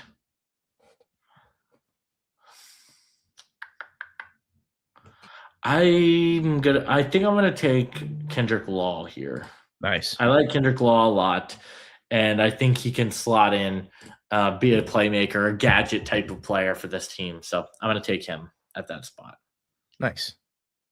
Washington, we just went with a corner, I believe, before this. Let's take a look at the edge for them. I'd like to get some depth. Yeah, I'd like to get maybe a depth piece along the edge here for them. Caden Curry is certainly interesting. Patrick Payton. I like I'll tell you who I like. I like Michael Heldman at this spot for Washington. Really solid player, great season for the Chippewas this past year, and 6'4", 266, offers nice multiple front versatility. I like that. Kansas City, 210. Really good draft. Really good. I think I might take a quarterback here. Okay. I know they traded for Justin Fields, but it's well documented how I feel about Justin Fields. If Drew Aller's on the board, just take the swing on Drew Aller, sit behind Patrick Mahomes. Maybe you have a decent backup, but yeah, he's going to get drafted. We got to get him off the board at some point. So, we might as well do it here at 210. 211 for the Ravens. Maybe we go with another guard here, or offensive lineman, but they're okay. They're okay there, I think. Tight end we took Ted Hurst at receiver for them, which I like a lot. This team does need another running back, I think. I would say so. Yeah. Let's who's next on my list? Well, let's just take Nick Singleton. I think this is where you're going to see a lot of the Penn State players that were overhyped over the year start to come off the board. But Nick Singleton, I still actually really like Nick Singleton. He's coming off an injury and was just kind of bad this year, but there's still some positives in there. And I think Baltimore, with the way they run the football, he would be a really nice player for them. And then New England at 212. I don't think they go running back. I don't think they go with another receiver because they drafted Skylar Bell. You've got Booty. You've got Dobbs. You've got Kyle Williams. Guard. You brought in Elijah Vera Tucker, so I feel okay there. We took a nose tackle in Cole Brevard. We took an edge rusher in Kieran Crawford. We took Jaden Duggar. Probably a boundary corner here for them is where I'm going to look to go. Nice. And who do I got? Let's. Damani Jackson's interesting to me. Josh Moten's interesting to me. He's just so small. Actually, where I want to go, and I don't even know if he's on the simulator, is Blake Cotton on the simulator? Yeah. I think I'm going to take Blake Cotton here at 212. That's a nice pick. One of the more underrated corners in this draft. He's 6'2". He's 195. I think he could be a really interesting, like, day 3 dart throw here. So I'll take Blake Cotton. Let's see what the Lions have here. I think this is one of their last. They might have like one more pick after this one, if I'm not mistaken. So we just added some guard depth with Micah Morris. Yeah, they got one more. Let's take a look at we added Jimmy Rolder as well. Let's see what we could do. Let's add another receiver to this mix here. I feel like we could potentially add another receiver to this. Reggie Virgil, Josh Cameron is certainly interesting as well. Caleb Douglas. I might be looking for a little bit of size here. And I think Douglas is probably the player that I'm looking at the most. Cameron offers some pretty good size as well. 6'1", 200 pounds. Yeah, I'll probably go with Josh Cameron here at this point. Yeah, definitely that's where I was looking. Definitely not 220, but he's over 200 pounds. 214 for the Colts. Trotter, Moore, Fields, Wisniewski. We got 3 picks left. Probably going to go with a defensive tackle here.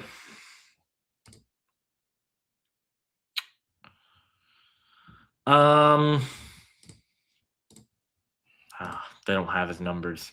I do think Uar Bernard's going to get drafted just because he had the most ridiculous testing numbers I've ever seen. I just don't see it with Jordan Vandenberg. Like, I get the athleticism, but I don't see it. Mm-hmm. Xavier Harris, no thanks.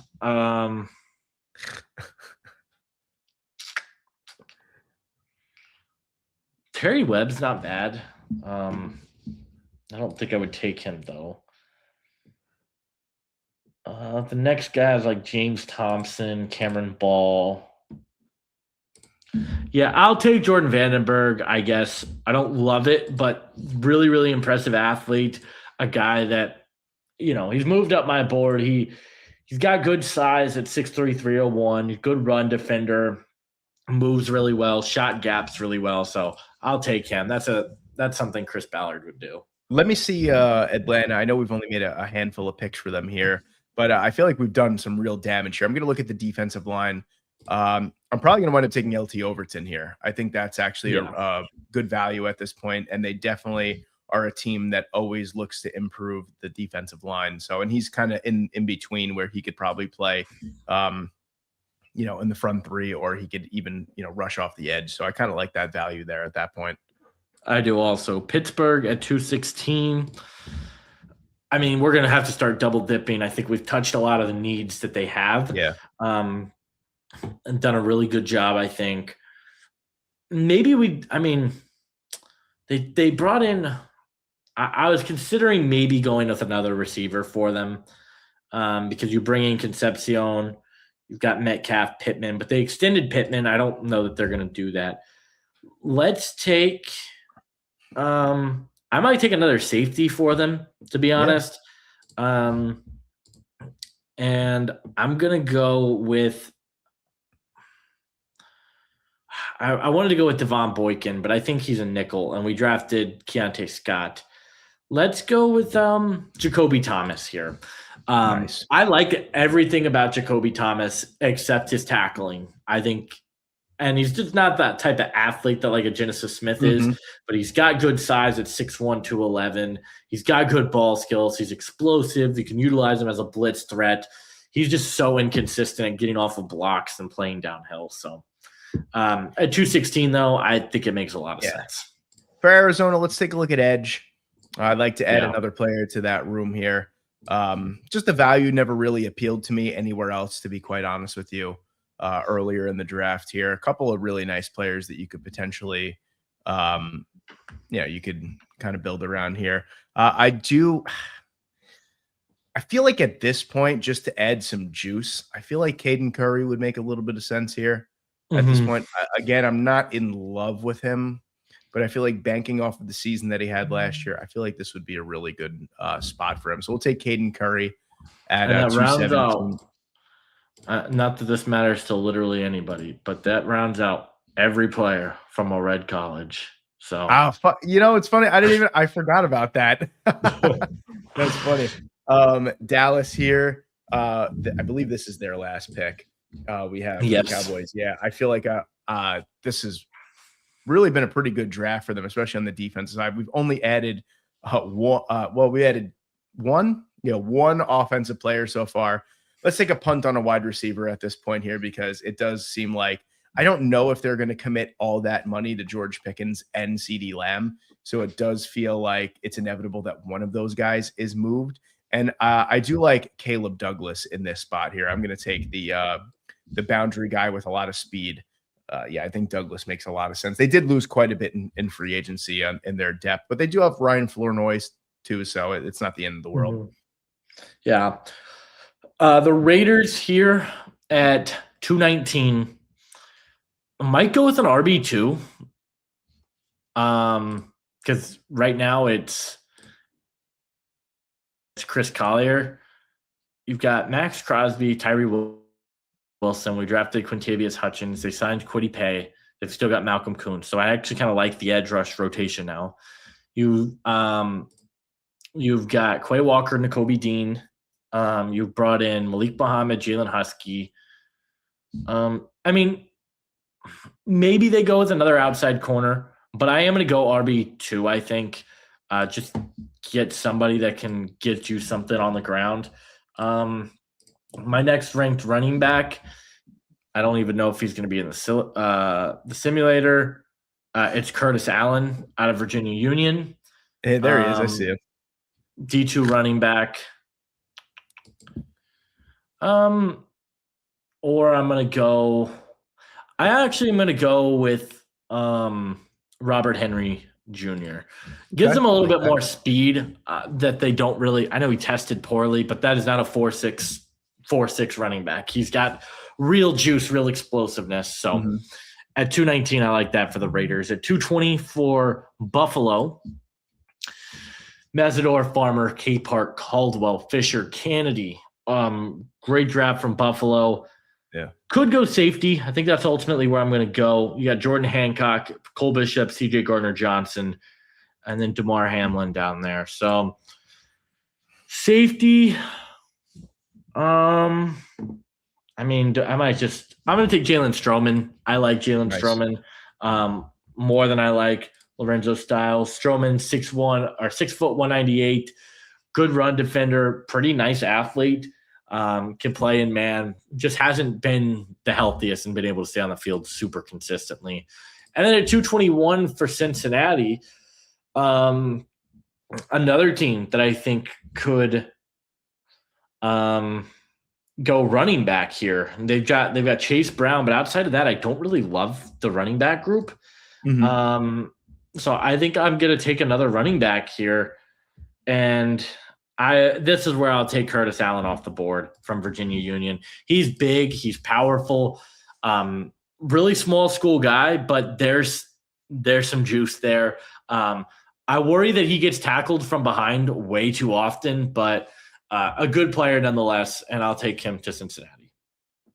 222 here for Detroit. I believe this is their last pick here.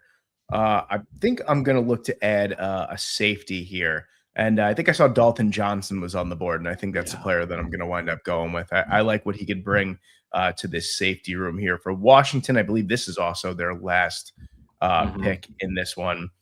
And I feel like we've done a really good job for Washington. I might look to add potentially another tight end here, maybe more of a blocking tight end. I know that I think they still have John Bates, but either way, I think you can obviously improve on that. I think I don't really love what's on the board here. Is Tanner Arkin somewhere here? Yeah. Give me Tanner Arkin to Washington here at this pick. All right. Yeah, I like 224 for Pittsburgh. 3 more picks left for them. God, so many picks. I know. I mean, I'm stumped on where to even go. You just take value at this point, just whatever's there. Might take another 3 tech because, like, as good as Cam Hayward is, like, he's not going to play forever. Maybe he will.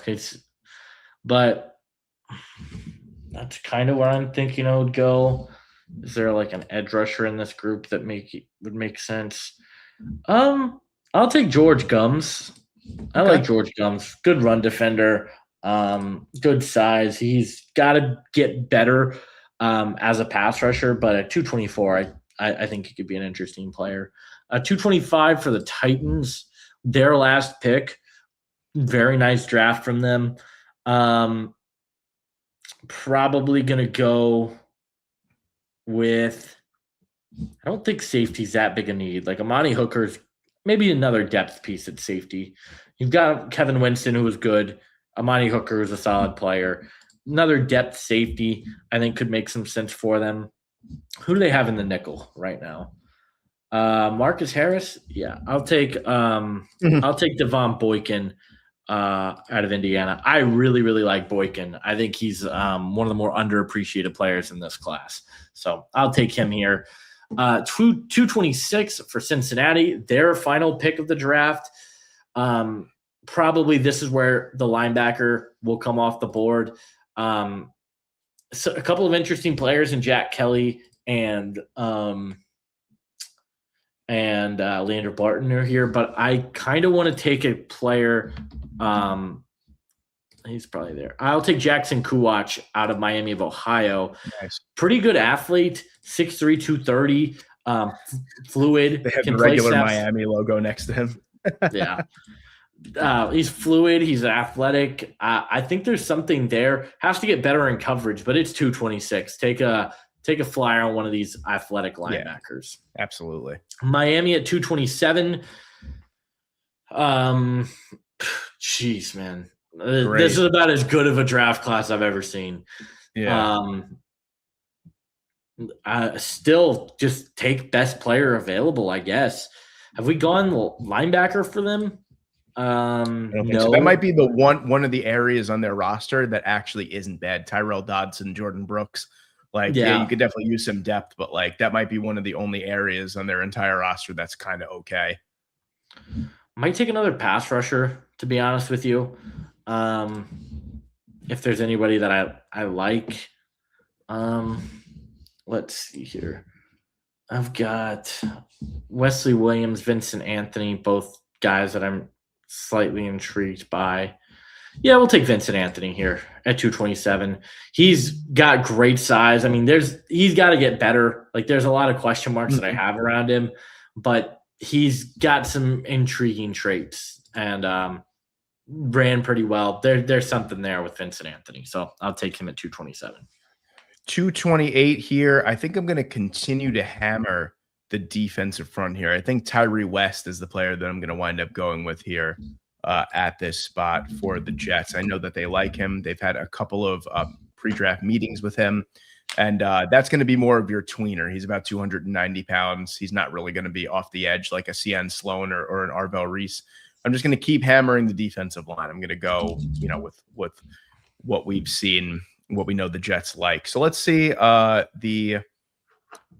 is the last pick here. I kind of like the way that this is shaken out for the Tampa Bay Bucks. I'm probably going to wind up adding a receiver here because I just don't think that, a couple of those receivers are going to be seeing the field as much. Let's take a look at the wide receivers here. At this point, I think there's still some really good value that we could find here. And there is, give me a big boundary deep threat. Give me J. Michael Sturdivant here at this point. I don't really love him, but I like the size and speed, and I think teams are really going to covet that at this point in the draft. Yeah. Here for the Steelers, I'm going to take another receiver, I think, off the board. I'm going to take Cyrus Allen, probably a slot. I think he's going to get taken a lot higher than this because of what he can do as a route runner. I know they drafted KC Concepcion, but the receiver room has been their biggest weakness for a long time. So add another really good corner, or really good receiver, I should say, to that group. I absolutely love the way that this mock draft has shaken out for the Atlanta Falcons, considering they only have 5 picks. I'm going to look to try and add a center here. So let's take a look at the interior of the offensive line. Oh, man. I mean, I got to take Parker Brailsford here. No? I mean, yeah, I just we both saw it pretty quickly. Yeah, that's just unbelievable value. And I think the Falcons absolutely killed it for 5 rounds here. So let's take a look at the Rams. Really interesting draft for them so far. We're probably going to look to add some sort of the rest of the picks are probably going to wind up being offensive line depth for the most part, and then maybe a corner. So let's take a look at the tackles that are on the board. I know, Drew Shelton, Emil Wagner as well, Nolan Rucci. There's some really good players on the board here. Yeah, give me Drew Shelton here as a backup tackle at this point. I think that's some really good value, and outside of Warren McLendon, you're really looking at some scarcity as at the depth. Yeah, I'm there. At 233 for Jacksonville. I also think tackle depth makes a lot of sense for them. Drew Shelton just went off the board, who I would have considered. I'm going to go with Fa'alili Fa'amoe out of Wake Forest. I'm sure I butchered the name, but I really like him. I liked him a lot at Oregon State a couple of years ago. And just a good athlete, a guy that I think can be a solid depth tackle for you, especially in the 7th round. Minnesota, we got back-to-back picks. Let's take a look at what we've done up until this point. Another team that I think I've drafted pretty well for at this point. Probably going to take a linebacker at this point here. I know that they brought back Eric Wilson, and I do believe that they brought back I'm drawing a blank on his name. Cashman? No, well, that, yes, but Ivan Pace. I think they brought Ivan Pace back as well. So let's take a look at the linebackers here. We'll look to add some depth.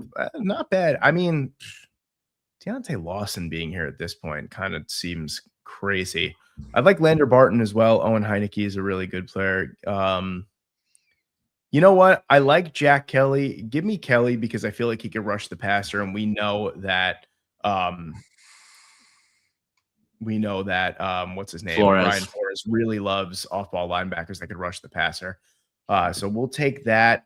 And I think receivers in play for them with this I was just gonna say before you said that, let's take a look at receiver. There's a guy that's on the board that I think would be very good here, and that's going to be is Cyrus Allen off the board? I thought yeah, we took Cyrus Allen at 230. I'll take Eric Rivers at this point. Yeah. I think a slot receiver could definitely be in play, and I think that he's one of the better ones later on in the draft. So Green Bay here, I know that they do have some compensation picks towards the end of the draft here. Let's take a look at what we could potentially add. I know people are not going to really like it, but I actually like what we've done here. We've added players that are going to make a difference that aren't necessarily sexy. I'm probably going to wind up adding some interior offensive line depth here. At this point, we got Diego Pounds to be our, tackle depth. Let's take a look at the interior of the offensive line here. Yeah, I like the size and the ability of Inez Cooper here. So we're going to take Inez Cooper at this spot, about 350 pounds there. Yeah, I like that. 237 for Pittsburgh. Finally, the last pick for the Steelers. Probably defensive tackle. I think defensive tackle, like a 3-tech. We talked about that a little bit ago. We took George Gums, who is fine. Like, I think he could he's pretty small, but yeah, it's probably going to be like a smaller, like a defensive tackle that I think can create some pressure. I'll take Awar Bernard here. Why not? I know that's not really a Steelers pick, but a guy who, Why not? I'm going to pretend like I have any idea what he does well. I don't know if he's ever played football before. He's just probably the greatest athlete I've ever seen in my life. So might as well take a chance. 238 for the Dolphins. Finally, their last pick. Probably going to take a dart throw quarterback again. I'll take Taylor Green for them at 238. Nice. I don't like Taylor Green as a quarterback. I think he should convert to receiver. But at 238, take the chance on one-of-one type of athlete. All right, Chicago, let's take a look at what we've done. Again, another team that I think that's done pretty well in this draft here. We added Mac. Wow, it's been quite a while. It's been like 2 hours since we drafted this for the Chicago Bears. Yeah, I'm going to look here at tackle depth because we know Ozzie Trapilo, a torn patella tendon is really tough to come back from. And I know that they brought back Braxton Jones. I really like the PJ. I wish PJ Williams was in this draft class, but he unfortunately is not. I'm a huge PJ Williams guy. I like Emil Wagner. I'll take him here. I think it's just good depth along the offensive line. That's really what we're looking for here at this point. Jacksonville, I think I'm probably going to take another offensive lineman here. We took a depth tackle. Let's just take a depth interior player for them here. For me, I think Armaj Reed Adams makes a lot of sense. He's big, he's powerful, a guy that I don't know that he's ever going to be a starter, but I think could be a really good depth player for you. Yeah, very nice. Chicago, yet again, we're going to continue to add to the defensive side. Let's look at linebacker for them. I know that they lost Tremaine Edmonds, and they also, Deontay Lawson's here. We might as well just take him. At that point. And then my New York Jets here. I'm going to take Baron Morton with this pick because I know that the Jets really like him, and I don't really like Carson Beck as well. No, they've had dinner. They've had dinner with Baron Morton like 3 times already, so I think it's pretty inevitable if he's there at 242, they're going to wind up taking him. All right. I don't like it. I don't like it. Don't get me wrong, but I'm just going off of what I've seen so far. So, yeah. Houston, I'm going to take a quarterback here. You've got Davis Mills, who's like one of the better backups in football. Yeah. I don't think they need a quarterback. Another great draft by this team, but like just fantastic. Really. Collins, Higgins, Dell, the receiver room's good. Maybe I take another tight end for them. That's probably where I'm going to go. Get more of like a receiving type. I like Joe Royer at this point in the draft. Why not? Like good receiver, doesn't bring a lot as a blocker, but a good player. And we're getting relatively close to the end here. Yeah. I'm kind of getting sad. I'll be honest with you. Let's take a look at what the Vikings have done so far, because obviously I'm just forgetting everything at this point. Our last pick here, I do think that tight end could certainly be in play here. I did see Tanner Koziel still on the board. So that's the player that I'm going to wind up going with. I think that's just really good value for them at this point. At the very least, you're getting someone that's a red zone target and someone that actually does offer a decent amount as a blocker too. Not the greatest blocker, but he could definitely block. Here for Jacksonville, think I'm gonna go back to linebacker. You've got Foye Oluokun, you bring in Anthony Hill, you've got Ventrell Miller, who has not shown much.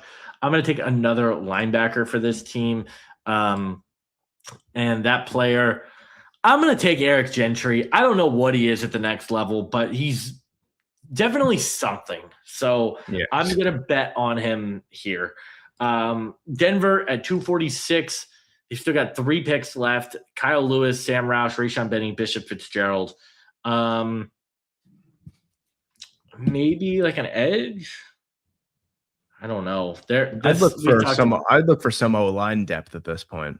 Yeah, that's probably like guard depth is where I'm thinking, because they don't have a lot outside of their starters. So guard, I like Fernando Carmona here. I think he could give you some potential tackle flexibility as well. So I'll take him at 246, 247 for the Patriots. Johanachor, Bell, Crawford, Masses, Borkjer. Let's see. What position have we not targeted for them yet? Interior offensive line. Yeah, I would just try and get one just because, I mean, you can't really rely on Elijah Vera Tucker to stay healthy. Offensive line, yeah. Interior guys. I'm a little intrigued by Delby Lemieux. I like I like Connor that. Tolson. And I like Alex. I'll take Alex Harkey, another guy that I think gives you some potential kick out to tackle flexibility. Was really good for Oregon this year. Was the better of the two tackles, for being honest. So I like him at 247, 248 for the Browns. Maybe I take. I mean, are they going to take another quarterback? Probably not here. Why not? There's some good developmental guys on the board. You might as well. Yeah, there are. I like Klubnik. Is there like another safety that I want to take potentially? Because we only got Taff, and then I like. Let's bet on the speed of Lorenzo Styles here at 248, nice. And then Colts at 249.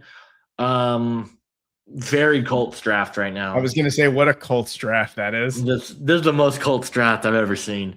I want another running back because the DJ Giddens is the 2, and he did not look very good for this team. The guy that I'm going to take for them is I'm going to take Adam Randall. I like what he can do as a receiver. I think he's a pretty interesting player. 250 for Baltimore. We took Nick Singleton to them. I would have been like, let's take another running back here. Man, how am I don't even know how I'm going to come up with 2 players for this team. Potentially a nose tackle, like depth for Travis Jones, I guess. Yeah. I think that's where I'll go. I will take Devin Eastern here at 250. Nice. Back-to-back picks here for me for the Rams. I'm going to go to interior offensive line. We just got Drew Shelton. We're going to look for some more depth on the offensive line. I think Caden Barrett is still there. Yeah, that's who I'm going to wind up taking. Really like him there. And then this pick here, I feel like I should add a corner. We added Jalen Kilgore, but that's probably going to be more of a safety pick. Let's take a look at corner because I feel like it's still pretty, especially after losing Kobe Durant. I feel like it's a little thin. Give me Toriano Pride Jr. here. I like the speed. I think there's going to be a team that winds up taking him just to play the nickel or maybe even be a return guy at the next level. Yeah. Baltimore here at 253. We took Eastern. We're so close. Might take another receiver for them. I'm gonna take. Who's my next ranked receiver? It is Keelan Marion. I do like Marion, but very similar skill set to Hurst, I think. I'm going to take Xavier Thomas for them, actually. I like the speed. I like the ability after the catch. I think he could be a really interesting piece. 254 for the Colts, their final pick. Probably going to take some sort of offensive lineman. Tackle. I don't love it, but that's probably where they're going to go. As long as I'm just not taking Tristan Lee, I'll tell you that. Guard. I feel like it has to be a tackle, though. Like, if they're going to take an offensive lineman, it's going to be a tackle. Mm-hmm. PJ Williams is not in this class anymore. I'm going to take Riley Mahlman out of Wisconsin. Nice. Oh no, this is my last pick of the mock draft. Let's see what we did so far. I'll be honest with you. I think this is a very effective draft class. I might have shocked a lot of people with the Dalen Everett pick, but other than that, I feel like this is a very balanced, really necessary draft here. I'll probably look to add. We haven't added a linebacker. Oh, we did. We had Bryce Betcher. Sorry. We haven't added a safety. Let's take a look at the safeties that are on the board. I'm sure we could find some really good value here with our last pick. At this point, I think Xavier Wangpa is here. He is. And Yeah, that's going to be the way that I go here. I think Wankba's a good enough player and kind of fits the build of what a Green Bay Packer safety it kind of looks like. So you got back-to-back Denver picks here, and then we're done after basically 4.5 hours. It's funny how this works because you can definitely tell we hate the quarterback class because half the quarterbacks are still available. Are still there. Running backs, like a lot of really good running backs, really good, still available. Tight end, there's still some decent players. Maybe like 2 guys that I would consider here. And I might take one of them here for Denver because we took Sam Roush. I don't think Daquan Wright's the one I'm going to go with. I want one that gives a little bit more like receiving potential. I'm going to take John Michael Gillenborg for them at 256. And then at 257, Mr. Irrelevant, the last pick of the draft. I kind of want to just pick like a really obscure player for this. Yeah, do it. Take the last rated player in the entire board. No, I don't want to do that. I want to take this seriously. I'm trying to come up with a real sleeper here. And I have a player in mind that I think could be interesting, but I don't know if that's – I want to keep it realistic. Receiver, I don't think is going to happen. I'm going to take a corner, and I'm going to take Jalen McMurray out of Tennessee. Probably a nickel, but a guy that I do think has some potential tackle flexibility. So I guess. Wow. Yeah. Community analytics. What do we got? We did it. 7 rounds, 4.5 hours. Pretty good time, to be completely honest. I'd say so. I think we spent about an hour on the first round. Yeah. Yeah.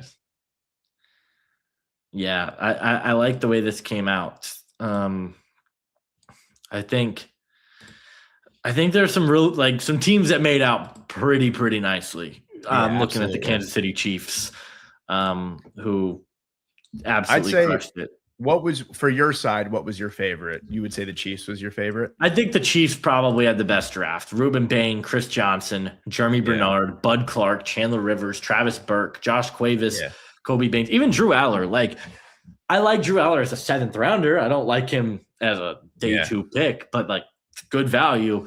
I think the Chiefs are up there. I think Houston is up there. I'd say for me, for my side, I'd probably say the Falcons. I'm probably really, I think even though they didn't have many picks, I feel like they got some really great value up and down the board. And then I know the Saints kind of made out like that. I think the Eagles actually had a really nice draft too. I think they got a lot of their types of players. Oh no! If we're being honest with ourselves, Miami objectively, I think, had the best draft. Well, yeah, I mean they had the most swings of the bat. Of course, they're going to have a great draft. When you have 17 top 100 picks, of course you're going to do good. But no. I mean that's a fantastic. I mean, just getting Keith Abney at 87 alone for me, because I love Keith Abney. I think that's absurd value. So yeah, man, we did it. It was only like 4 or 5 years in the making, but we did it.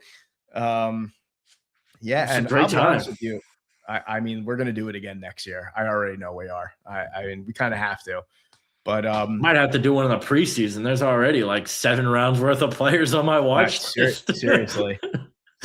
But yeah, this is gonna be it for us, and thank you for everyone that watched. We still have 82 people that are in here right now, which is crazy, but can't thank you guys enough. I mean, I'm sure I speak for Josiah as well, that you guys are crazy for even being a part of this right now.